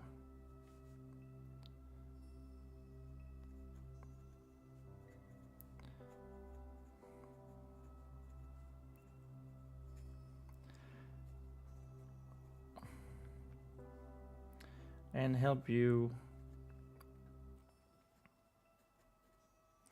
with your missions.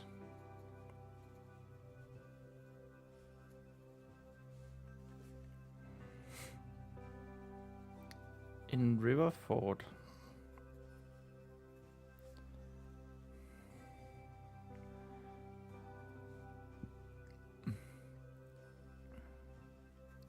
Or down by the Black Waters. The Black Water.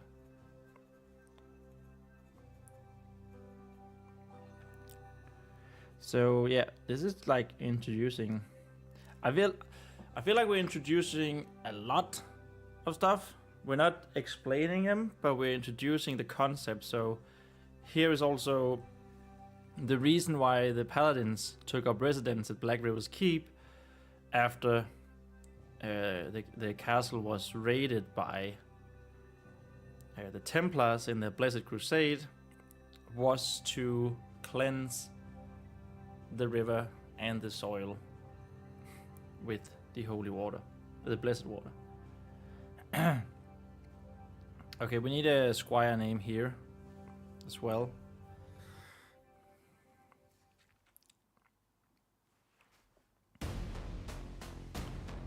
I don't think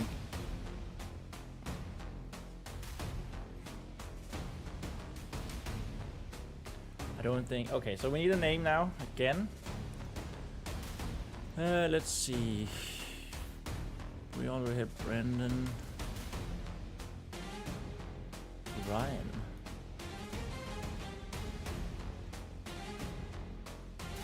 Little King.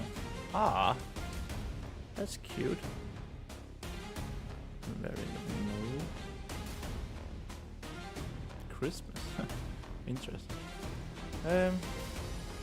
Oliver. That could be one. What does that mean? Olivier, which probably right. Olive tree. Oh. I mean, that would probably be better with Afaya, since she has olive skin. So no. Lou.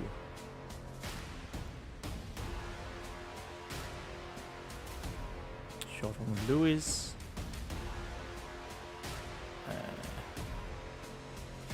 Medieval form of Louis. Latinized form of Ludwig. Louis, I guess. Ludwig.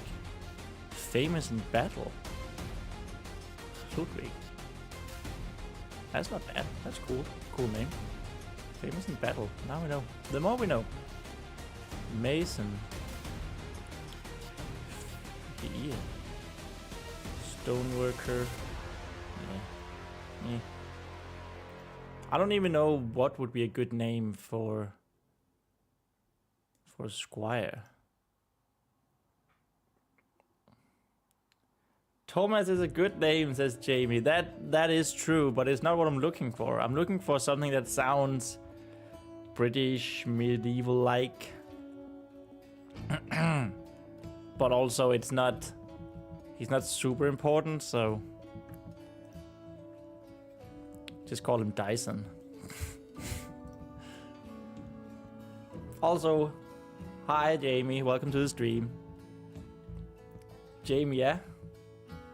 I don't know if I'm ready to do such an honor, to do such an homage in my book. At least not for an character this unimportant. It's a squire. I feel like an homage to someone called Jamie should be like a king, right? Don't call him that if he's unimportant, please. Yeah, that's what I said. Ebenezer. Aldwin. Oh, that's old friend.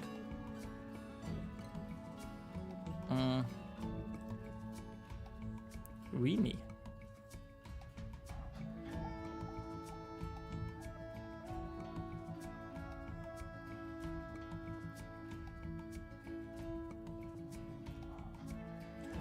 Edwin could be good, meaning friend. Rich friend? We can make some backstory, like that he's from a noble family or something. Let's go with Edwin. Tally is on the board, Thomas. 2,630 words so far. Oh my god, the board is ever expanding. The track bearer board. 3 people now. Let's go.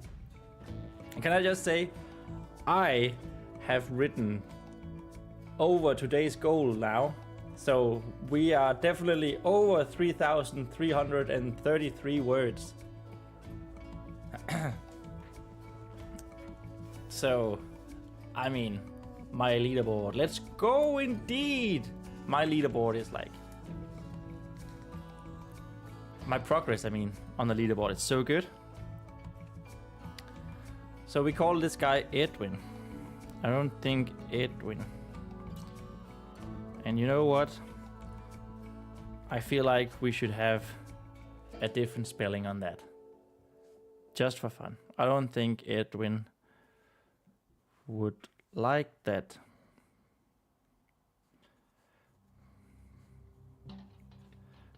Very much.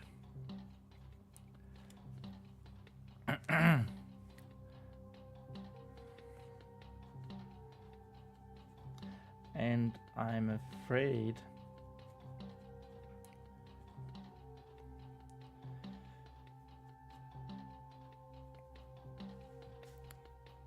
that a paladin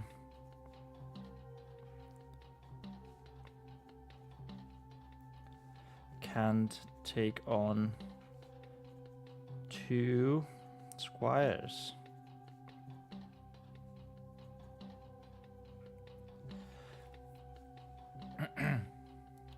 Jamie says he is the Saiwu of writing. Call your guy Saiwu. Siwu. I wonder if Siwu is actually means something. Is that an actual name? Siwu. Probably isn't. No. Would have been fun if it was. You know, French people are weird.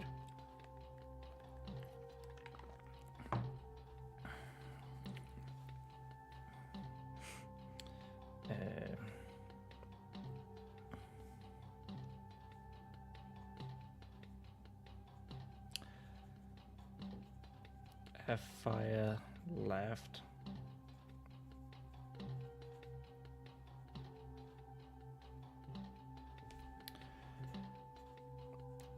Vespa loved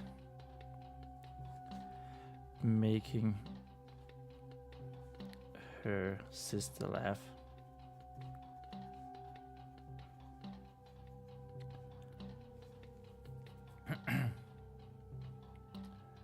Kai is back ×2. Welcome back again, Kai. Jamie said, chat clip that. No books will sell in France after that. I'm back to my writing as well. Good luck, Thomas. Thank you, Jamie. Good luck to you. And goat right back at you. Go, go, go.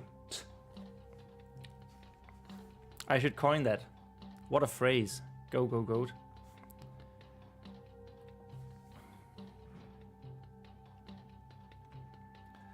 And right. Loved making his sister laugh.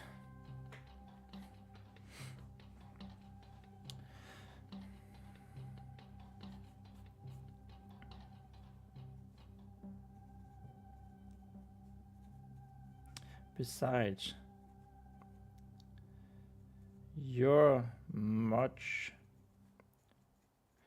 too young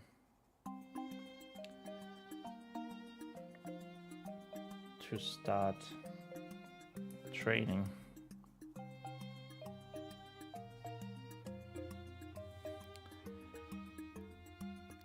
Dot. Goat, goat, goat, goat, goat, goat, goat, goat, goat, goat. Right back at you, Kai.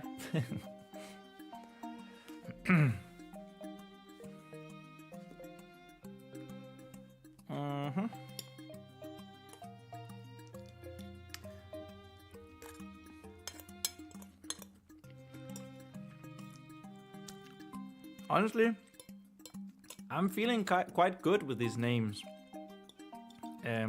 Maybe they're a little bit too many British names. British inspired names. Miriam, Tristan, Brendan, Edwin. Maybe we need some more Germanic inspired names as well. Maybe a little bit of Danish in there. Oh. Whoops.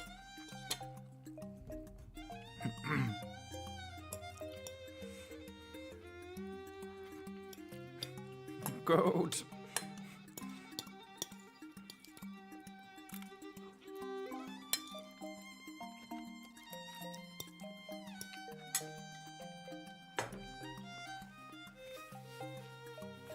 But you know, it does make Afire and Vespa stand out, that their names are so different from more traditional medieval fantasy names.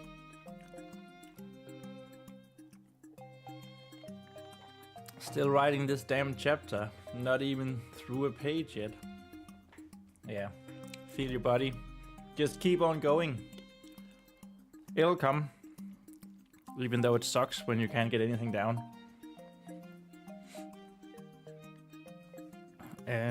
Right.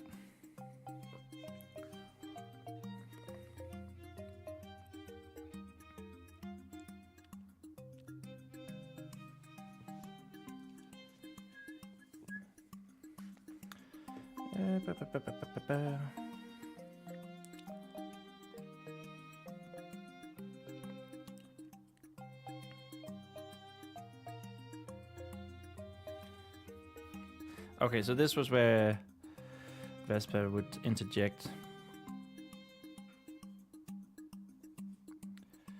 You were only 14.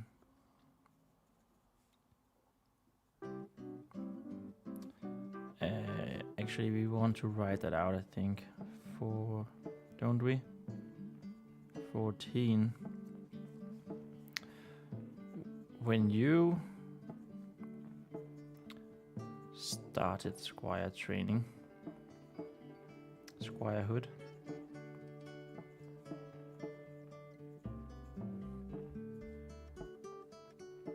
You.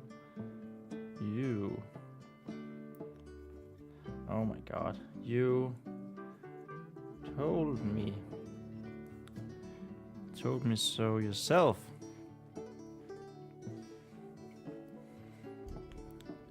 You told me so yourself.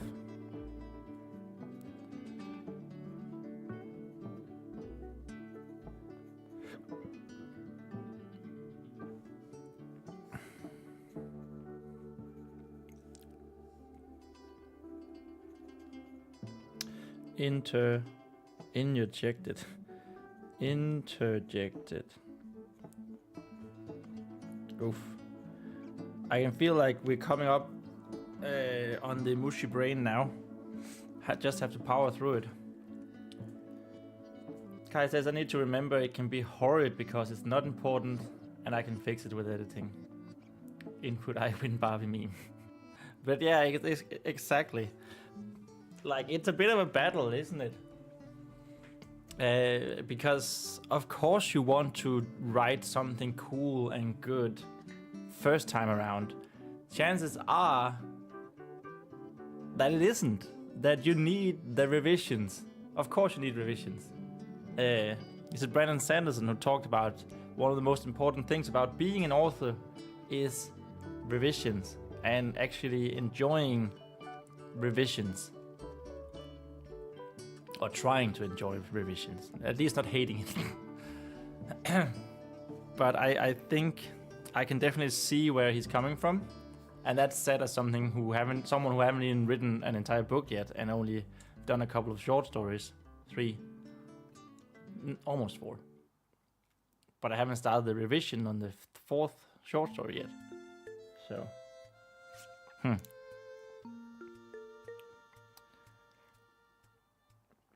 But at the same time, you just want to make something cool and good from the get-go. Because you have cool and good ideas, right? But yeah. Get something down, and I know that's something I struggle with as well. Like, I want this novel to not be what Jamie, who was in the chat before, calls a trunk novel. Like something you just need to get it over with and call it a day and never do anything with it again. I actually want to work on this and make it into a cool book. So,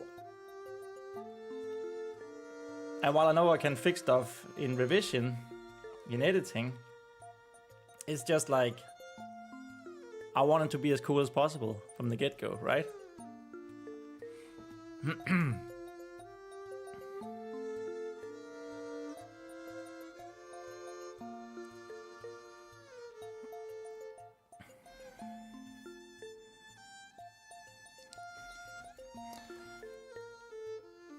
So here is where we say Vesper's age. Which would still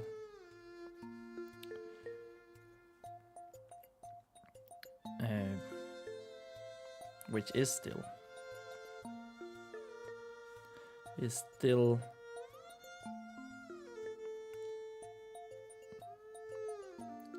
2 years, 2 summers.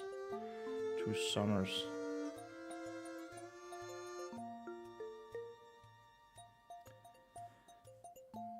I don't really think I want them to call them years. Years. Kai says it's hard to find middle ground. Yeah, exactly. It is hard to find the middle ground. But as long as you're writing something that you think is interesting, then you are a good way, I think. Like the thing you wrote yesterday, where you were basically crying from what you wrote yourself. I think that was quite beautiful, actually.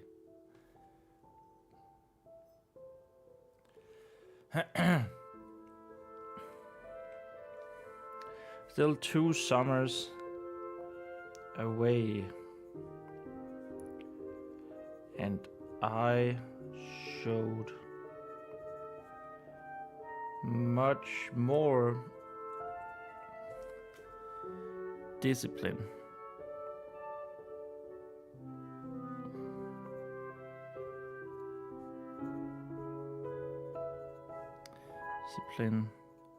Than you.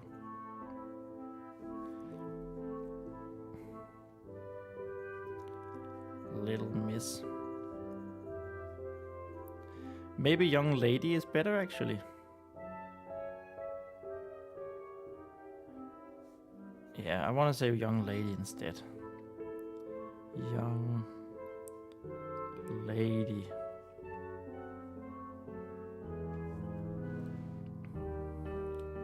My last chapter is 610 words long. That's not... Well, I don't really have anything to compare it to. So the prologue here and chapter 1, as I mentioned, this part, this is around 3,333 words. So it's interesting to see how long it'll end up being. I mean, I feel like I'm nearing the end of the first chapter though, so that's good, at least.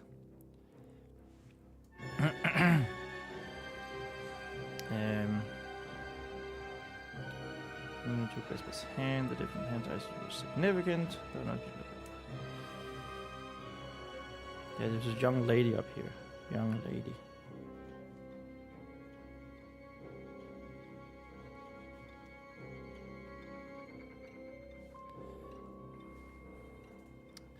Might as well write it here.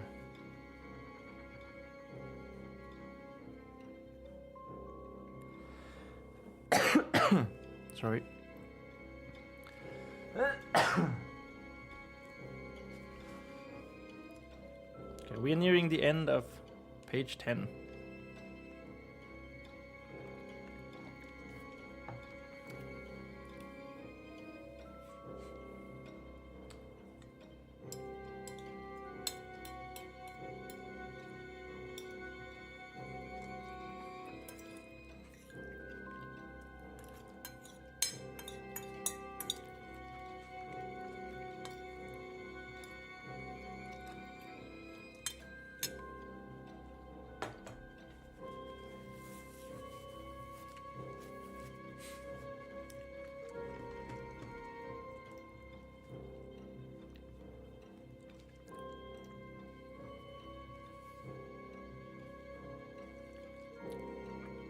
Oh my god.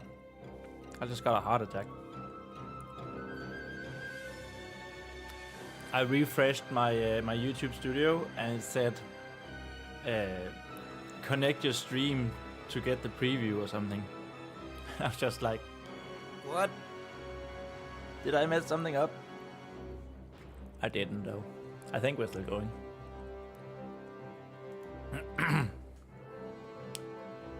me just check real quick. We should still be going. Channel. It does say we're live, so. Yay me! I didn't fuck everything up. Yay me! Wahoo! Wahoo indeed, Kai. I don't know if that was for the YouTube thing or the fact that my chapter is over 3,000 words long so far. Young lady.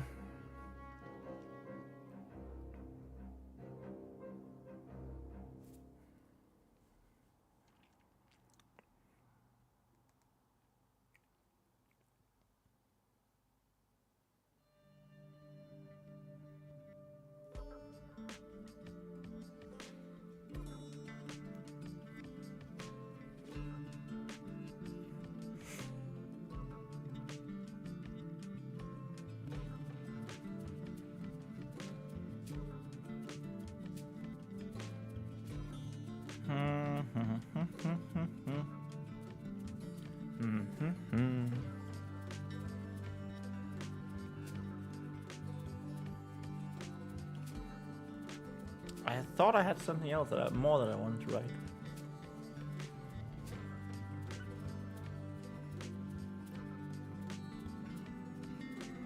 Well, I do have more, but more for this sentence specifically. It's what she's saying right here, specifically.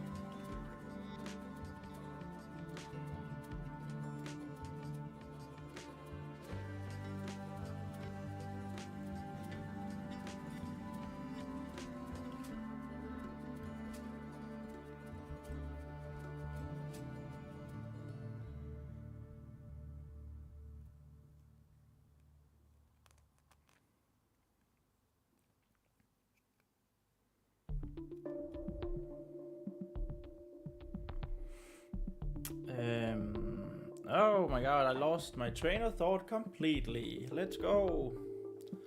Great, wonderful, I love it.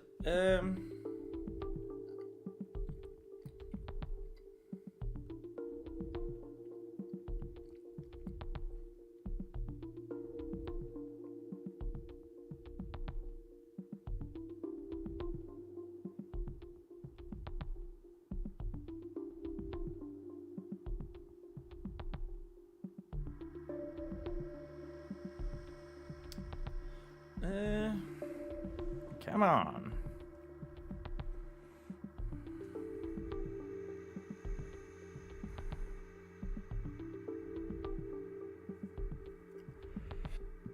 I might as well.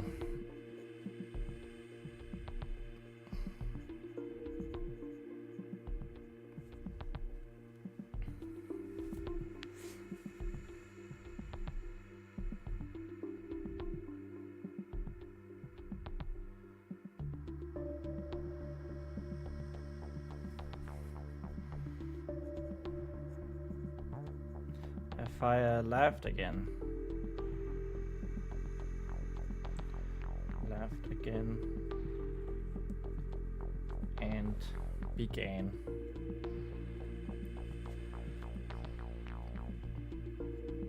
To tickle Vespa.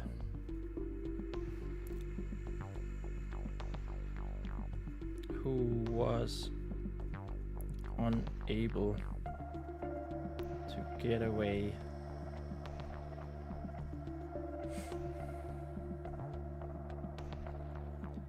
from her seat on the plate armored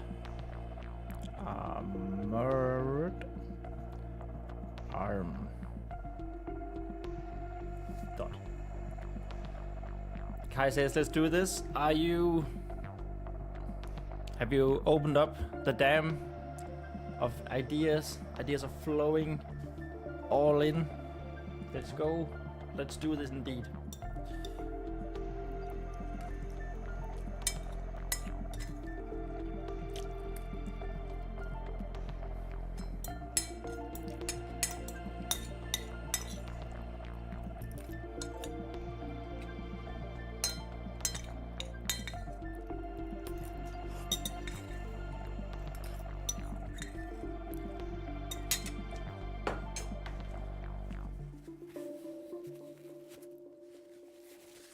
Alrighty. That was dinner devoured, finally.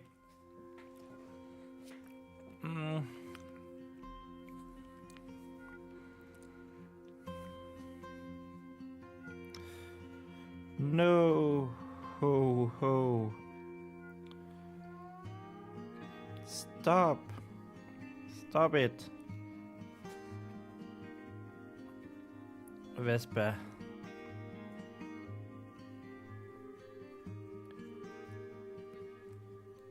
Vespa laughed and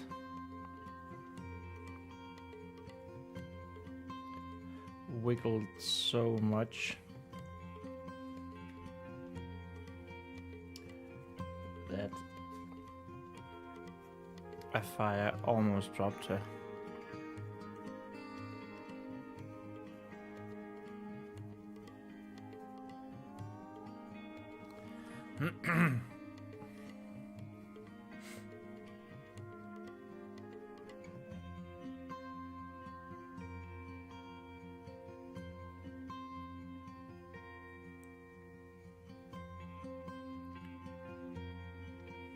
Do you promise?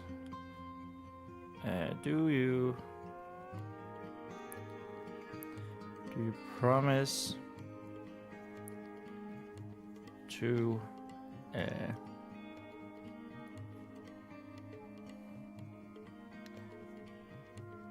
to finish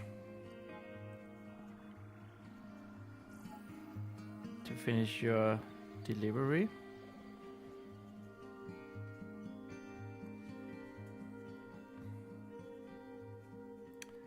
A fire asked.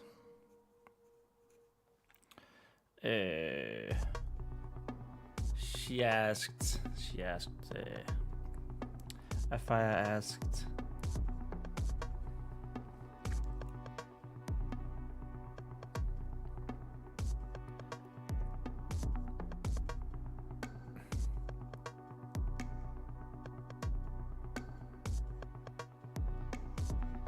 With an evil smile.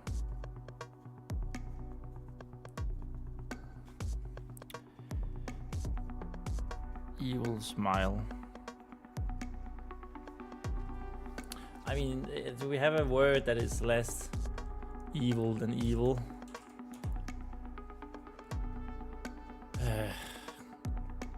The wicked smile. Sinful, immoral. No. Playfully. I guess we can say playfully evil with a playfully evil smile. Playfully.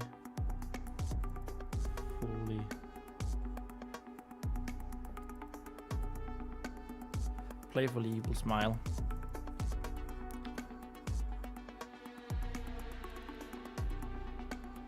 I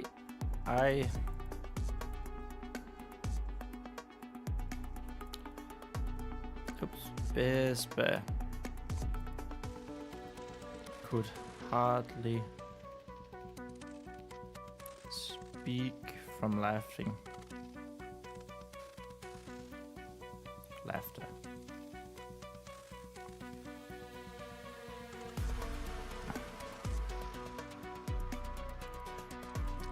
I promise.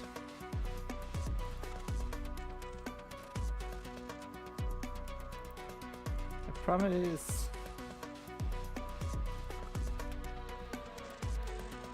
guys, I can't tell if my ideas are flowing or if it's just easier to write the middle.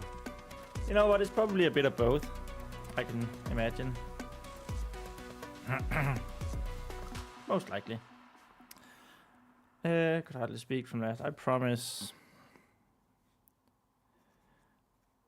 And do you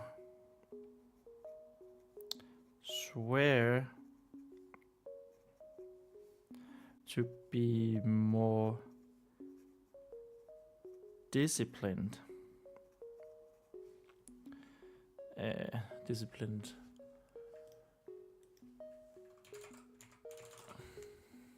Going forward in the future.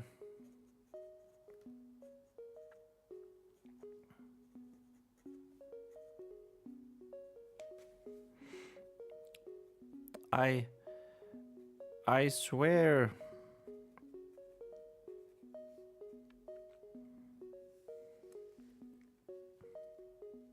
Good.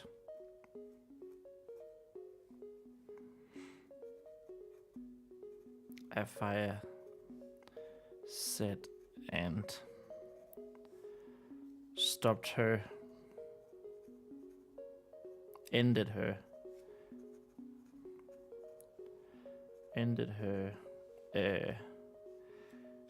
tickling assault.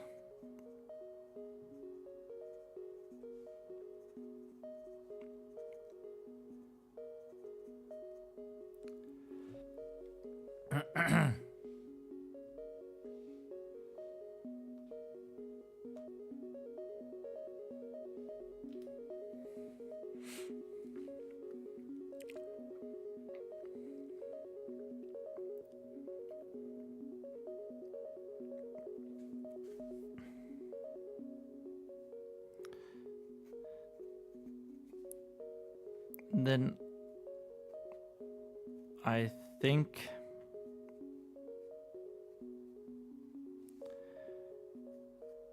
you will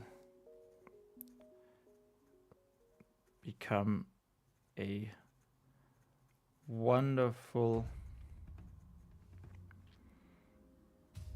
squire.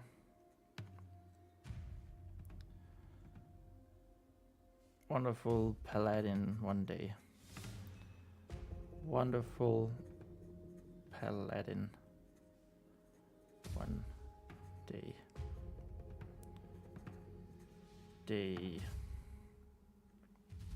Yay, we did it. That was page 10. Let's go.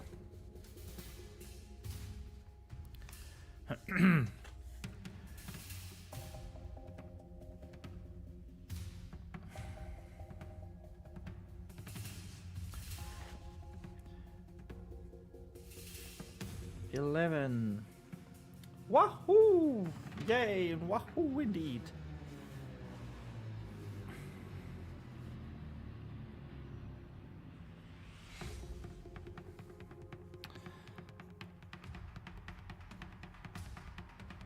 A fire had put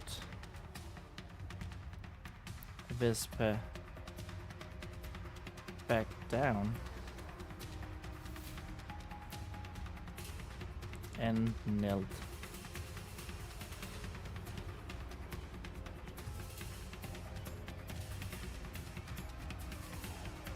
Besides her in the doorway.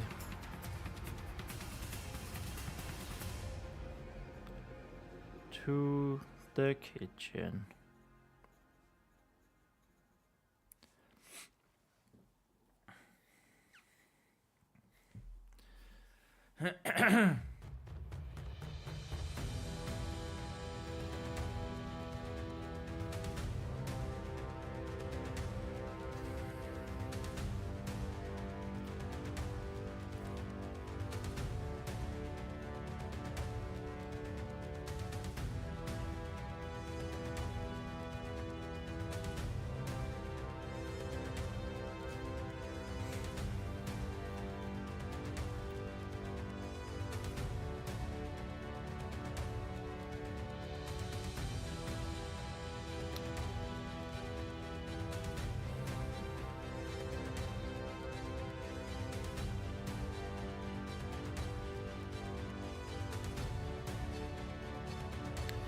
Yeah.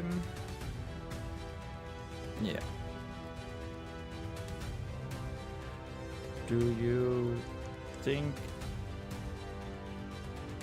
that I will become as great a paladin as you?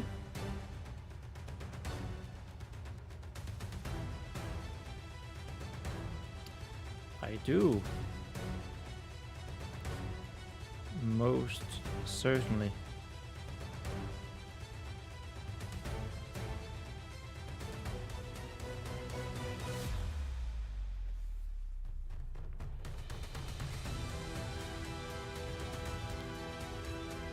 Vespa's copper eyes brightened.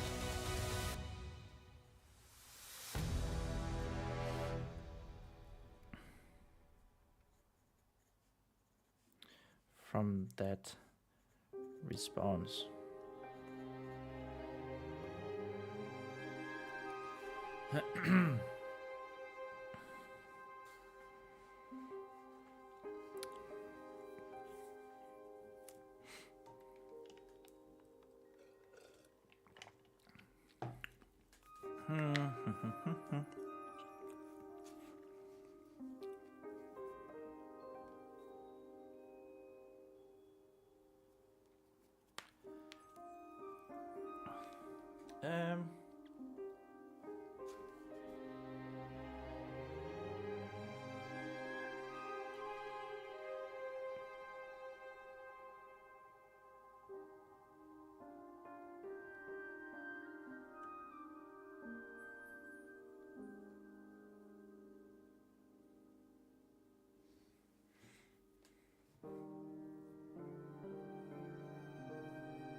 But it requires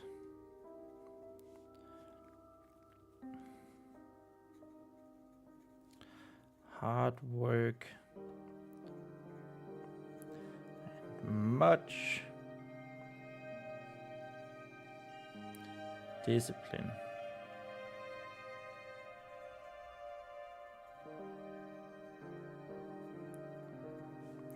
You must remember that. Okay. If I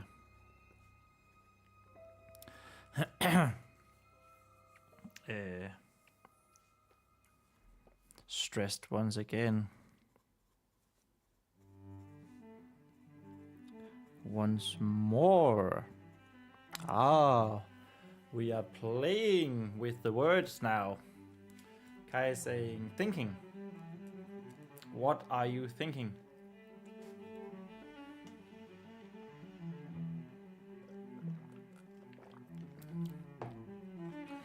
Oh, we're coming up on the 5th hour of day 2's live stream. Let's go! That's what I'm thinking.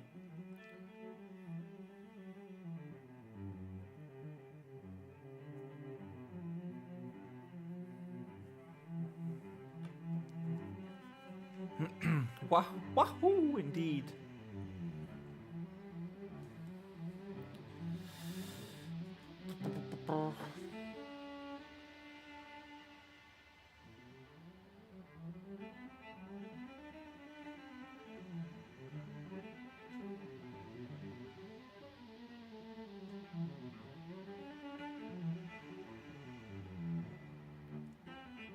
I'm trying to think of dialogue. It's usually easy. Yeah, I feel I feel you. I feel like dialogue is also where I write the fastest. But you can't figure it out right now. It happens.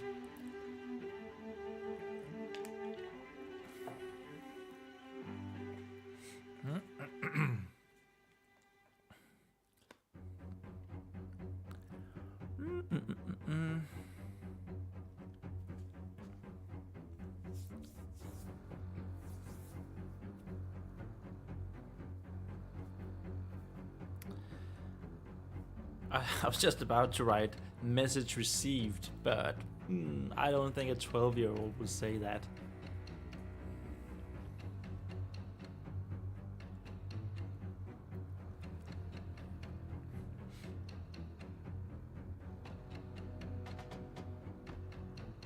Just I will, I guess.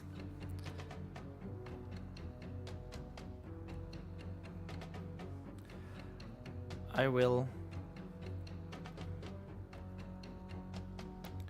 Vesper said as she went to pick up her wooden ladle.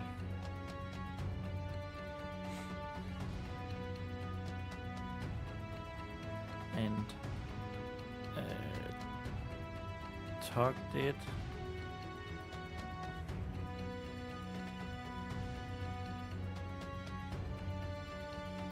between her rope belt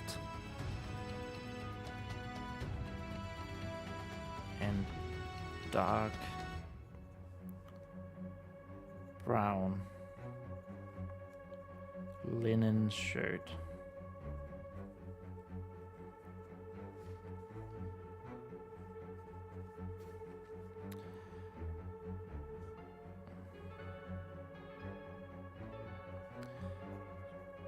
She then picked up her pot lid.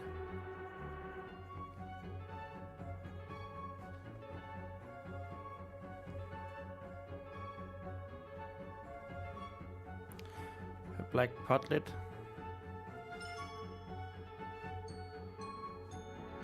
Cast iron, black cast iron pot lid, and placed it on top of the crate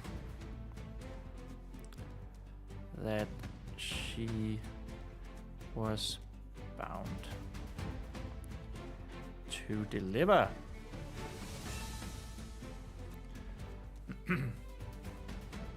Kai says, I just don't think I'm that inspired at this moment in time. I might write later though, so I've done just under a page right now. So something is better than nothing. LOL. Exactly. Something is always better than nothing. You know, you're gonna have, I'm sure you know this already, but you're gonna have days like these where you're just not feeling it, right? And it happens. I think I talked about it yesterday, but I have my rule of 15 minutes of writing every day, because I feel like it's something I can definitely keep up. And I have been doing that for almost 700 days, I think, in a row now. And 15 minutes is not a lot. It's, like I said, it's something I can do every day, even when I'm not feeling it, or even if I'm so tired. And it's not like I have to do a whole lot in the 15 minutes. I just have to work a little bit on one of my stories, or background lore, or religion, or whatever. And oftentimes, those 15 minutes turn into half an hour, 40 minutes, 1 hour, 1.5 hours. It's just like taking the time to sit down and begin. But even if it's just those 15 minutes, like if you do 15 minutes every day for a year, I don't remember how much time, like you've actually spent a lot of time in that year writing just by doing 15 minutes. I don't, how much is it? Let's do the math. So 4 days is 1 hour, and then 360 divided by 4. You spend over 91 hours if you just write 15 minutes every day for a year. That's actually pretty good. Just by doing 15 minutes every day. And like I said, I find that it often turns into more, which is even better because you get inspired, and it's oftentimes just the hardest is just to go, right? Playing on my DS now. Awesome. It's also important to relax and do other stuff and have fun. I mean, ideally you should be relaxing with this, right? Did about 2 hours too. Yeah, like you worked today, so you can definitely pat yourself on the back. 2 hours is very good.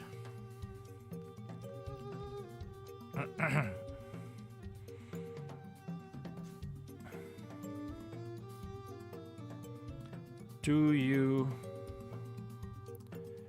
really need those things?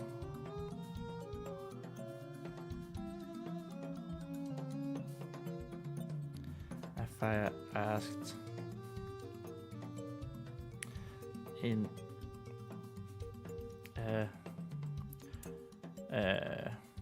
with slight disbelief.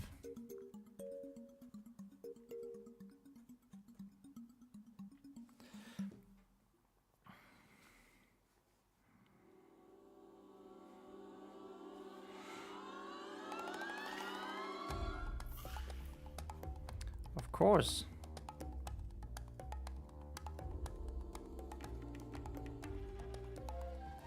Of course I do.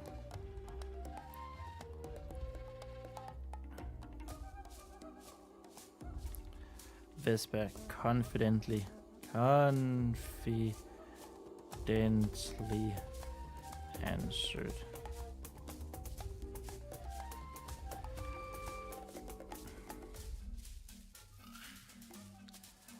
According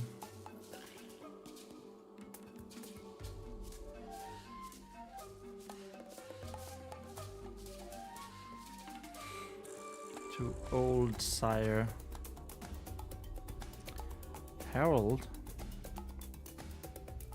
We called him Harold, right? With O.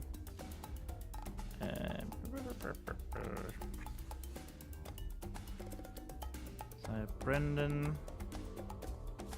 Sire Harold. Oh yeah. Oh, I got my Nintendo dogs. Oh, that's so cute.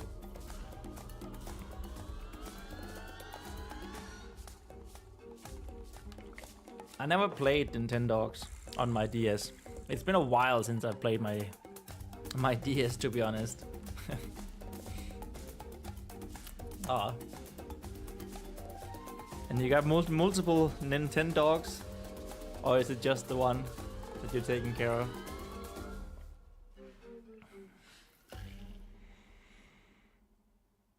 According to Sire Harold, a paladin is nothing without their ability Without their weapons.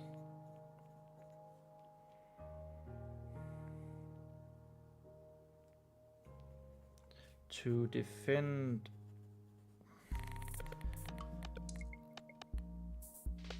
without their hammer and shield.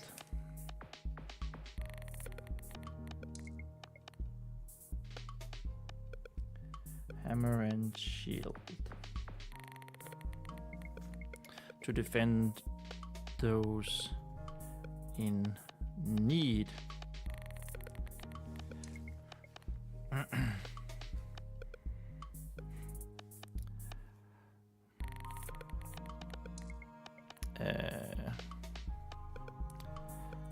A fire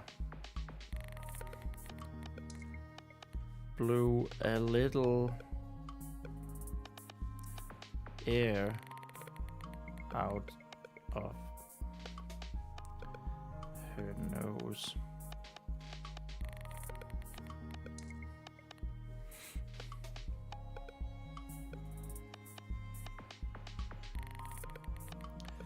Of course, our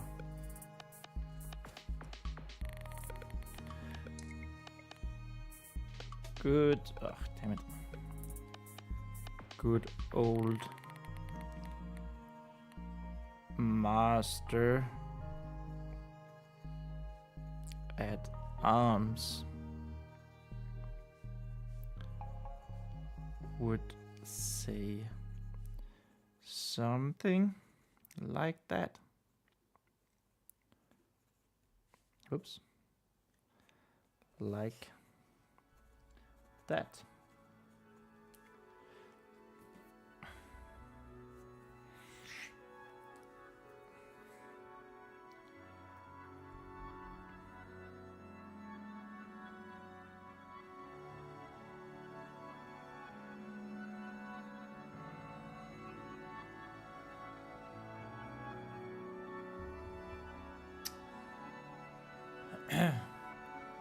Kai said same.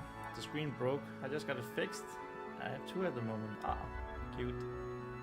I love that you get it fixed. Not many people fixes their old consoles. That's amazing.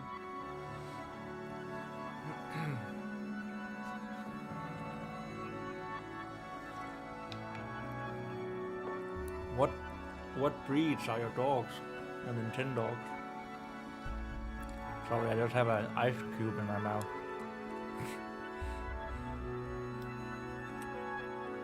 Oh, there, I swallowed it way too soon.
Okay, you have no idea.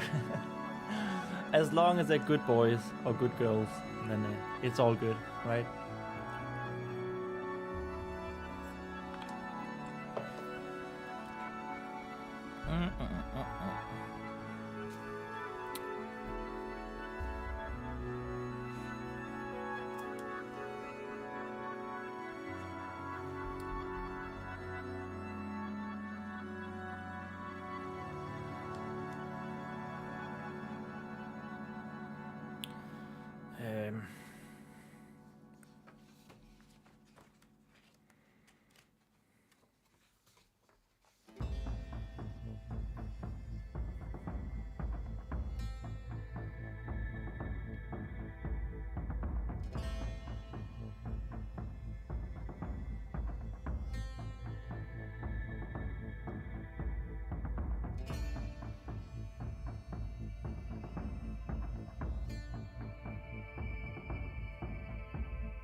hate how I can only walk one at a time. What?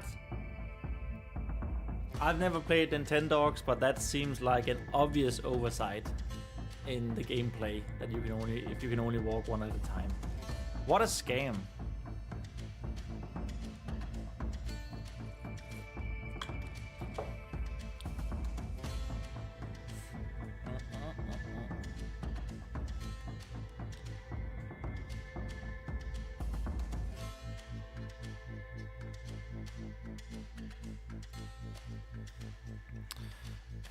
She interrupted.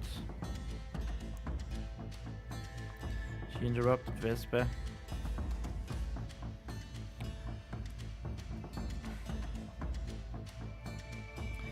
Just as she was about to pick up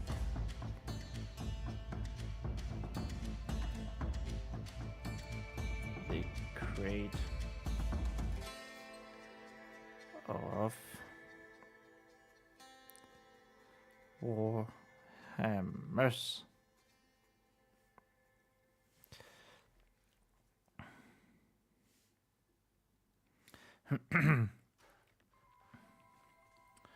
And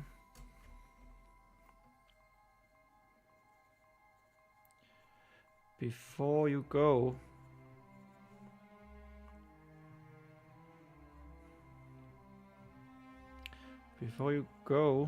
go deliver that.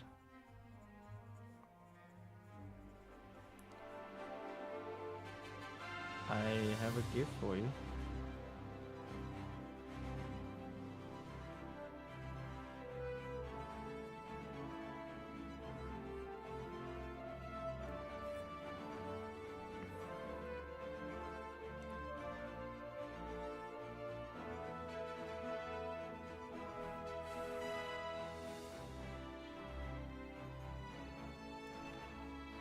What is it?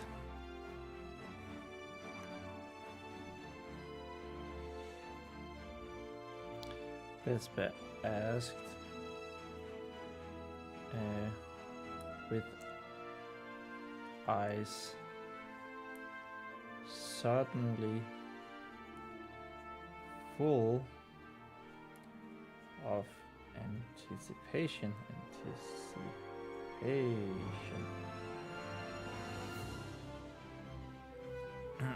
Okay, so now we have this. This is part of the subplot. So a fire to give Vespa a gift, which is accidentally linked to the lingering evil.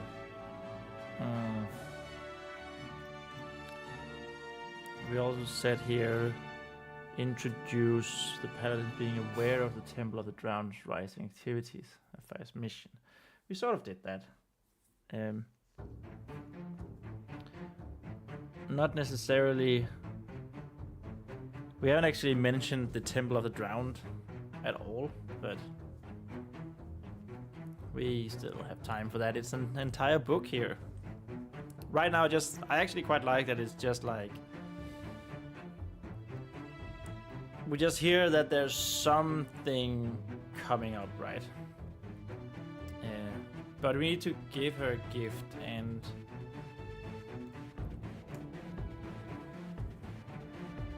I'm not sure what that gift is going to be. Could be a brooch, could be a jewelry of some kind.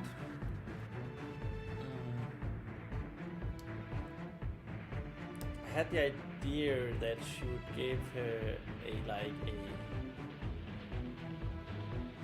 like a wooden hammer, small wooden hammer, like a toy war hammer. But I need Vespa to lose it at some point. It's not really this gift is not really going to be a big deal in this book, but it's going to have consequences down the road in another book, either 2 or 3. Kai says, got my kitty, one of them. Aww.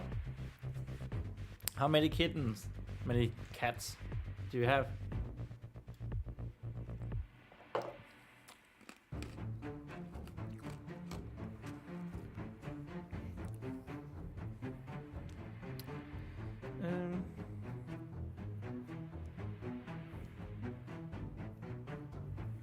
Also, I needed to see if okay, let's not actually need that. Master at arms. Is it master at arms or master of arms?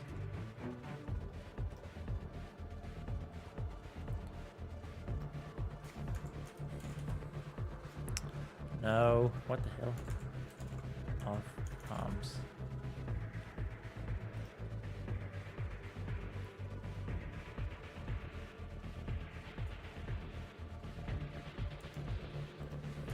Medieval.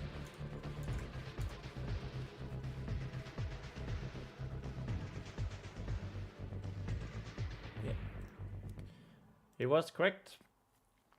You have 4 cats. That sounds adorbs. Wonderful and amazing and adorable. I've never really had cats as a pet myself. We had a couple when I was little, but I don't really remember them. My family has always had dogs and horses, chickens. And I had a budgie as well for 14 years from high school and forward. And she was wonderful. I loved her. She is the one that Vespa will find, the bird that Vespa will find in this book is me writing an homage to my late budgie. Yeah, we had horses. My mom is a big horse girl. So they always had horses. I used to live on the countryside, so... Oh, you had 4 budgies. Wow, as well. Oh. Sounds great.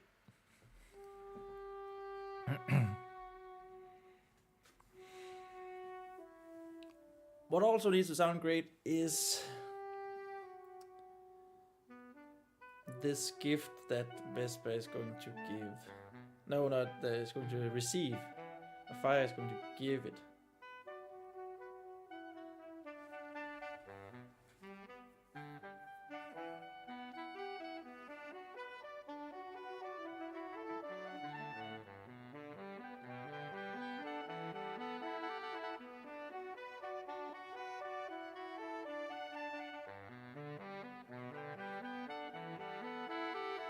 I guess it should just be a necklace, actually.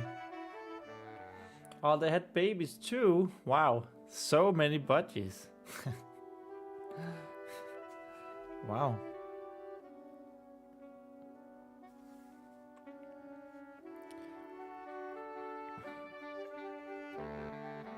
This necklace that I bought in Riverford.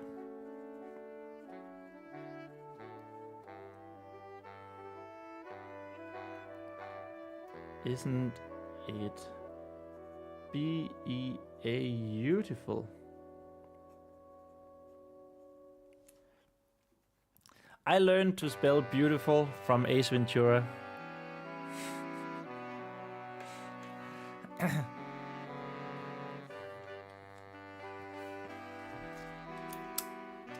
Damn. We don't have a lot of highlights today. Like we did yesterday.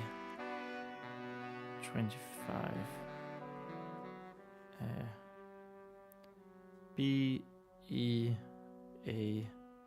Beautiful.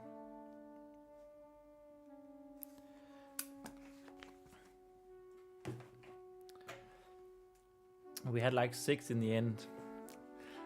I gotta say, that sounds pretty nice, pretty lovely.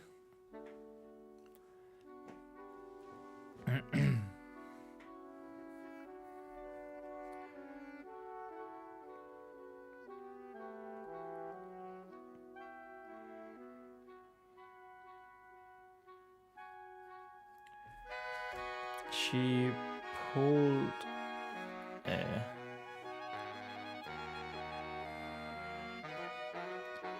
a small silver chain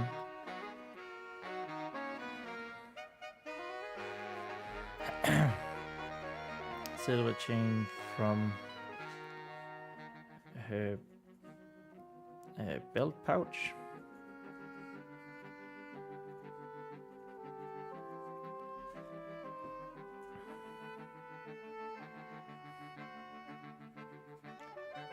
And held it up to Vesper. Yeah.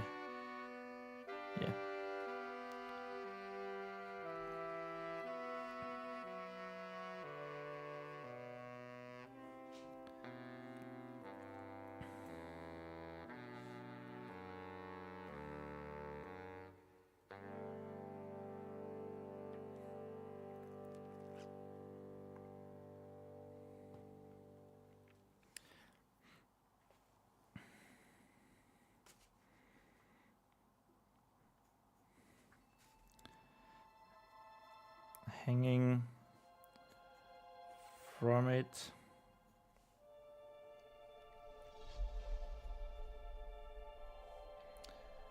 was a simple flower petal,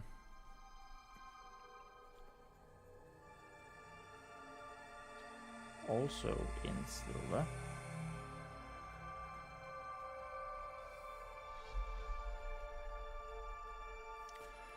With a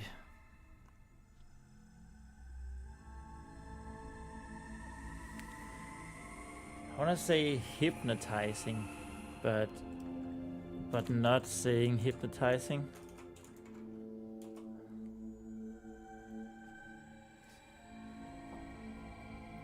Captivating.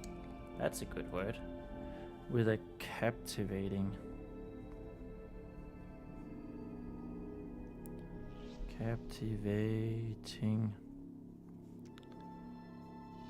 black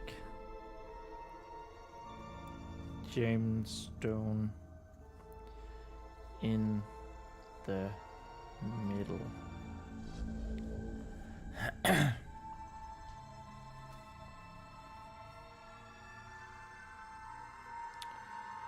Wow.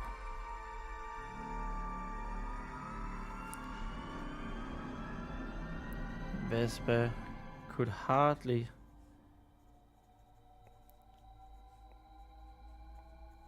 keep her eyes off of it as a fire held it out.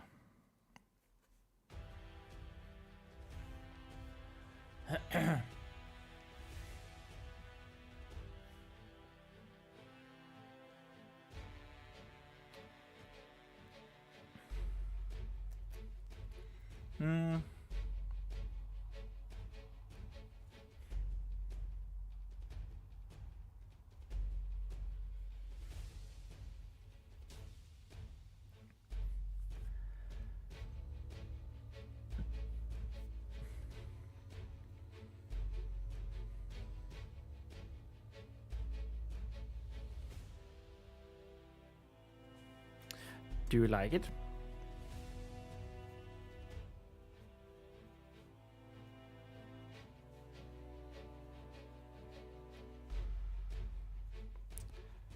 She asked, even though she could clearly see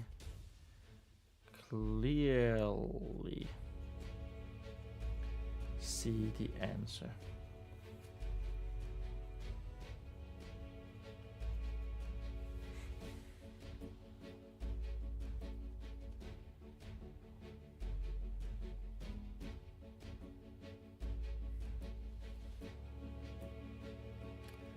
Is it really for me?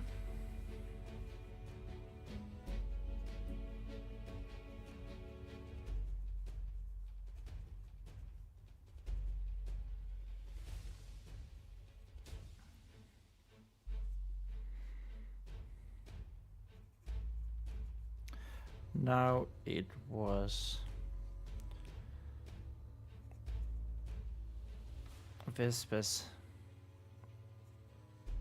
turn to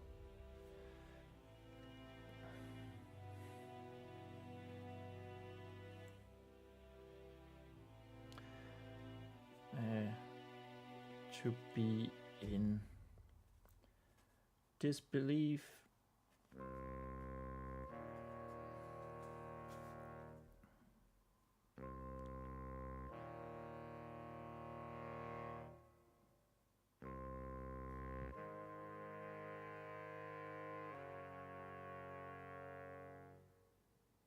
I think I want to say found up here instead of bought, actually. Just to be a little more vague. Found. Oink.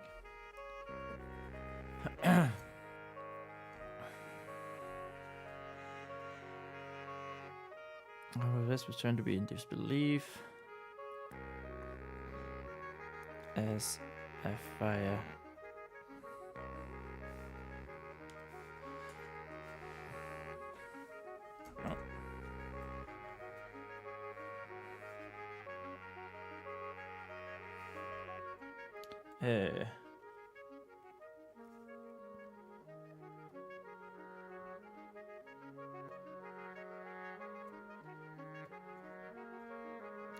Secured the necklace around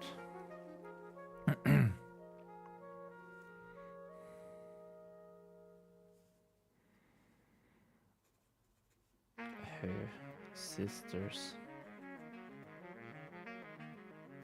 neck.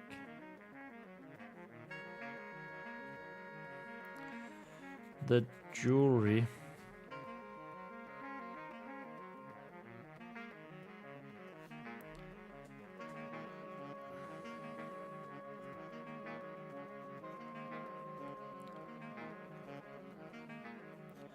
to say that it matched the rest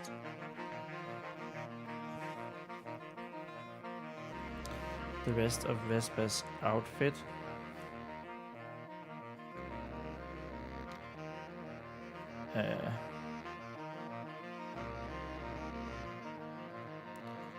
Was to lie, was to say a lie.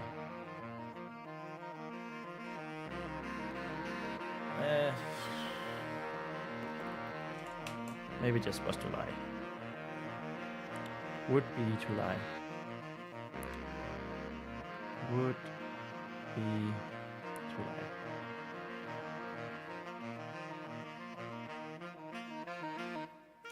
So like, it's so much more fancy.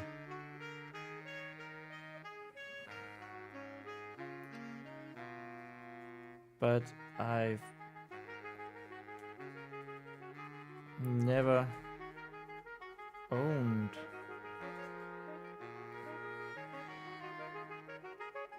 a necklace before.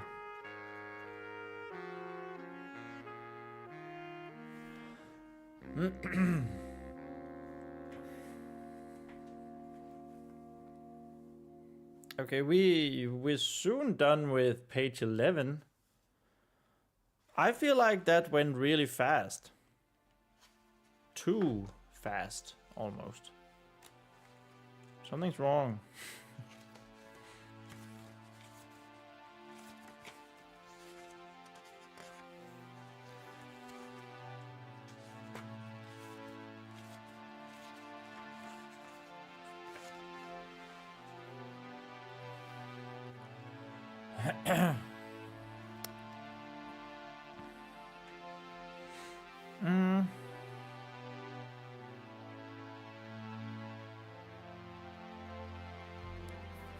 Also, how much easier is it to write a story when you know the names of your characters? Now that's a life hack, a writing hack if I ever saw one.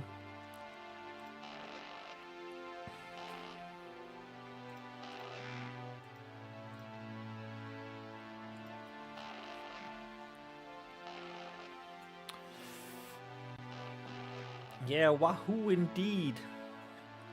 Wahoo indeed, Kai. Of course, we're not done with it yet.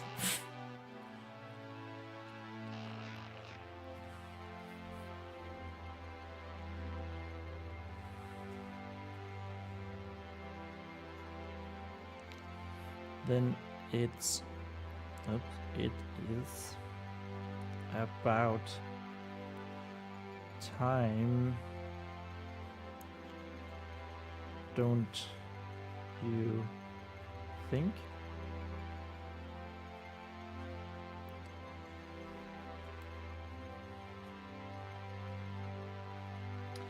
If I said with a smile.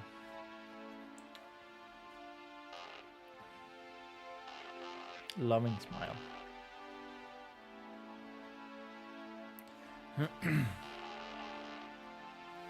Oh, thank you.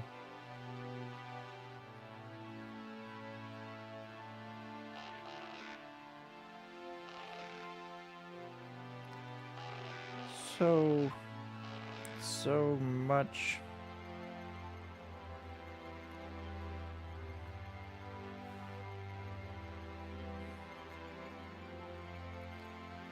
Vesper immediately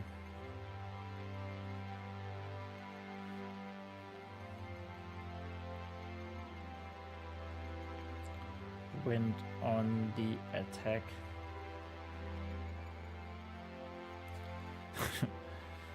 With a vicious hug. A vicious hug.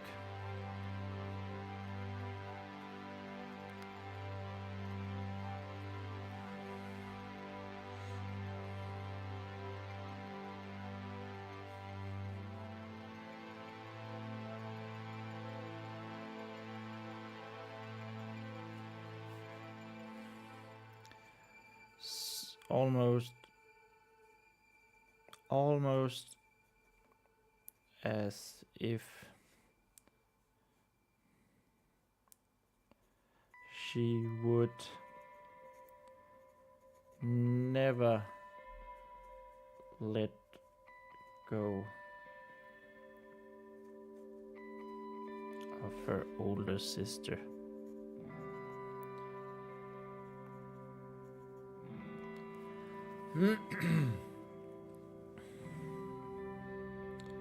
Oh my god. I don't think you can see it really, can you? Oh, you can. This ink cartridge is almost done. You can sort of see through it. Yeah, it's really difficult to see. Not much better here. And in just 2 days. That feels good, I gotta tell you. Guys. Feels real good.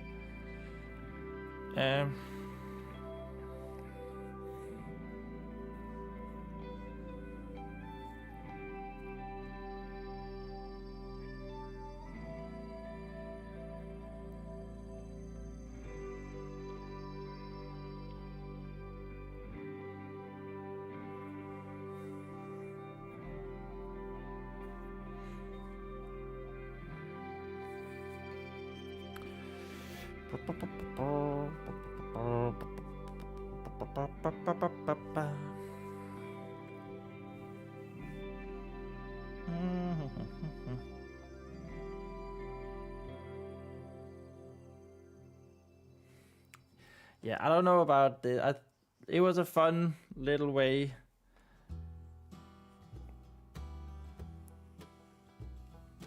Not sure.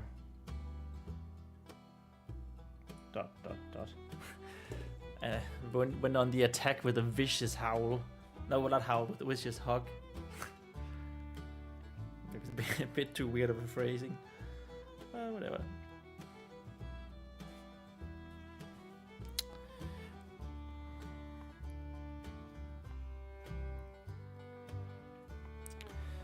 You're much welcome, my love.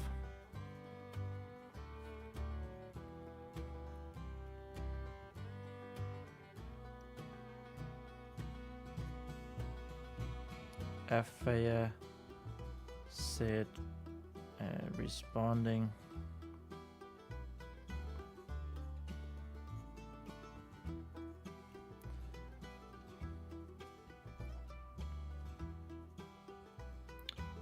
The hug in kind.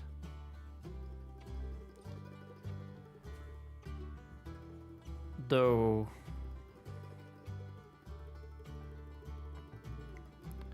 she restrained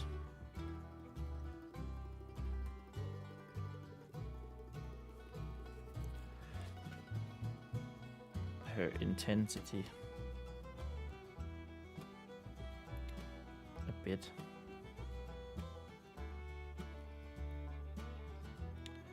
Oof. Sometimes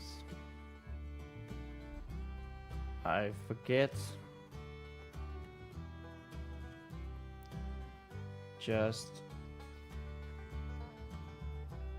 how strong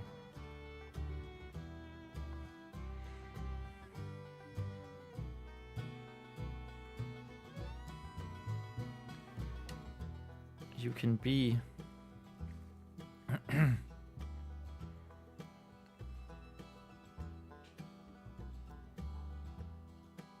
Strong you are.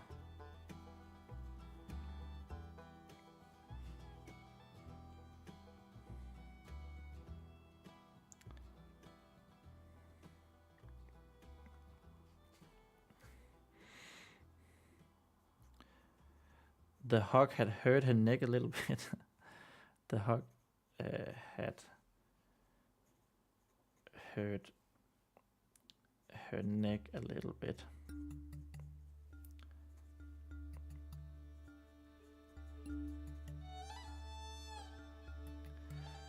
There we go. Page 11 is done. Oh yeah. Let's go page 12. Which I think is going to be... Oh, Kai says I'm back, and wahoo! Wahoo indeed. I think page 12 here is going to be the last page for today. Because then we are definitely well on our way onto the goal. Page 11, wahoo! Indeed.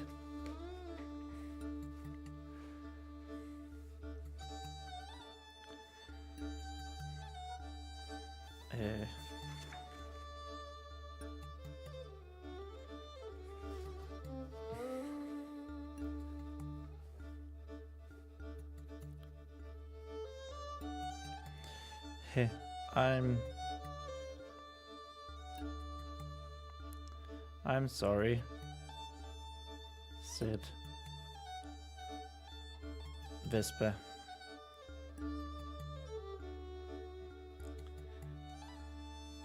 And let go.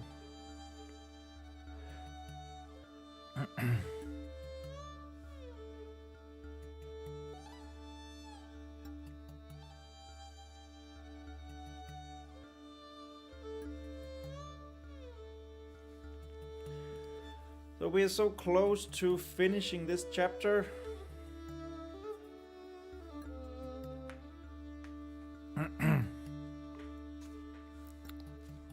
Which means I have to think of a new chapter to write.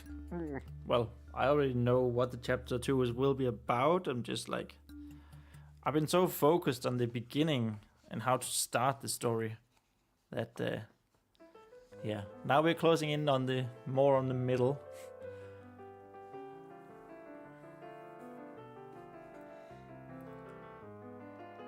Of course, we're not quite there yet.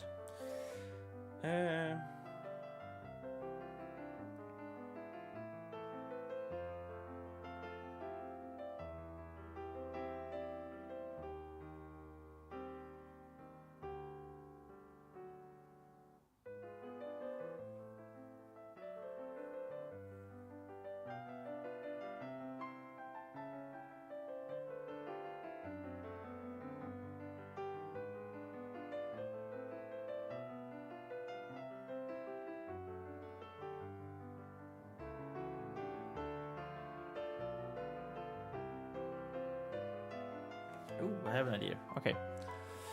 Okay.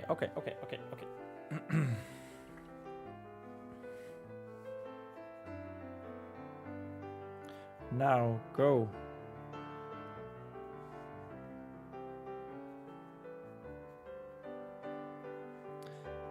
Fire urged.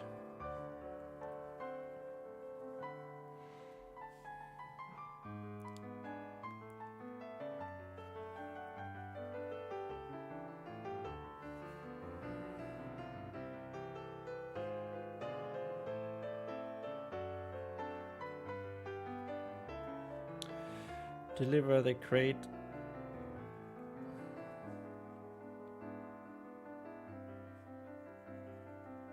Deliver the warhammers.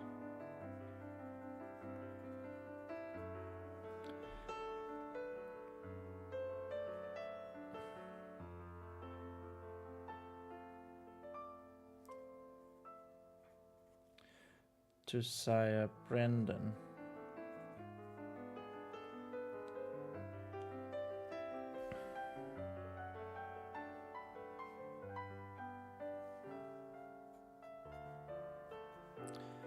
If all is well,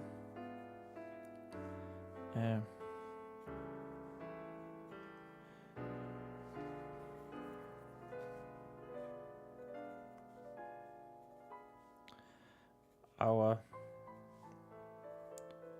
son of the evening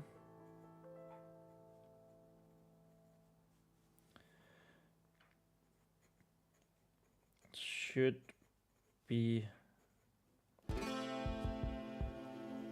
back.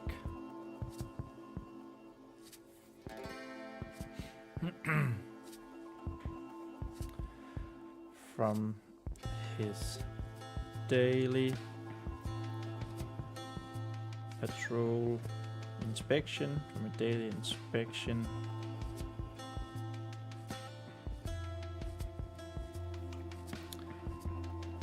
of the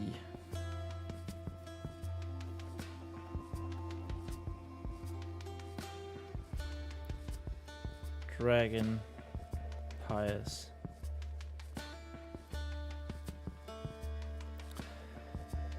So this is just a random term to throw in.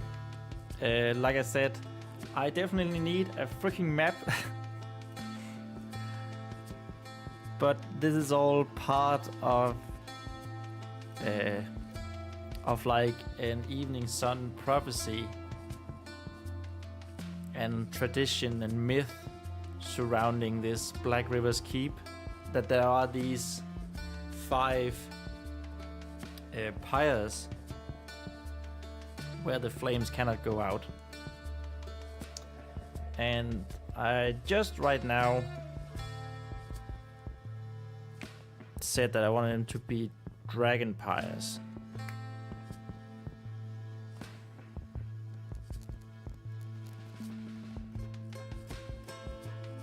Let's put a pin in that. It's a thought I've been toying with, but it does have some implications for the timeline and for the battle for the dying light that we talked about in our prologue. Woo!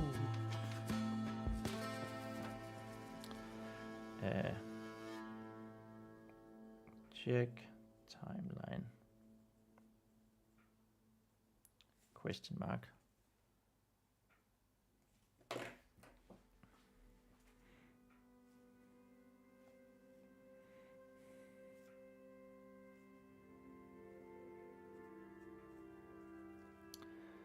You should be able to find him.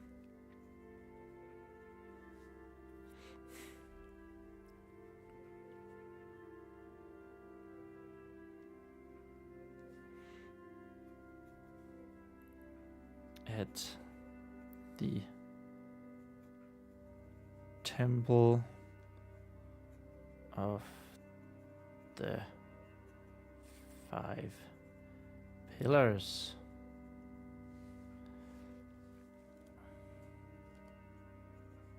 In that case,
should you say anything else? Should you mention, I don't know.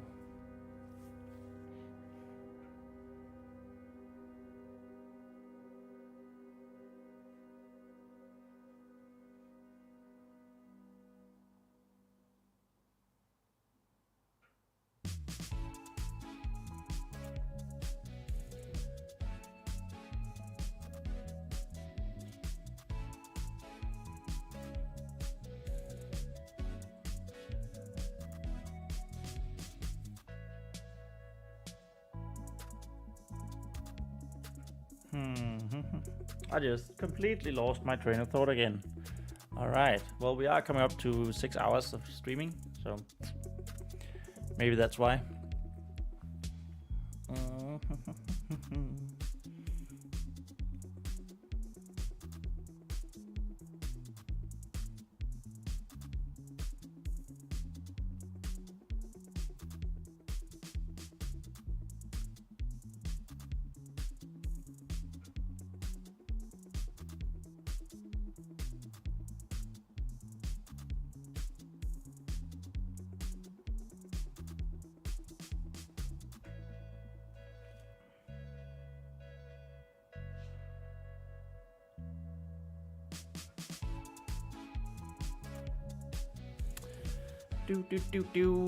Do.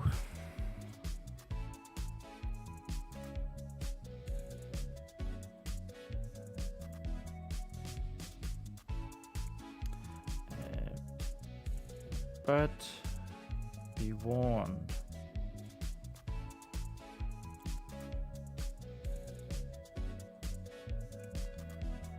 I can't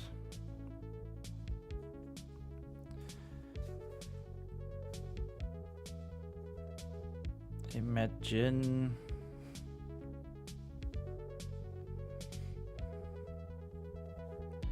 Sir Brendan to be in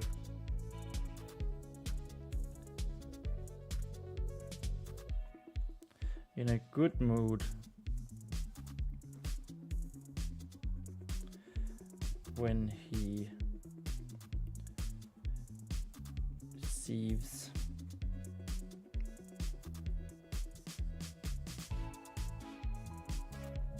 the crate.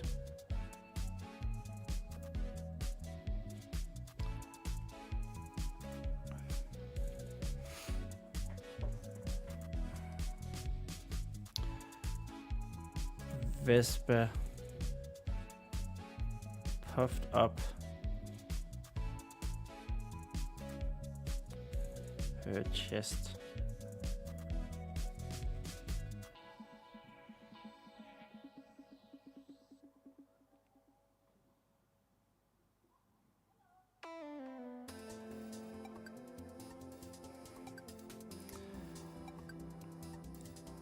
Yes, sire.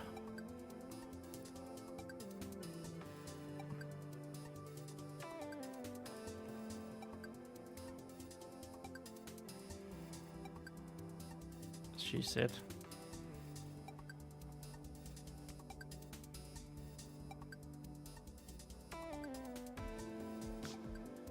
I will make my delivery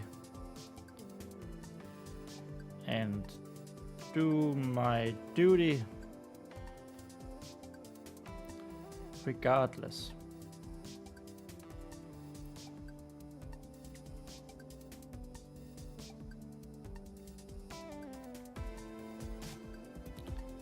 Vespa put her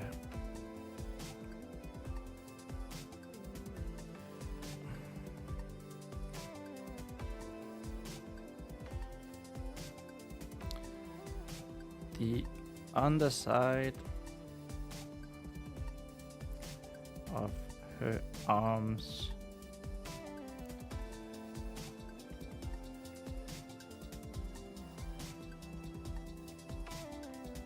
together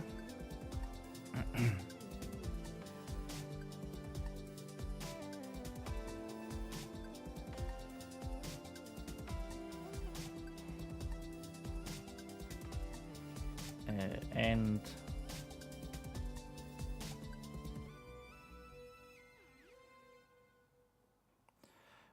balled her hands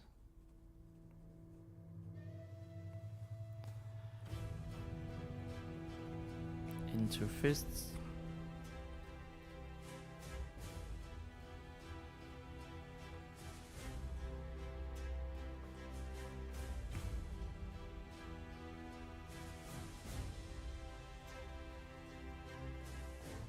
Making the sign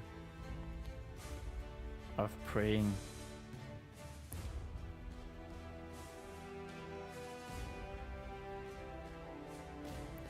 To the pillars.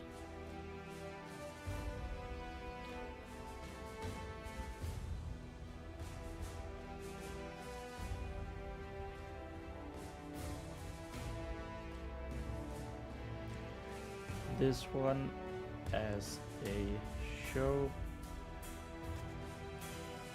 of respect, though.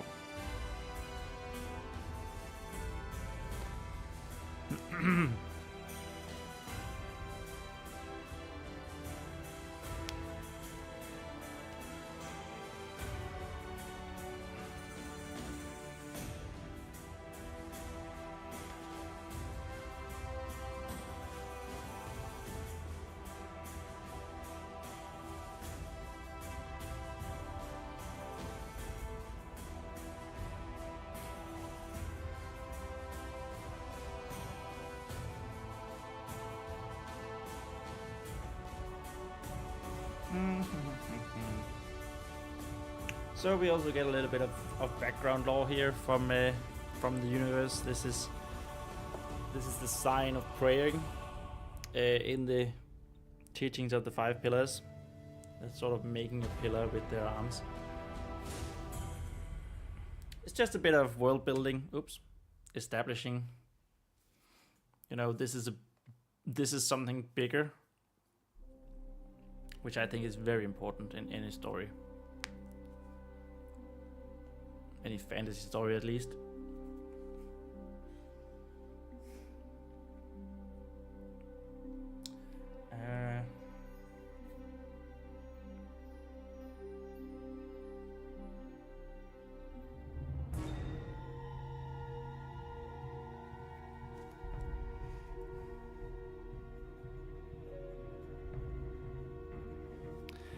If I couldn't help but to procure a proud smile.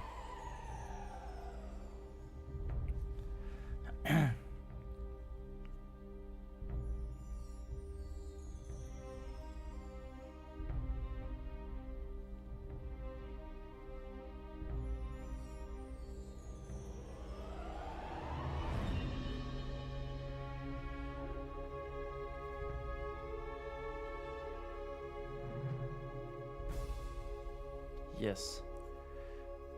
Duty calls. Call of Duty.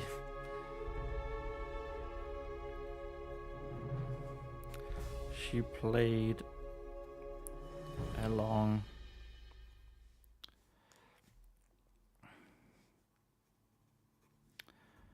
and returned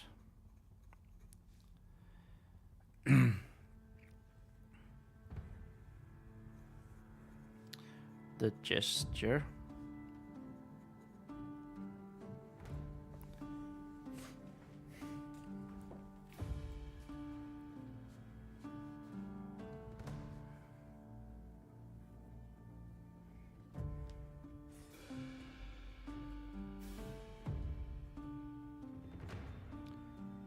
And when you're done, I also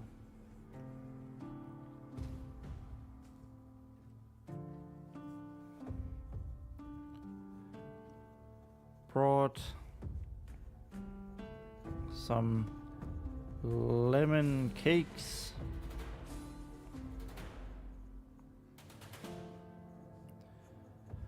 for us to enjoy.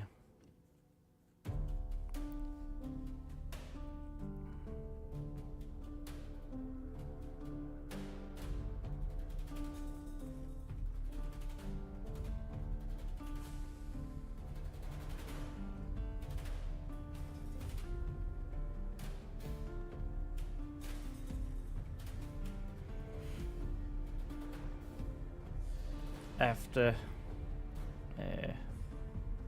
prayer.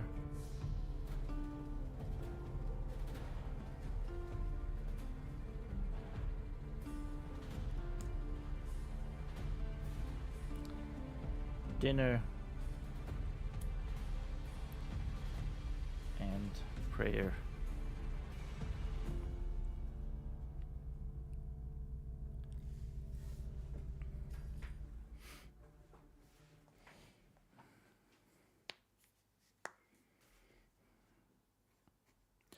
She knew this would be well received.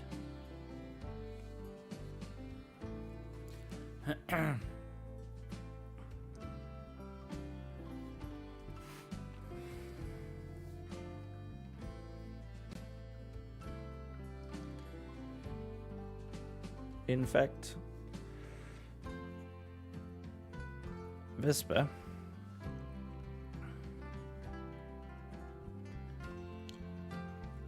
almost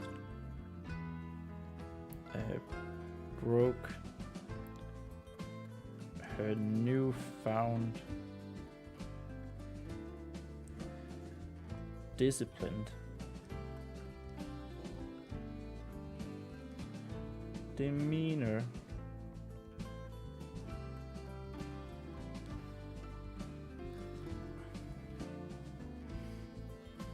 at the thought.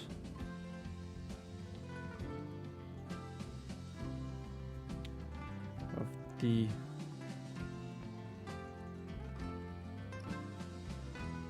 delicious small cakes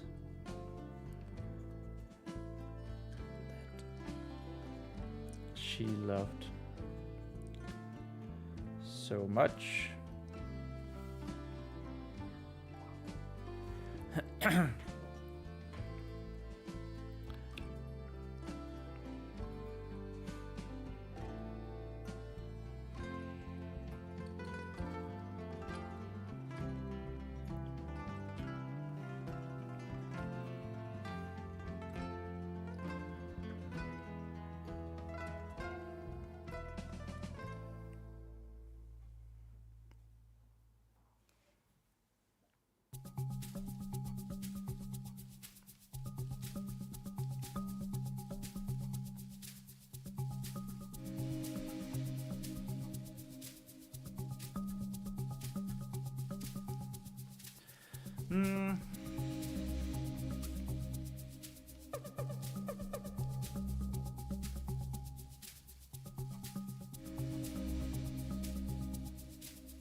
What do we say here?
Okay, I just randomly thought of what I think could be a good idea for a small video game. And I'm not gonna say it, but I don't know where that came from. What the hell? That was weird. I don't know if anything is ever gonna come of it.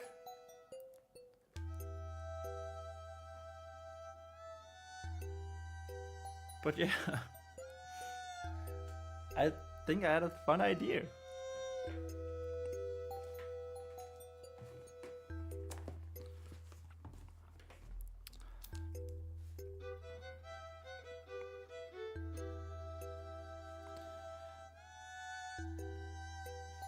Random video game idea. Anyway, in any case, though, that is way into the future, if anything would ever come of that idea.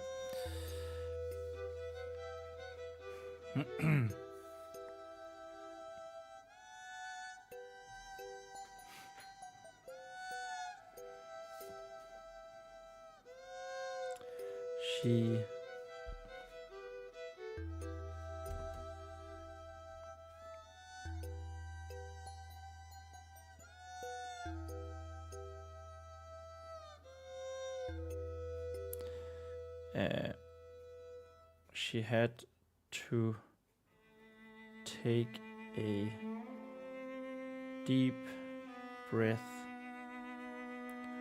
or two before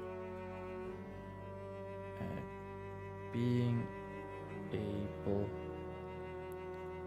to answer.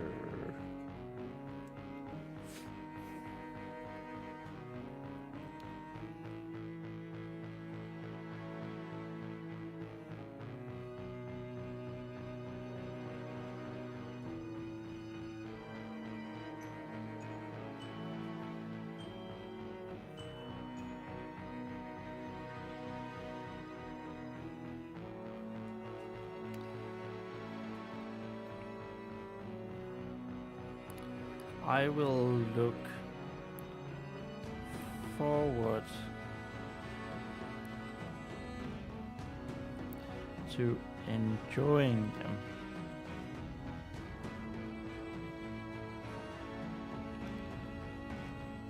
Vespa finally managed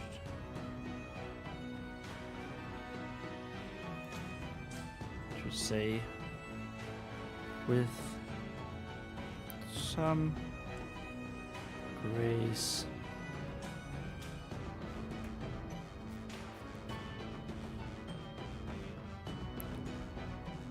resembling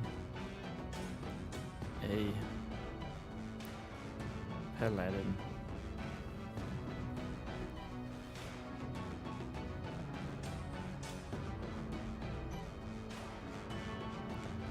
Then she made another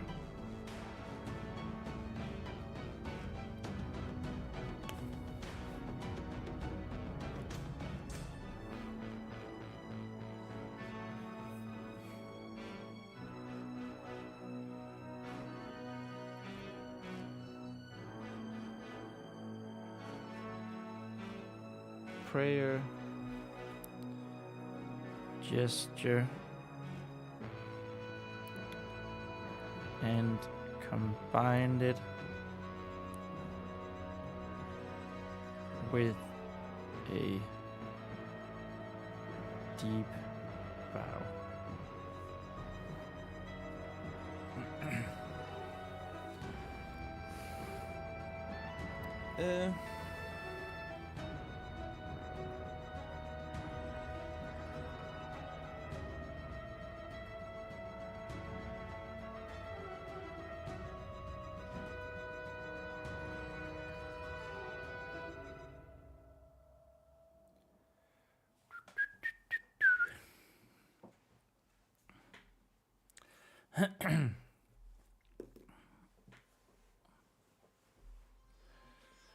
Righto.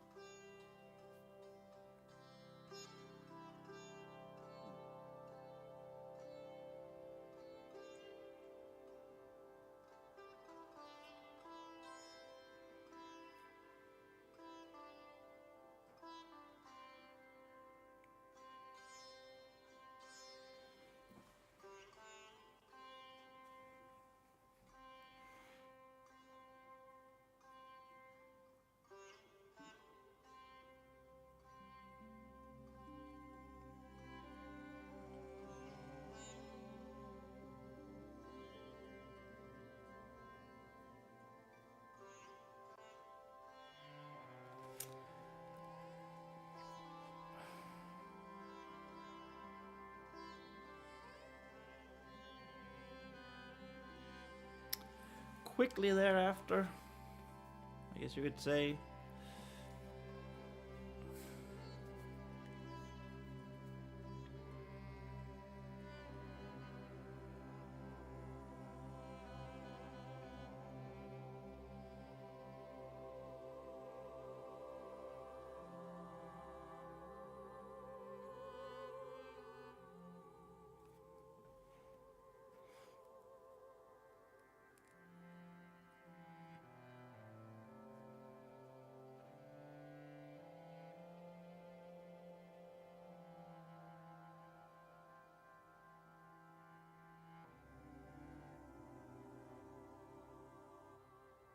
Should maybe just combine it with a bow.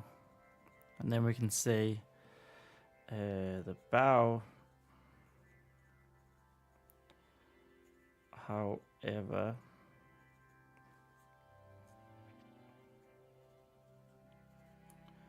was quick and anything but deep.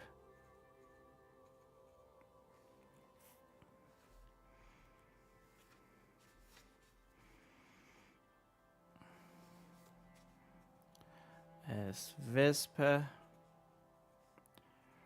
rushed to pick up her crate of new warhammers,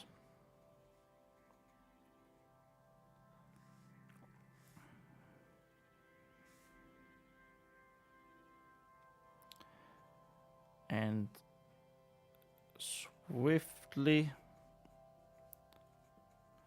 went out the door for delivery. For delivery. Boom! That was chapter 1. Let's go! And we just did this simple Roman numeral, so we'll continue that.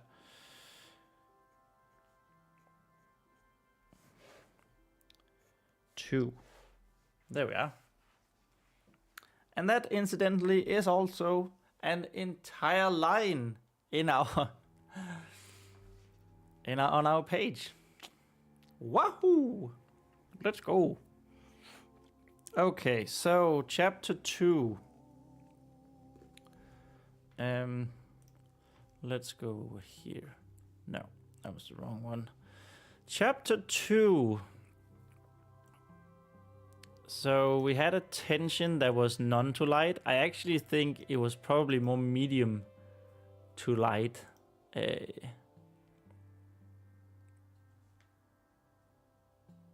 Because we started out with the... I think that's better. Medium to light. We started out with the dragon fight, which of course wasn't actually an actual fight, but you know. Anyway, chapter 2, we're still in the ordinary world, as it's called in the hero's journey, which is here. It's also said to be the known. So we basically said in the beginning, of course. What does that mean? Well, it means that we're going to introduce Black River's Keep and its temple. We're going to introduce the great reservoir of blessed water that is going to be play like a major part in the story. Maybe we're going to introduce Tubihan, Brother 2. We already introduced him in the first chapter though, so he's probably not going to appear here.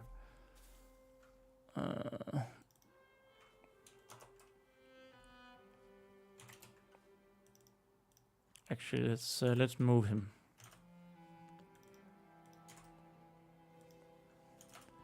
Oh yeah.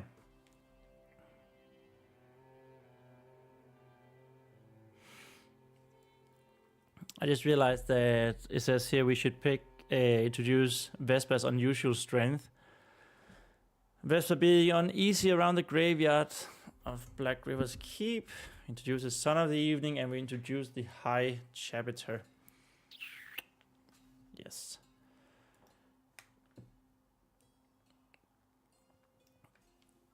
I have that the main plot should be Vespa is doing her chores. She's late with the delivery from the blacksmith.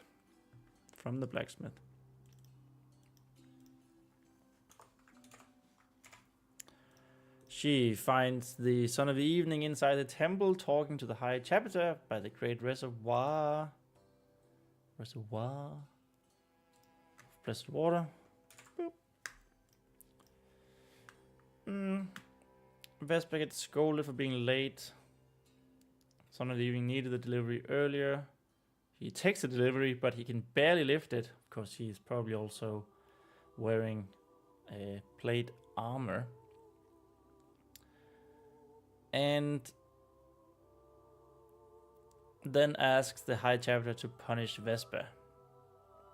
Then I said that he dropped part of the delivery. A sad, crying Vespa decides she has to bring it to him despite the punishment. And then she thinks she sees the Son of the Evening going down into the dungeons, and she follows him. So we need to have a subplot that the paladins are preparing for the Temple of the Drowned somehow, and what they might do.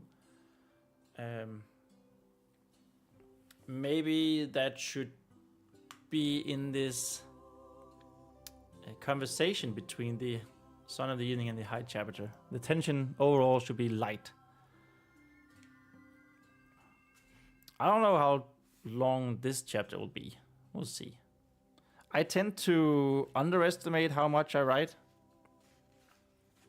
Like, I think I mentioned that in another live stream, one of the prep live streams, but when I wrote my first short story, Calamity, I was like, okay, that's a pretty good length. Moving on to the second one, Danger. That turned out to be way longer, like 10 pages longer. Not written pages, but like normal pages. And I was like, okay, that's probably going to be the longest of them all. The next one, Fly, easy. It's not going to be nearly as long. Turned out to be 5 normal pages longer, I think it was. And the fourth short story, Want, I was like, okay, no way, that's going to be the length of Calamity. And I'm not done with it yet.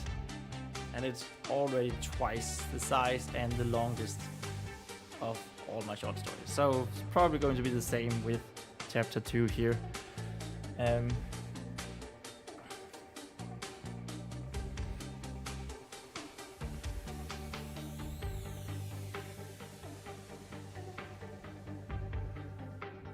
Yes.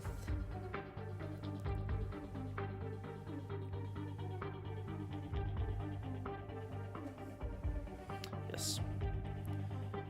So we need... This says drops part of the delivery.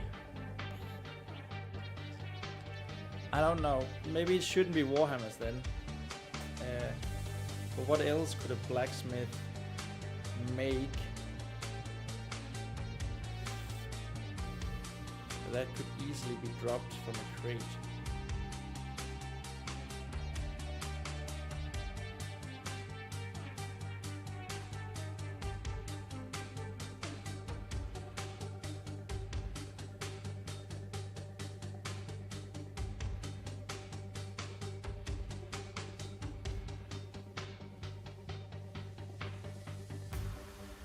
I don't know.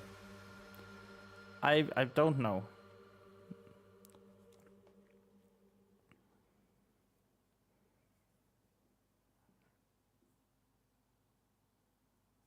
Maybe we'll figure it out at some point.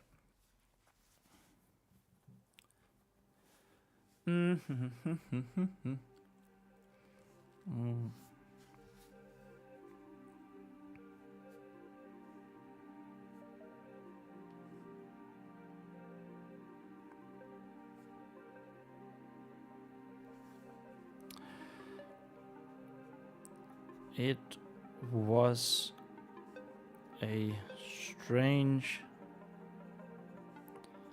looking sight that crossed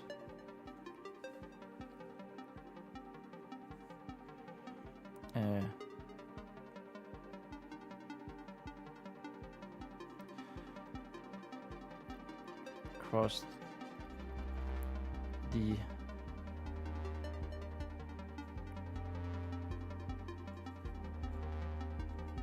the yard of Black River's keep in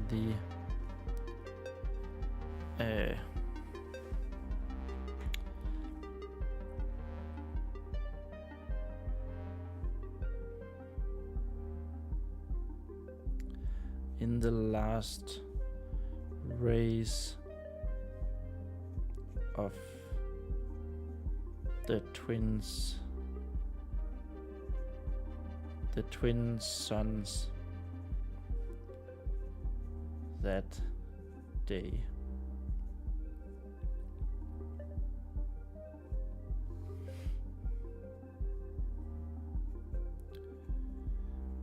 From a distance,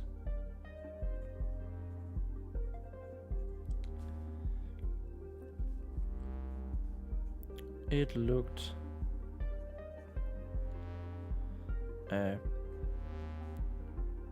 like a crate was moving all on its own. All on its own.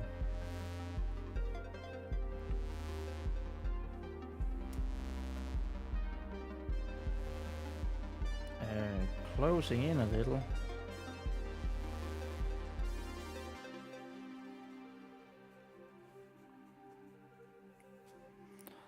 One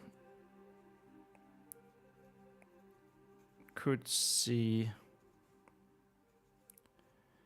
a couple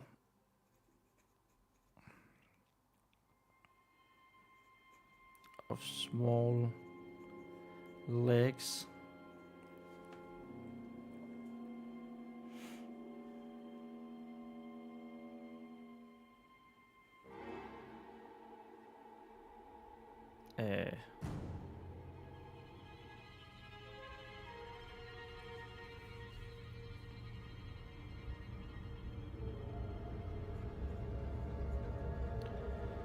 looking like they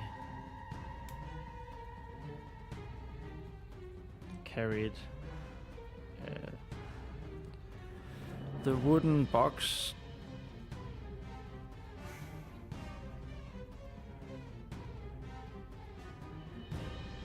by themselves.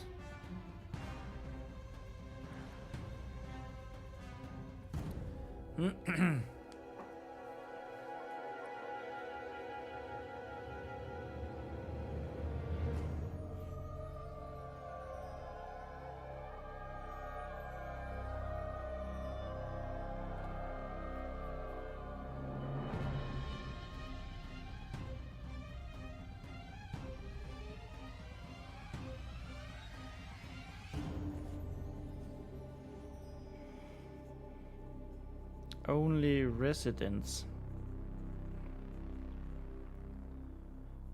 of the keep or regular visitors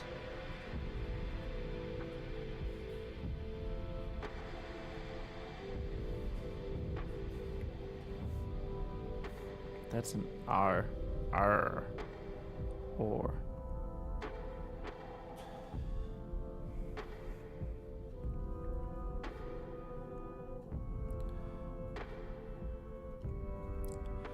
would know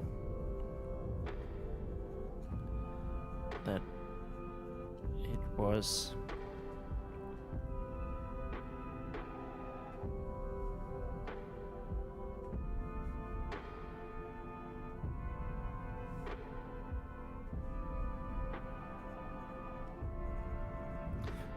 Vespa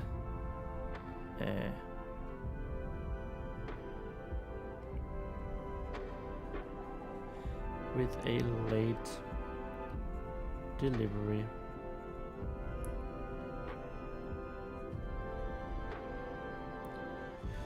From brother 2.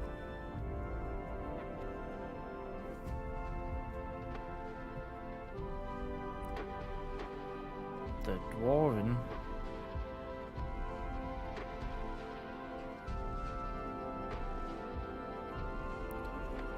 Oh, that was... God damn it. The dwarven blacksmith.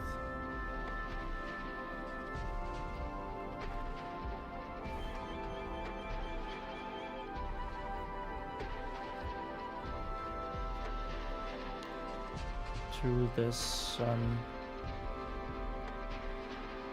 of... No.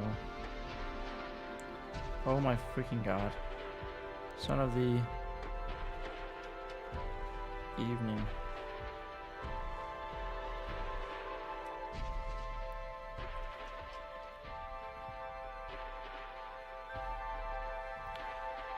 Currently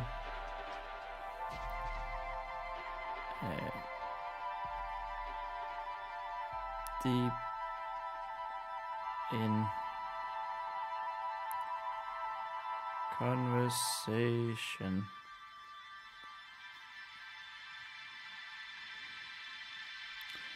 at the temple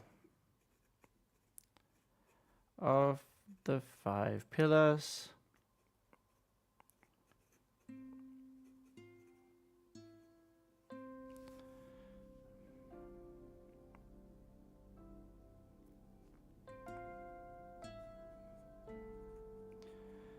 With the high chapter.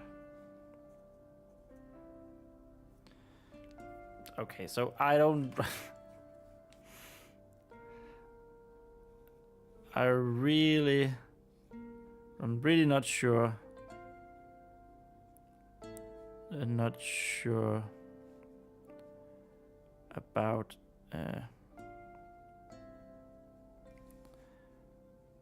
this paragraph. I don't know. It looked like a fun and good idea at some point. Oh my god. How much did I write? Well, I wrote all of that with the Chrome window up. Fudge.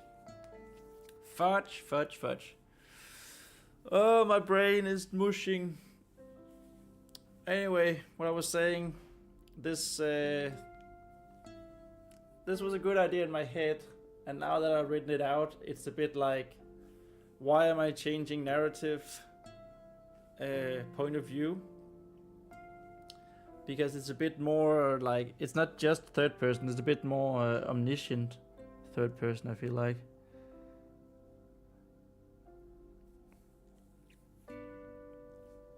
But yeah, whatever. It's down.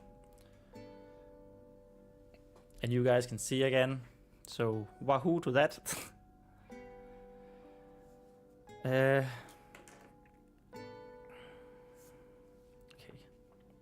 Page 12 is soon to be over. Let's go.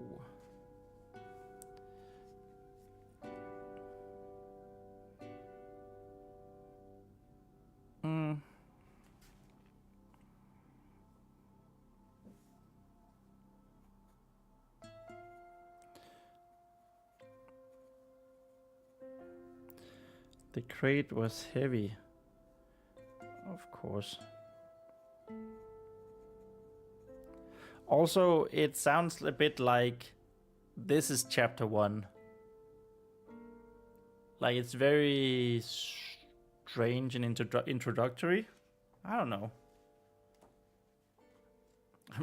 I'm really unsure of it.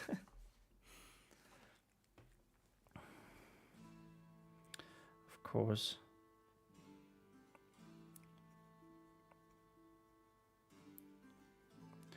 Being full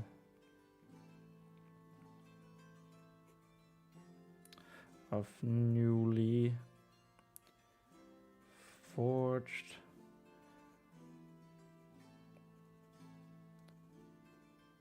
warhammers.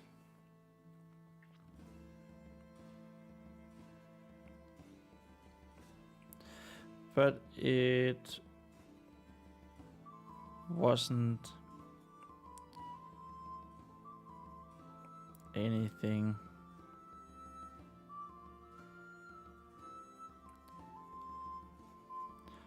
that Vespa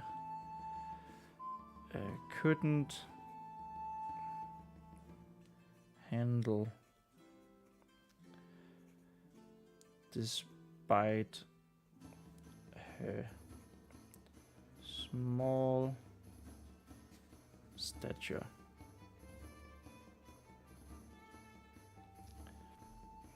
One, two, three, four, five, six, 7, 8, 9, 10. It's funny. It's funny.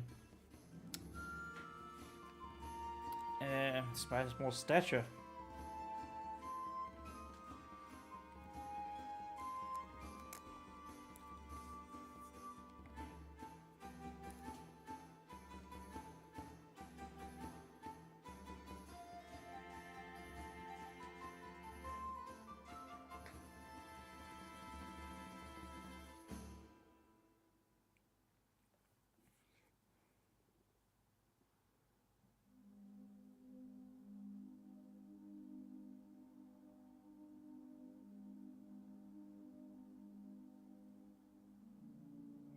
Okay, so now we want to.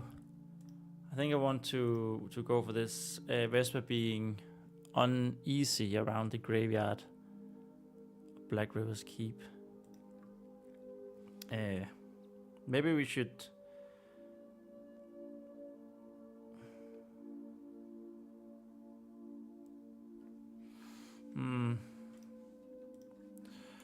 Keep images.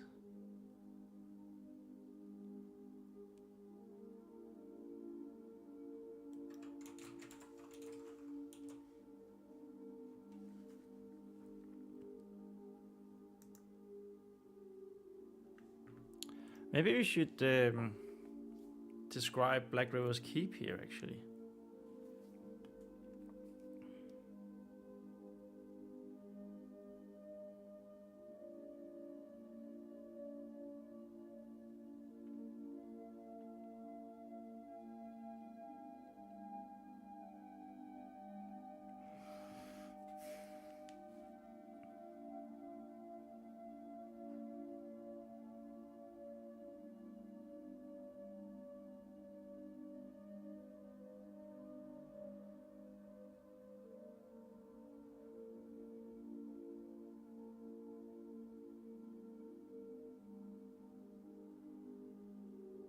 Yeah, I think that's probably better to begin describing the keep.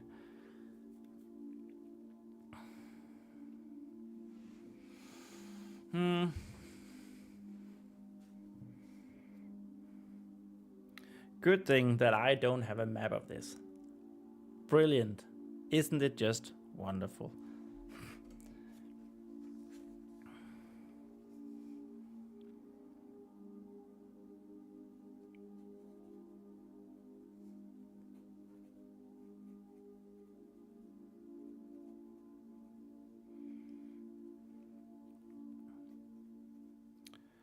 Black River's Keep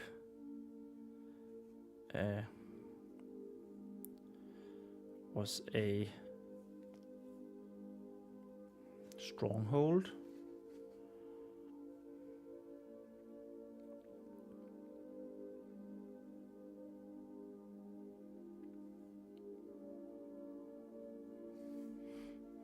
Was a strong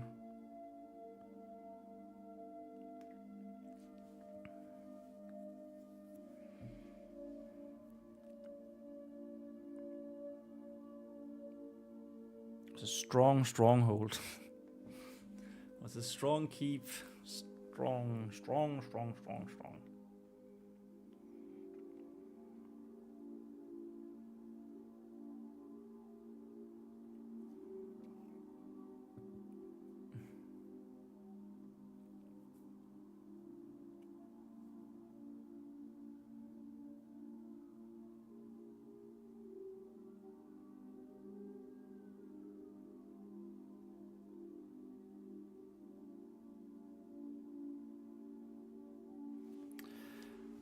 was a great stronghold.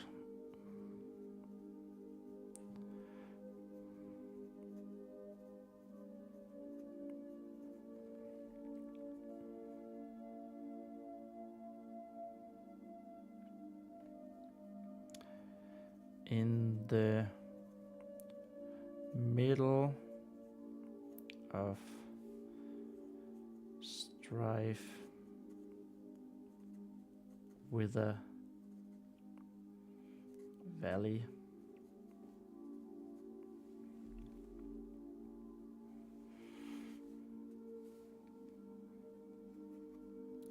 Its walls tall. Its walls tall and strong.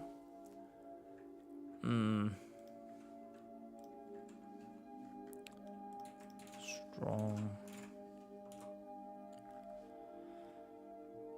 Mighty. Oh, we have used mighty so much.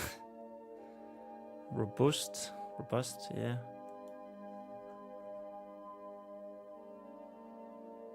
Sturdy, unbreakable.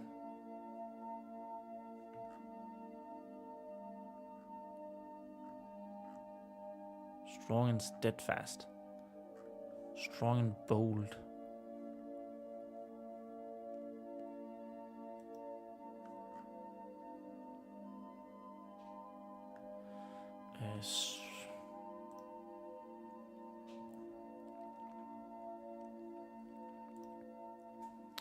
Was strong and durable.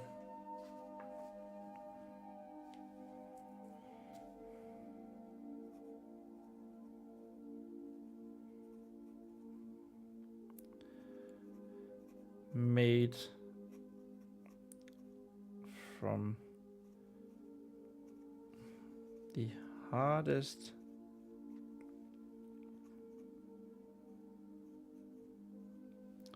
rocks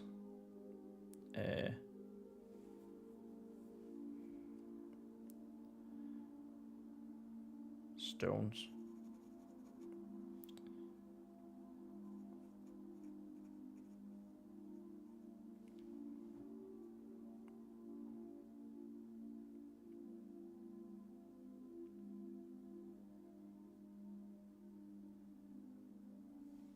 Made from stones harder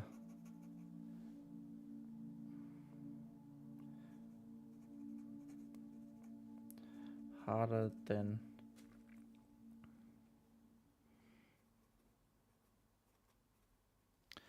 anything else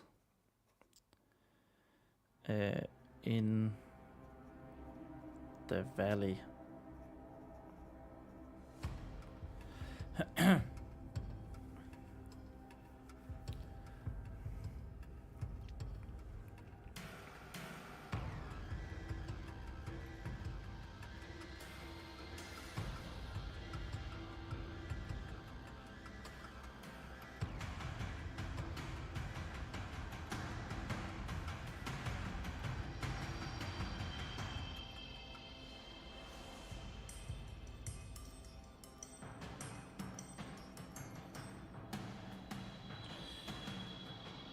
The same stones were used for all 5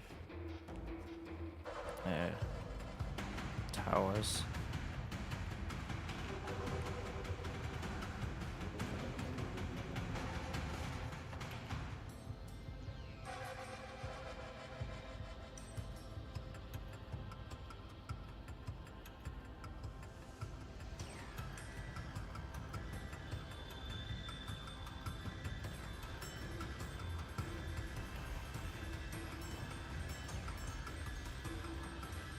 Making the keep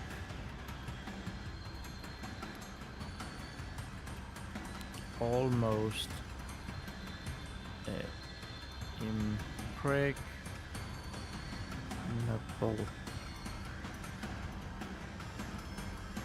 for any outside forces. Boom! And that was page number 12. Let's go! Wahoo!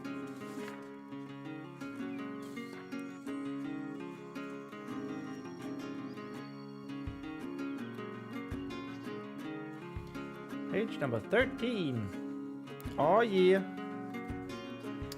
I'm just gonna write a little bit more. And I think we'll end the stream around when we close in on 7 hours for today. Yes.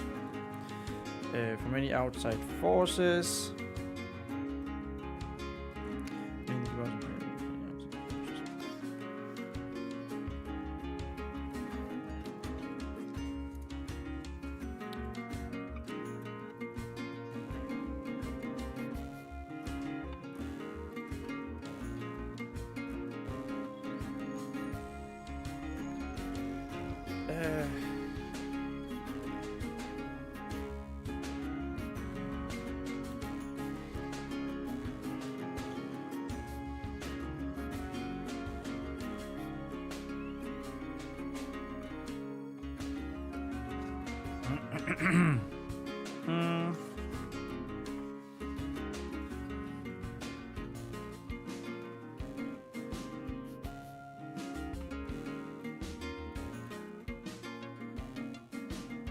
The stones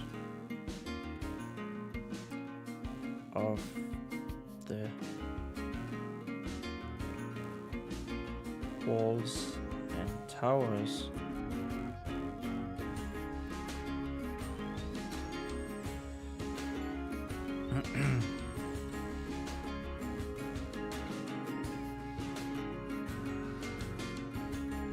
had a strange look to them. I would say a strange looking sight. Wow. Let's go funny. Let's go funny here instead of strange.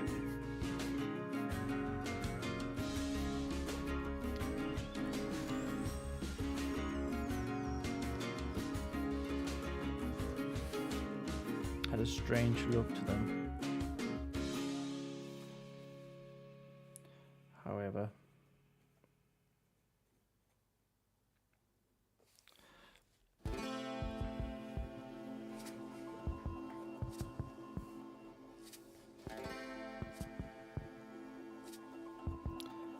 at the top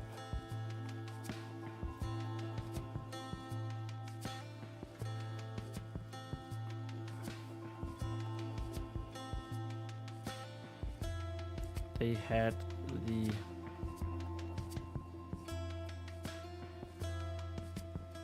slightly yellow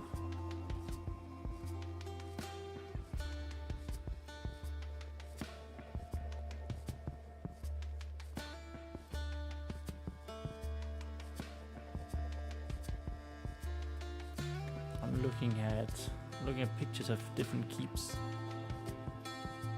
So like, okay, just the weathered gray. Yeah, let's go with that. I had the weathered gray colors. The weathered gray colors.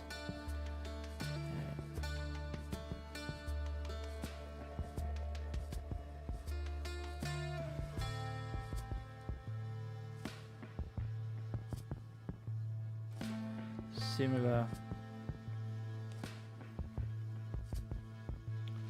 to many other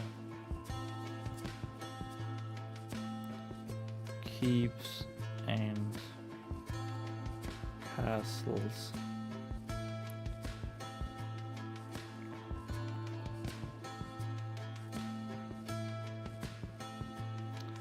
throughout the human kingdoms.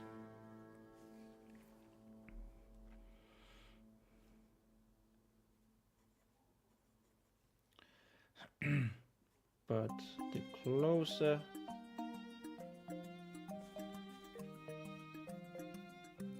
they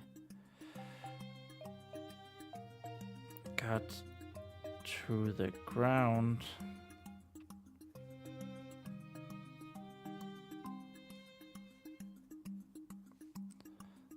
the darker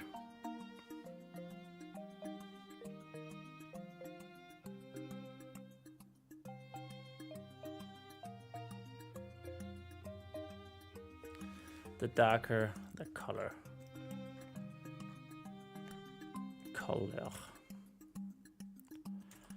Oops, color.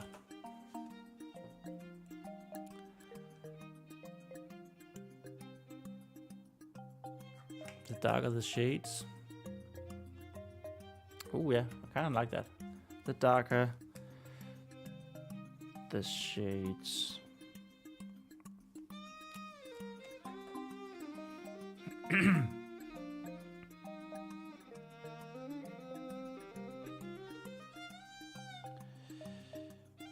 At the very bottom,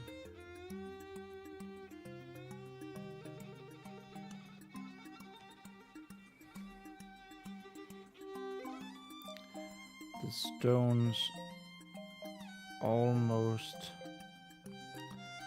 shared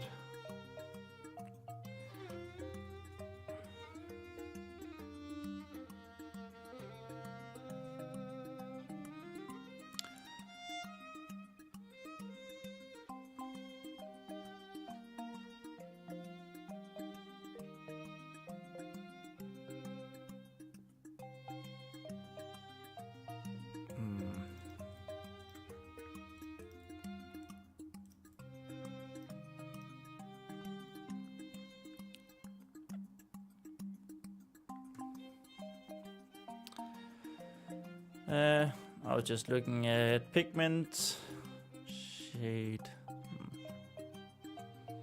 paint, not paint. Guess we'll just say color again. They almost shared. I guess we can say look.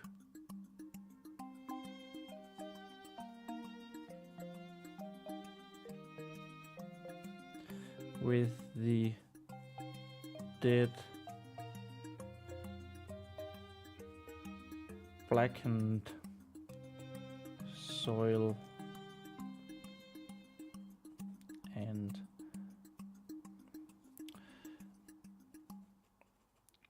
water.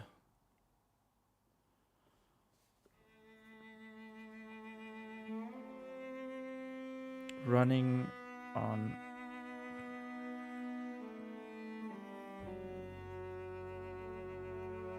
either side of the keep, thereby giving it its name.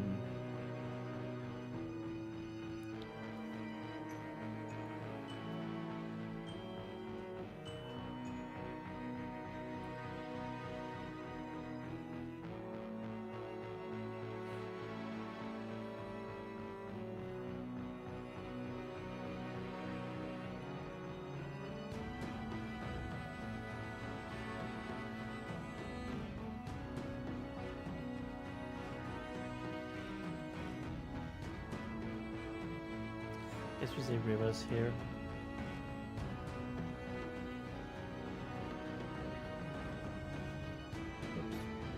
I don't know if we should say that it's one river splitting into two and then collapsing into one again. I don't know, maybe.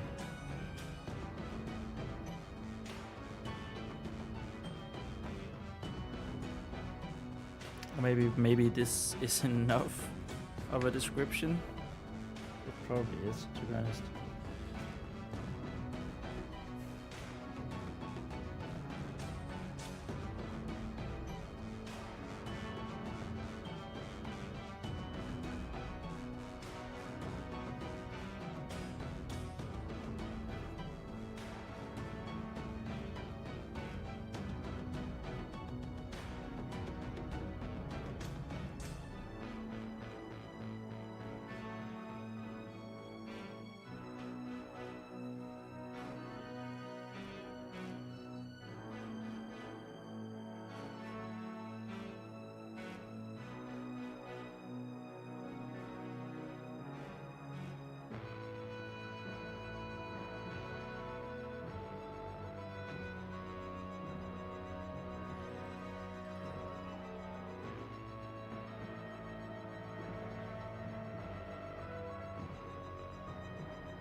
Oh, we can say of the island here.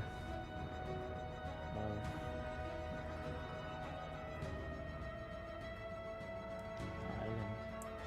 Something like that, at least. Probably expand a bit. Expand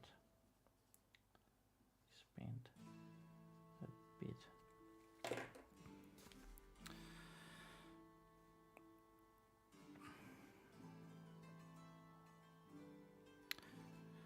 Unfazed.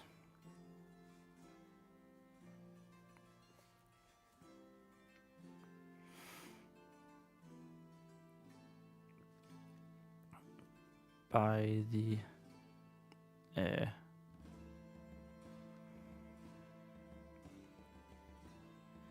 same dead soil.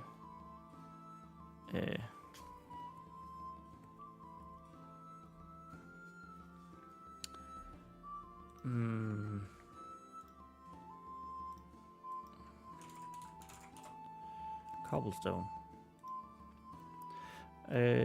Faced by the same dead soil in the courtyard. In the courtyard.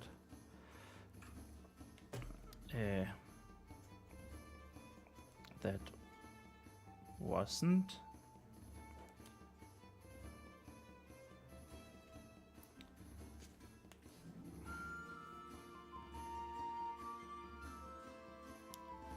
covered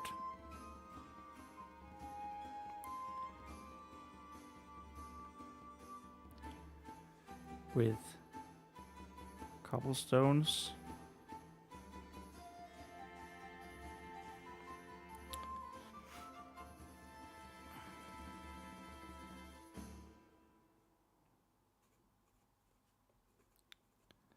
Vespa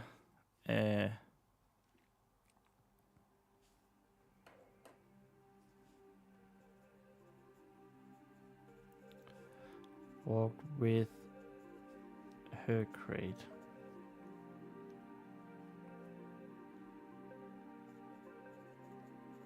I don't know, I feel like this is a repeat of what we started the chapter with, but whatever. Maybe it's a-okay.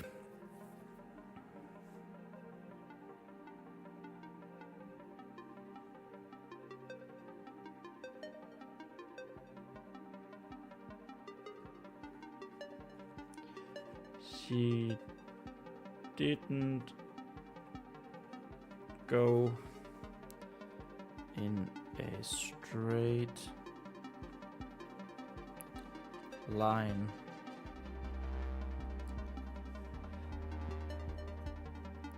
from the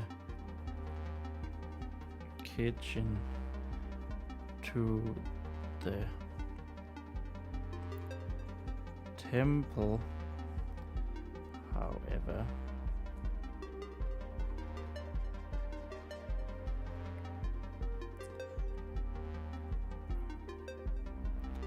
as that would have meant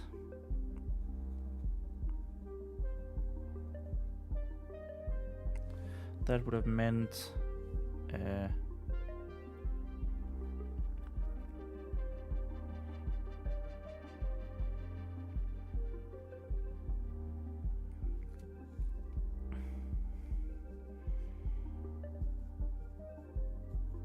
walking past the graveyard.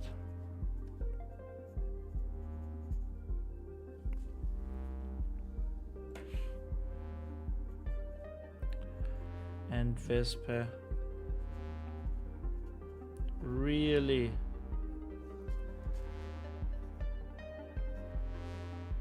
didn't like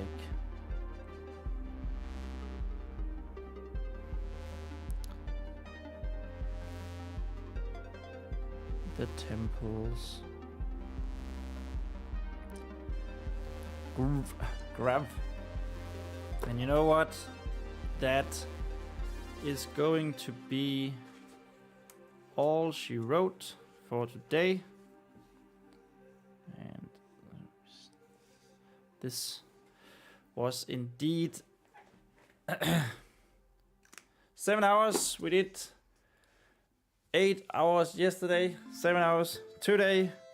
Let's have a count, shall we?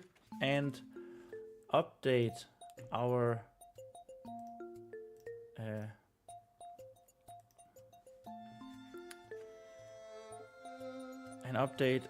progress bar. Did I just move this? Oh my god, I did, didn't I?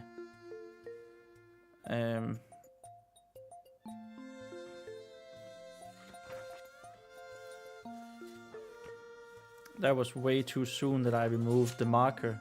Oh, for God's sake. So, I know we wrote this. This was a day 1. And then we wrote another page. And yes, we started here. Great. Okay, so that was 1, 2, 3, 4, 5 pages.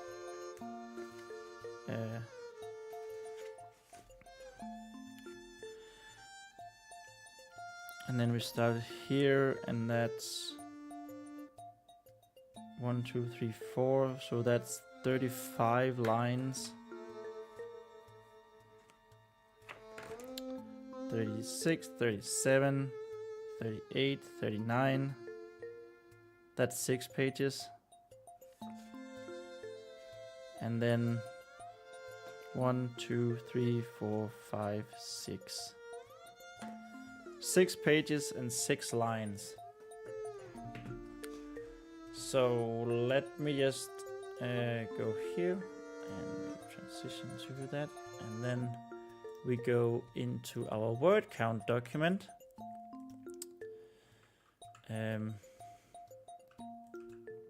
This should be the sum of this plus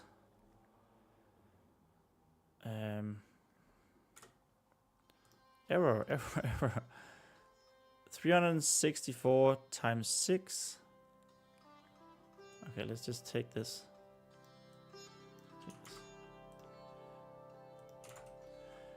364 times 6 and 9 times 6. That should be it. 4,458 is indeed our last count. So I go into here. Now I've set this up so you shouldn't be able to see me failing everything. So I go here, I say day 2 progress, and that should update for you guys as well. 4,458. Oh, that's not it. There we go. Done so.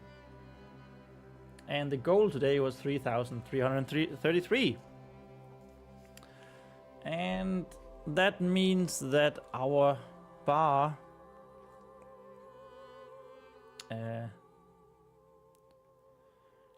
our progress bar needs to be, let's see here, it needs to be 89, and the position should be 991. There we are. The jewel's position should therefore be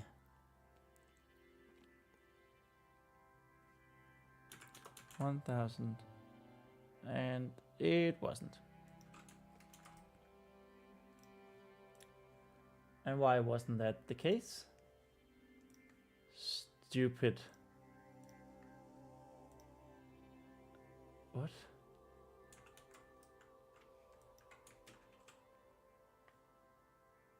What on earth is going on here?